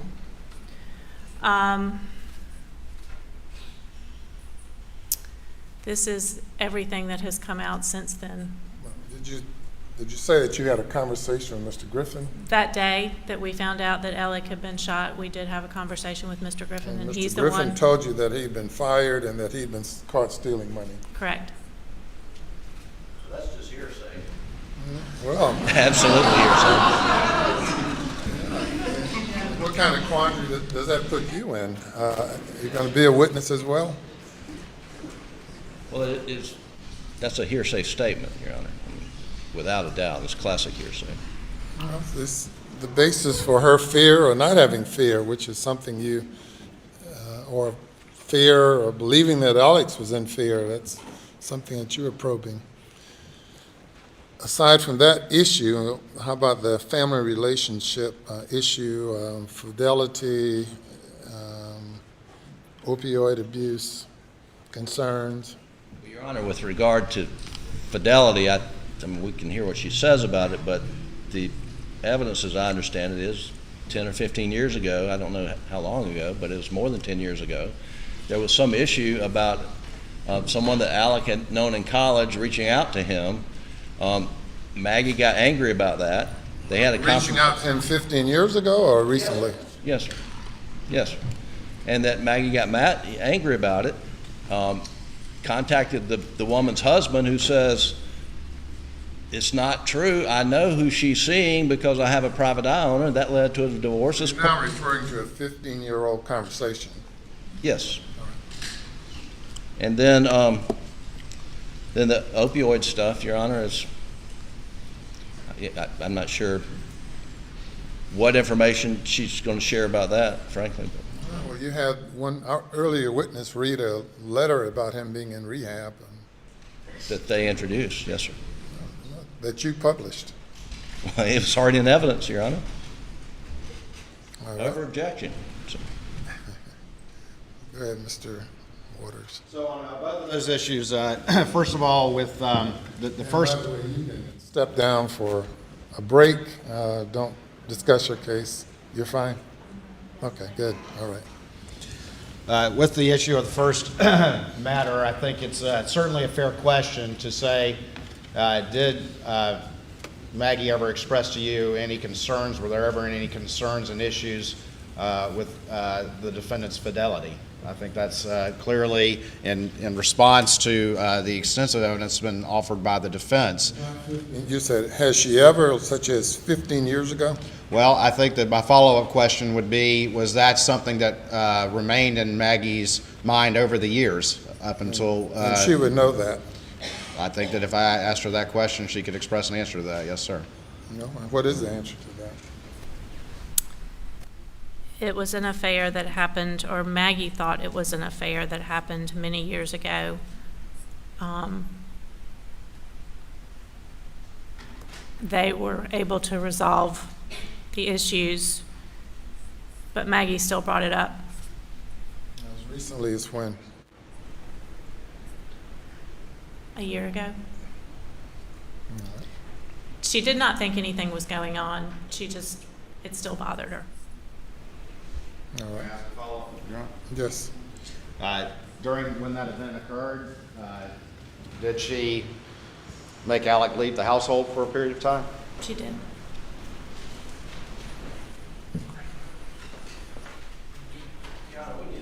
Frame when this happened. I mean, I understand. 15 years ago, or? How long ago was that? It was a very long time ago. I'm not sure. A very long time ago. I think, again, I'm not trying to make it bigger than it is, but I think given the issues that have been squarely in front of the jury, the state's entitled, at least in a limited fashion, to offer this some testimony in this regard that that everything was not perfect, as the defense has repeatedly elicited. And so on that particular issue, I only propose a limited question that had Maggie ever had any concerns about fidelity, and had those concerns continued to bother her, and that would be the extent of my proposed examination of her on that issue. All right. Anything else? It's 2007 is our understanding. 2007, 15 years ago. Well, yeah, 2007 was 15 years ago, yeah. And that's when it occurred? Well, that's been established. Give me something new. Well, other than repeating 15 years ago. It's not admissible under 403. Unfair prejudice outweighs the probative value of this. Whether it still bothered her, I mean, she testified that they weren't without their problems like all married couples, but they had a good marriage. I mean, it's been addressed, and it's highly inflammatory. That's why your questions have to not lead into things that might be inflammatory. We're going to be in recess for about 15 minutes. Please.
the witness can testify as to her concern as to what occurred on September 7th that changed her concern about Alex living in fear.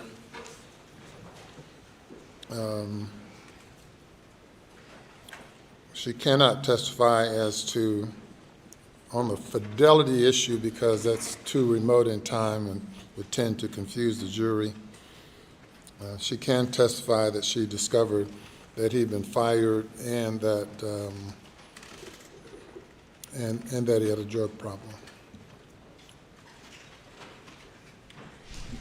Your Honor, depending on how the testimony goes, we would have hearsay objections if she's testifying as to what someone told her. She's not testifying as to the truth of it. She's responding to why her concerns were changed based on, in part, of her conversations with you. No, I understand that. As an agent for Mr. Murdaugh. No, I understand that. The point I just stood to address is the family wrestling with opioid and pill use by the defendant. That is hearsay. If that's how she knows. She already had a drug problem. I mean, if you want to talk about specifically, I don't know to what degree she discovered his drug problem, opioid addiction, or whatever it is, but it's already in evidence anyway. No, I understand. I'm just advising the court that I will be making hearsay objections if that's she's testifying about hearsay. Anything else before the jury comes? Nothing from the state this time, Your Honor. All right, bring the jury.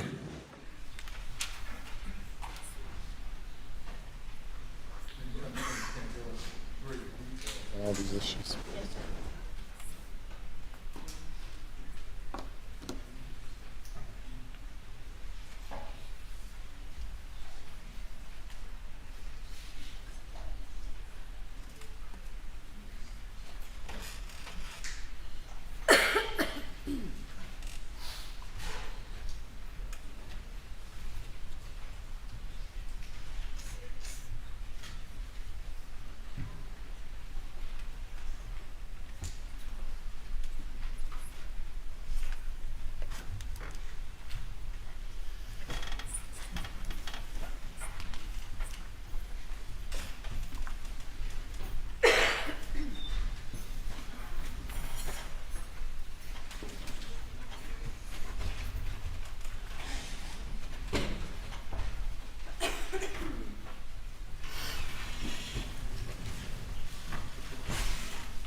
The objection is overruled. You may continue.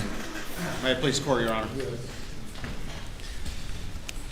Ms. Proctor, when we left on the break, I was asking you what happened in September that caused you to change your assessment. Can you describe that to the jury, please? On September 4th, we were headed to a football game, and my husband, Bart, received a phone call from a friend saying he was so sorry to hear about what had happened to my brother-in-law. And we had no idea what he was talking about. And he said, well, we've heard, he told us he had been shot. So we pulled over on the side of the road. We were all in hysterics. We called Buster, and Buster said yes, that his dad had been shot, that he was being airlifted to the hospital, that they thought hoped he was going to be okay.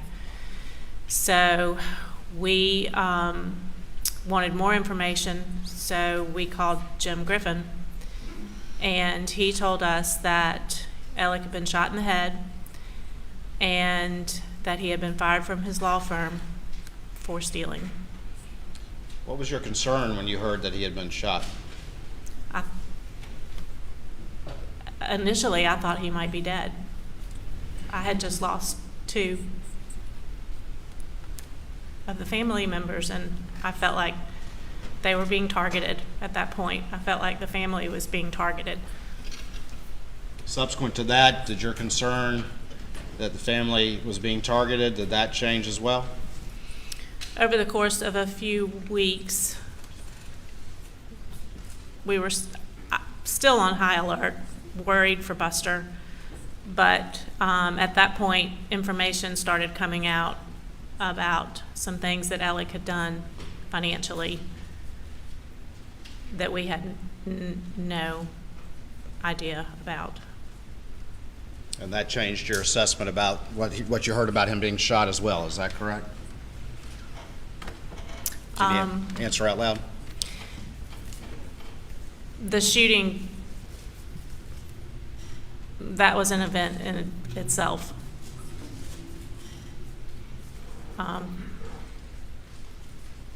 The roadside shooting.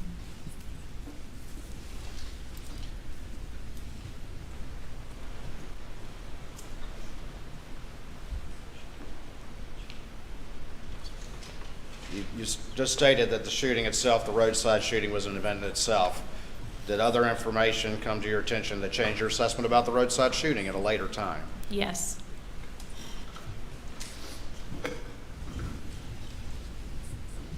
And changed that initial concern that Alec was somehow being targeted? Yes. Did Maggie have a nickname for Paul? As little, what is detective? Little Detective? Mm-hmm. And what did that mean? She felt like that he was always looking to make sure his dad was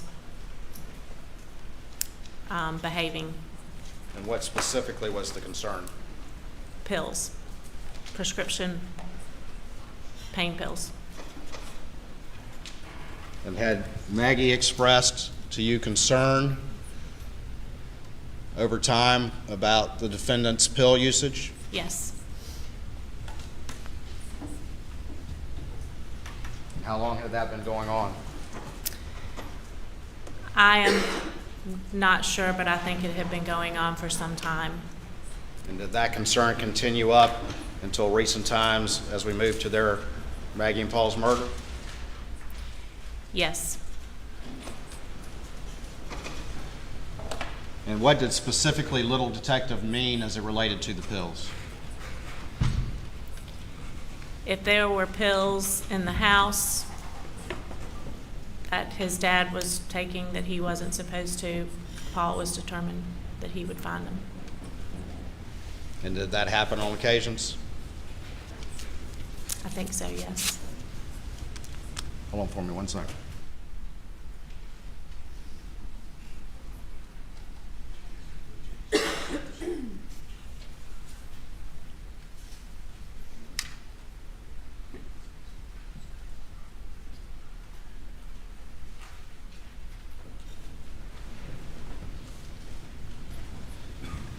What specifically changed your perception of the roadside shooting after your initial concern?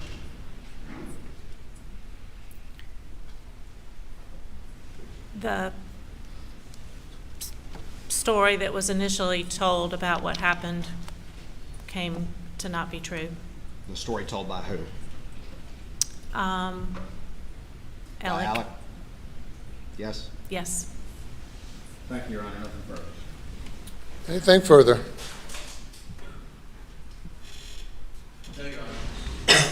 Thank you. You may step down.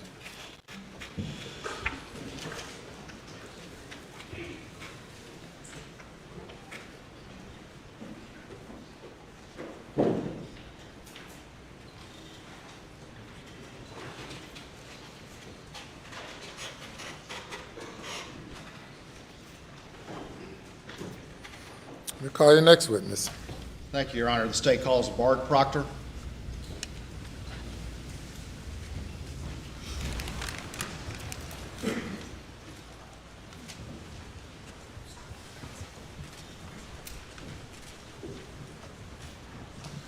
Raise your right hand, put down the Bible, please. Do you swear or affirm that any testimony you give today be the truth, the whole truth, and nothing but the truth so help you God? I do. All right, if you would, please, sir, sit in that chair over there, state your full name for the record, spell your last name, and then speak into the mic.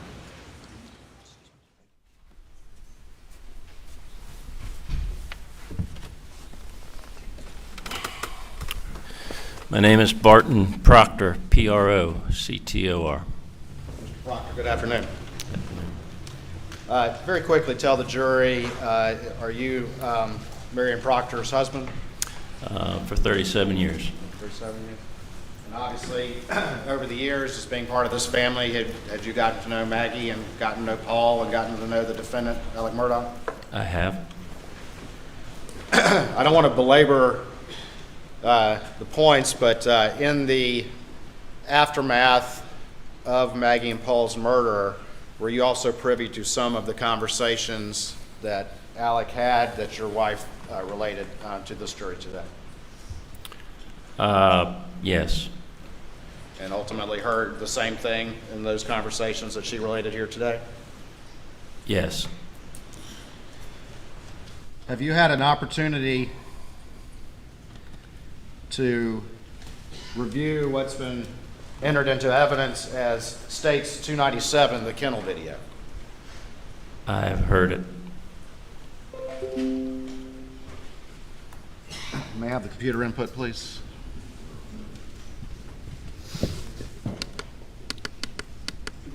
It was on there.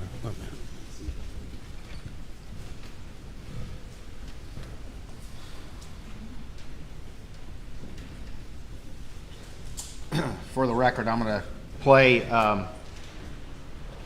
States 297.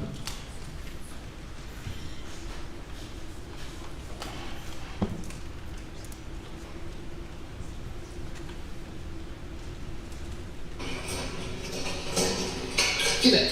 Get back.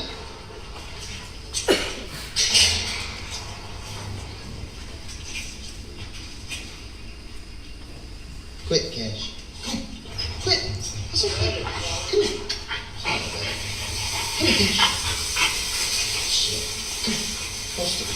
Cash. Hey, he got a bird in his mouth. Hang on, Bubba. It's a guinea. This is a chicken. Come here, Cash. Cash. Quit.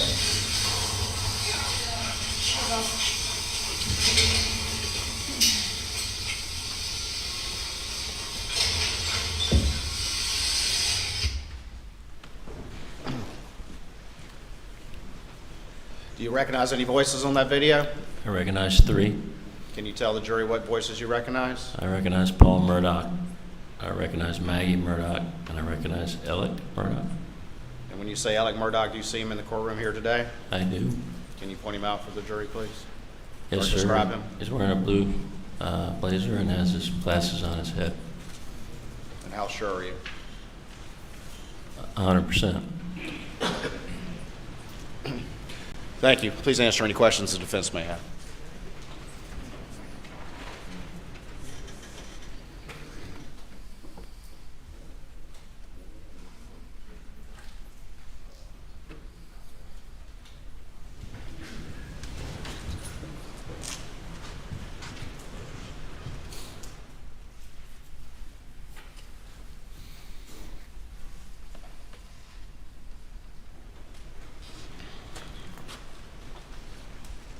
Hey, Mr. Proctor.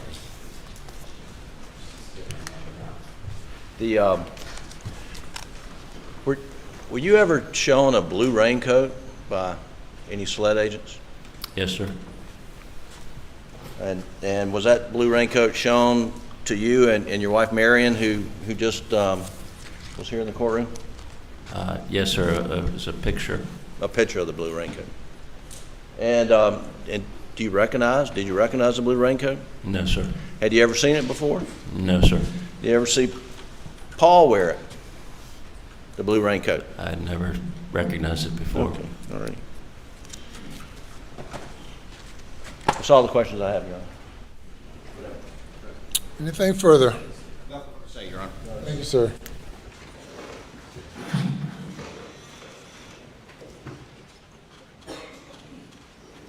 You have another witness today? Your Honor, as you're aware, there was a circumstance beyond any of the parties' control. No, because of a circumstance beyond the parties' control. Very good.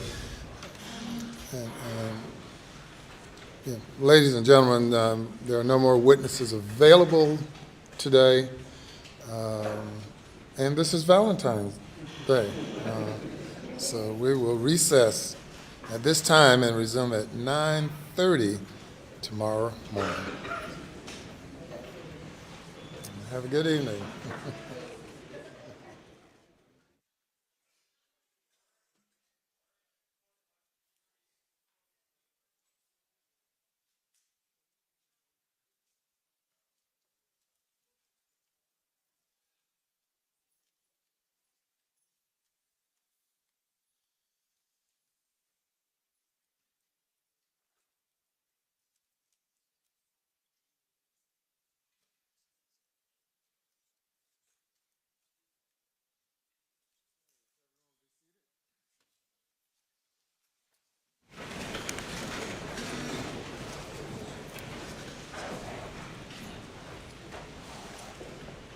Mr. Waters, the jury is gone. You can further explain if you'd like. You can further explain. The issue with the scheduling? Yes. Yes, sir. There's witnesses that are coming forward. There's a unavoidable, unfortunate personal event that has arisen that unfortunately has affected that witness's availability, Your Honor, and so that's why we had requested, we are late in the day, but had requested a recess for the day. Your Honor, I will say that with the side of the road issue has always been out there, and at this point, we believe there is some admissibility as to that, particularly a statement of the defendant related to that, in which there's actually a few statements, but there's one statement in particular. I don't know if Your Honor wants to proffer that at this particular time, since we have a little time available outside the jury's presence, but I do think that at some point that's a bridge, given developments, that needs to be crossed. All right. Yes, sir. We've prepared a memo. We would be prepared to argue that motion, but we're not today. We expected this to go through, no motion to be argued today. I apologize to the court, but we would prefer not to go forward with it today. You said you're preparing or have prepared a memo?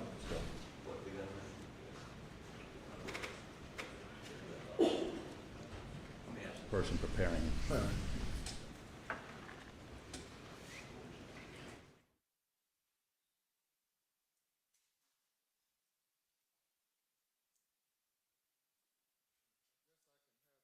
Stop the jury and have them come at another time if need be, 10 o'clock, 10:30, whatever. Your Honor, we're not done with that. We were hoping, we were not anticipating it coming up at all. Can you all don't leave with the jury yet, if you can find out, are they gone or still here? You have them hold for a moment.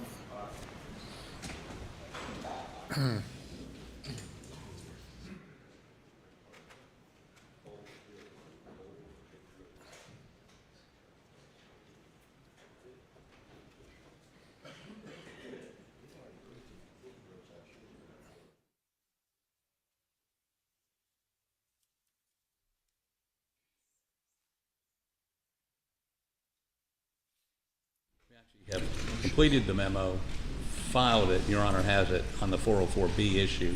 There's a section on the roadside. Has it been sent to me or is it being sent? It was.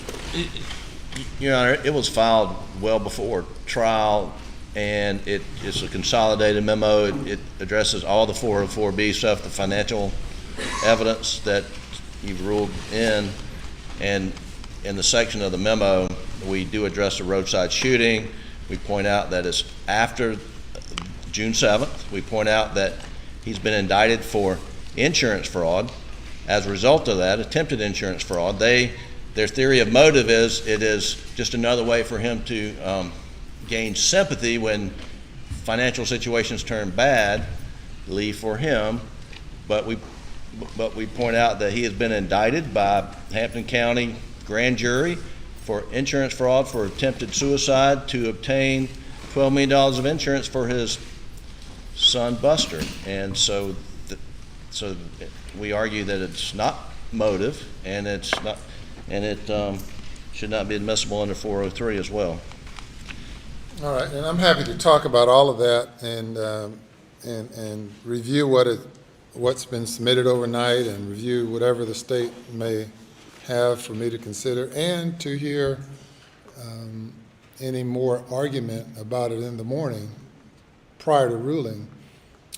I've had them to stop the jury from leaving to find out how much time you all might need tomorrow morning, because otherwise I've told them to be here at 9:30 if they need to come at 10 o'clock, 10:30. Mr. Harpootlian. Your Honor, I don't think this will take 30 minutes to argue. I would prefer to argue it in the morning simply because we haven't looked at it, and while Mr. Griffin is an extraordinary advocate, I'd like an opportunity to. Want the jury to come in at 10? 10 would be great. I would say 10:30 to be safe, Your Honor.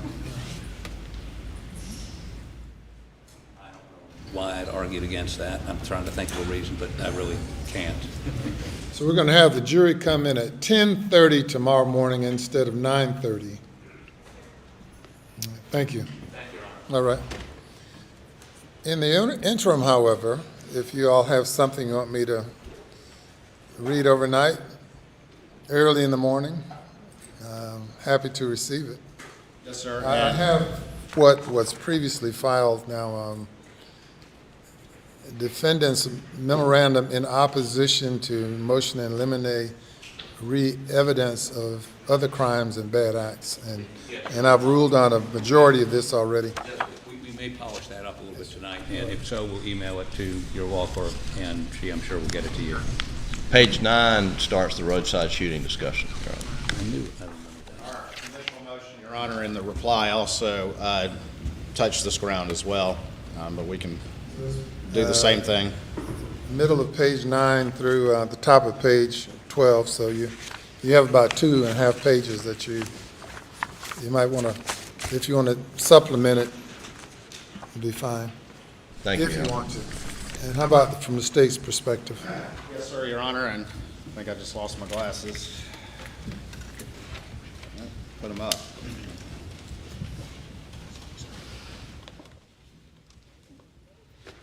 Your Honor, if you look at our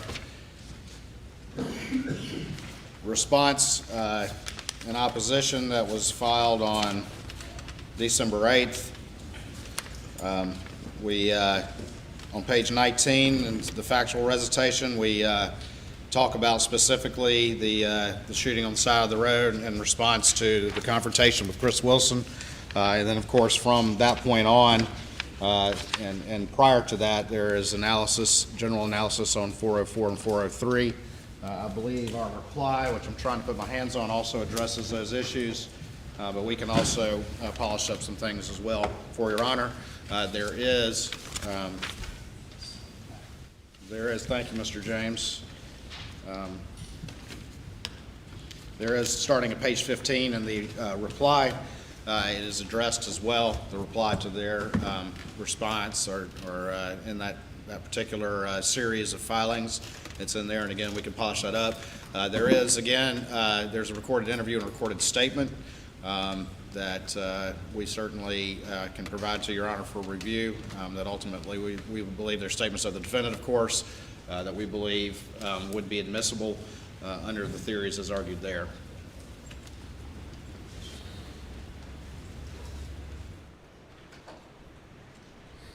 And what is the state's theory of admissibility of the roadside shooting? Yes, sir, Your Honor. As we argued back in December, and as argued in those particular briefs, what we see is a chain of circumstances that are connected for an extended period of time that particularly highlight and start in June 7th. We've gone into, obviously, Your Honor, moving into the financial situation as it went into July and the efforts to shore up that particular money, the loans. Mr. Burney testified to that today. But of course, Mr. Murdaugh, there's already been evidence admitted that he was $192,000 short, and that Chris Wilson covered that. The evidence goes on that in that particular interim of time, and again with the state's theory, that he's able to do his best to try to cover things up in that interim period. But then everything comes to a head, as already been testified to, in September 4th. Chris Wilson, of course, has also already testified that that particular day, on September 4th, that he finally got the defendant to agree to meet with him and confronted him about that 192, which again is right at the heart of the Ferris feeds, which are right at the heart of June 7th, 2021. And had that confrontation with him. The admissions that were made have already been testified to. And then with a short period of time, in response to that, that the side of the road shooting happened. You've already heard testimony here from Ms. Proctor that, of course, the initial reaction of everyone is, oh my gosh, the real killers are back. And that's precisely, under the state's theory, the effect that the defendant intended. And there will be, from these recorded statements, ultimately evidence offered that was not true, and he had told lies, Your Honor, about that particular. And that would be the recorded statement that we would offer about when he admitted that he had been untruthful to law enforcement about the circumstances of that shooting. I don't intend to go into great detail about that.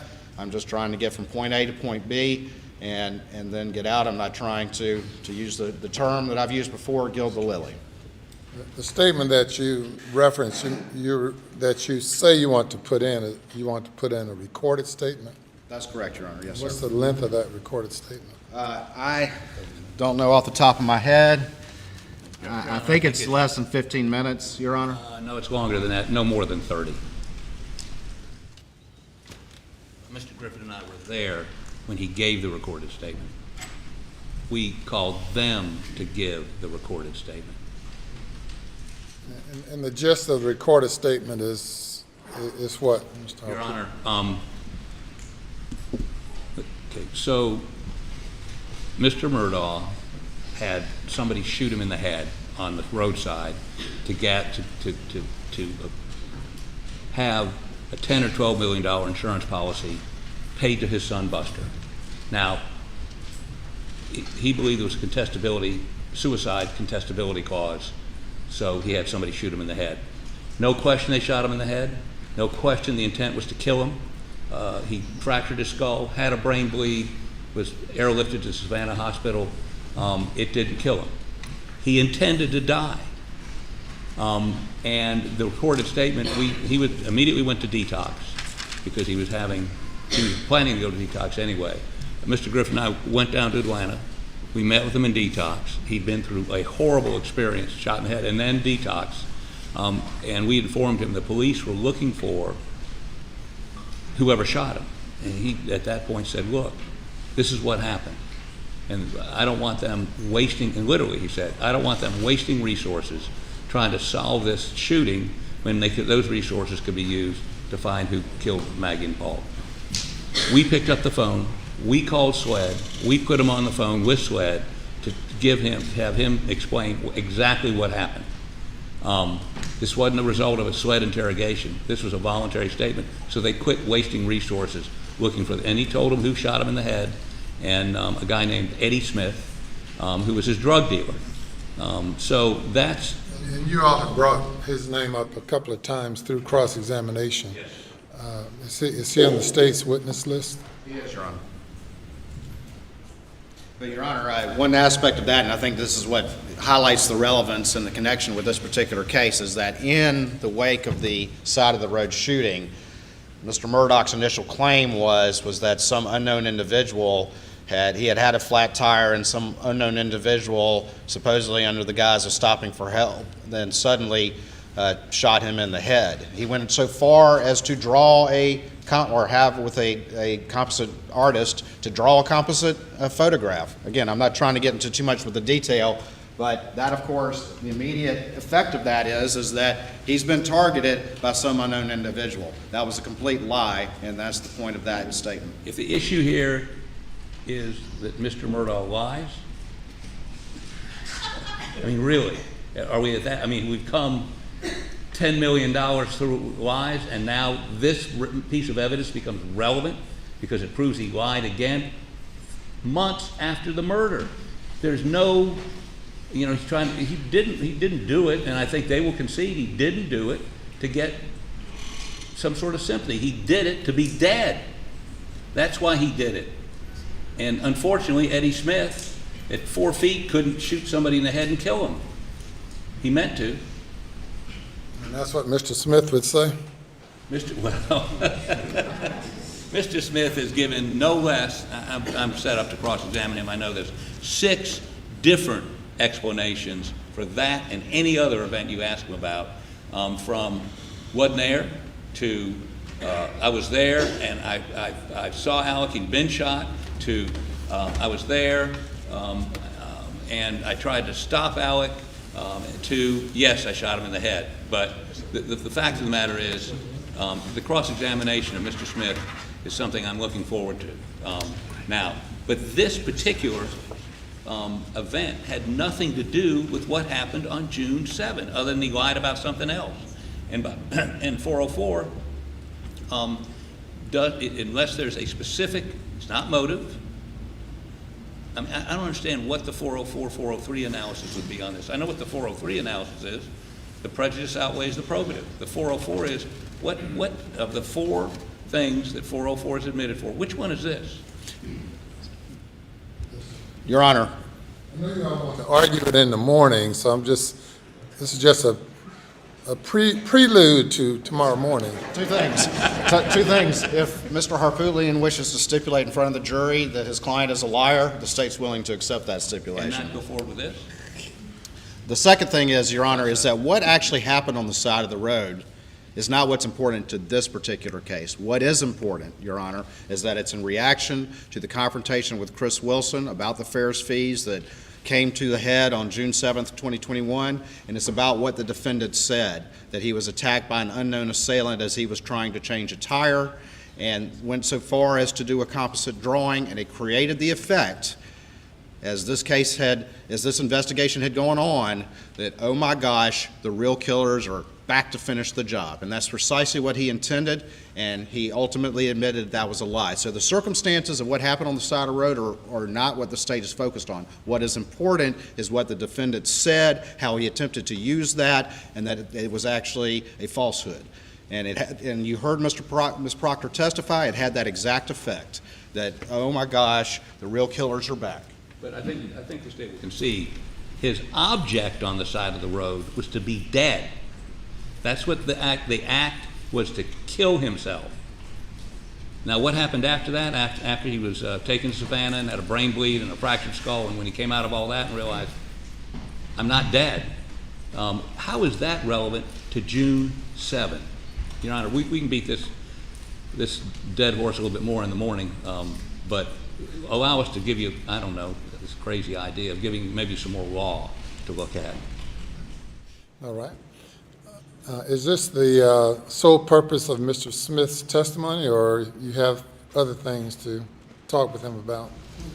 Well, he's on the witness list. I didn't say necessarily that we're calling him. What I'm trying to do, again, is to limit the presentation to just what's relevant to this particular trial that we have here today. Witness, and so I would have we're talking, discussing now this motion excluding testimony, but who's your witness to talk about what you're arguing? We would have a law enforcement witness come in and testify as to the circumstances of that statement. And again, I'm trying to limit it to what's very focused to what's relevant to this trial, and that is the intended effect that he had and its reaction to the confrontation and the symmetry between June 7th and September 4th.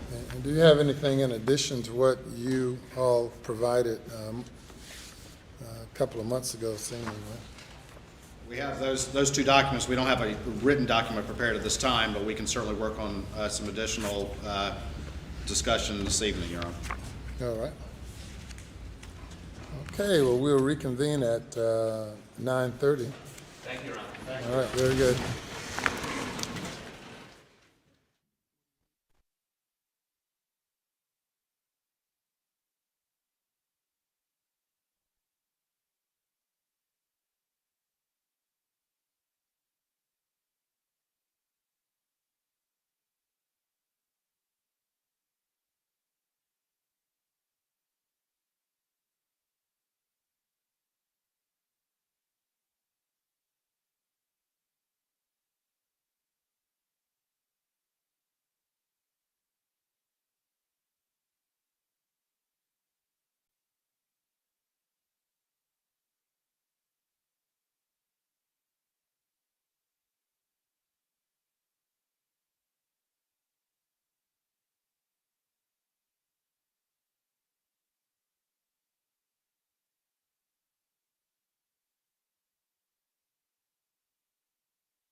The life of Alex Murdaugh is bizarre. It is complicated. This great South Carolina attorney is charged with the murders of his own wife and son. Okay, and are they breathing? No, ma'am. Who exactly is this guy? Everybody knows the Murdaughs. It's a household name. Family that is so powerful. Who knows where this thing is going to end? This case needs to be resolved. We need to put this behind us and move on. Murdaugh Family Murders. Live coverage today, only on Court TV.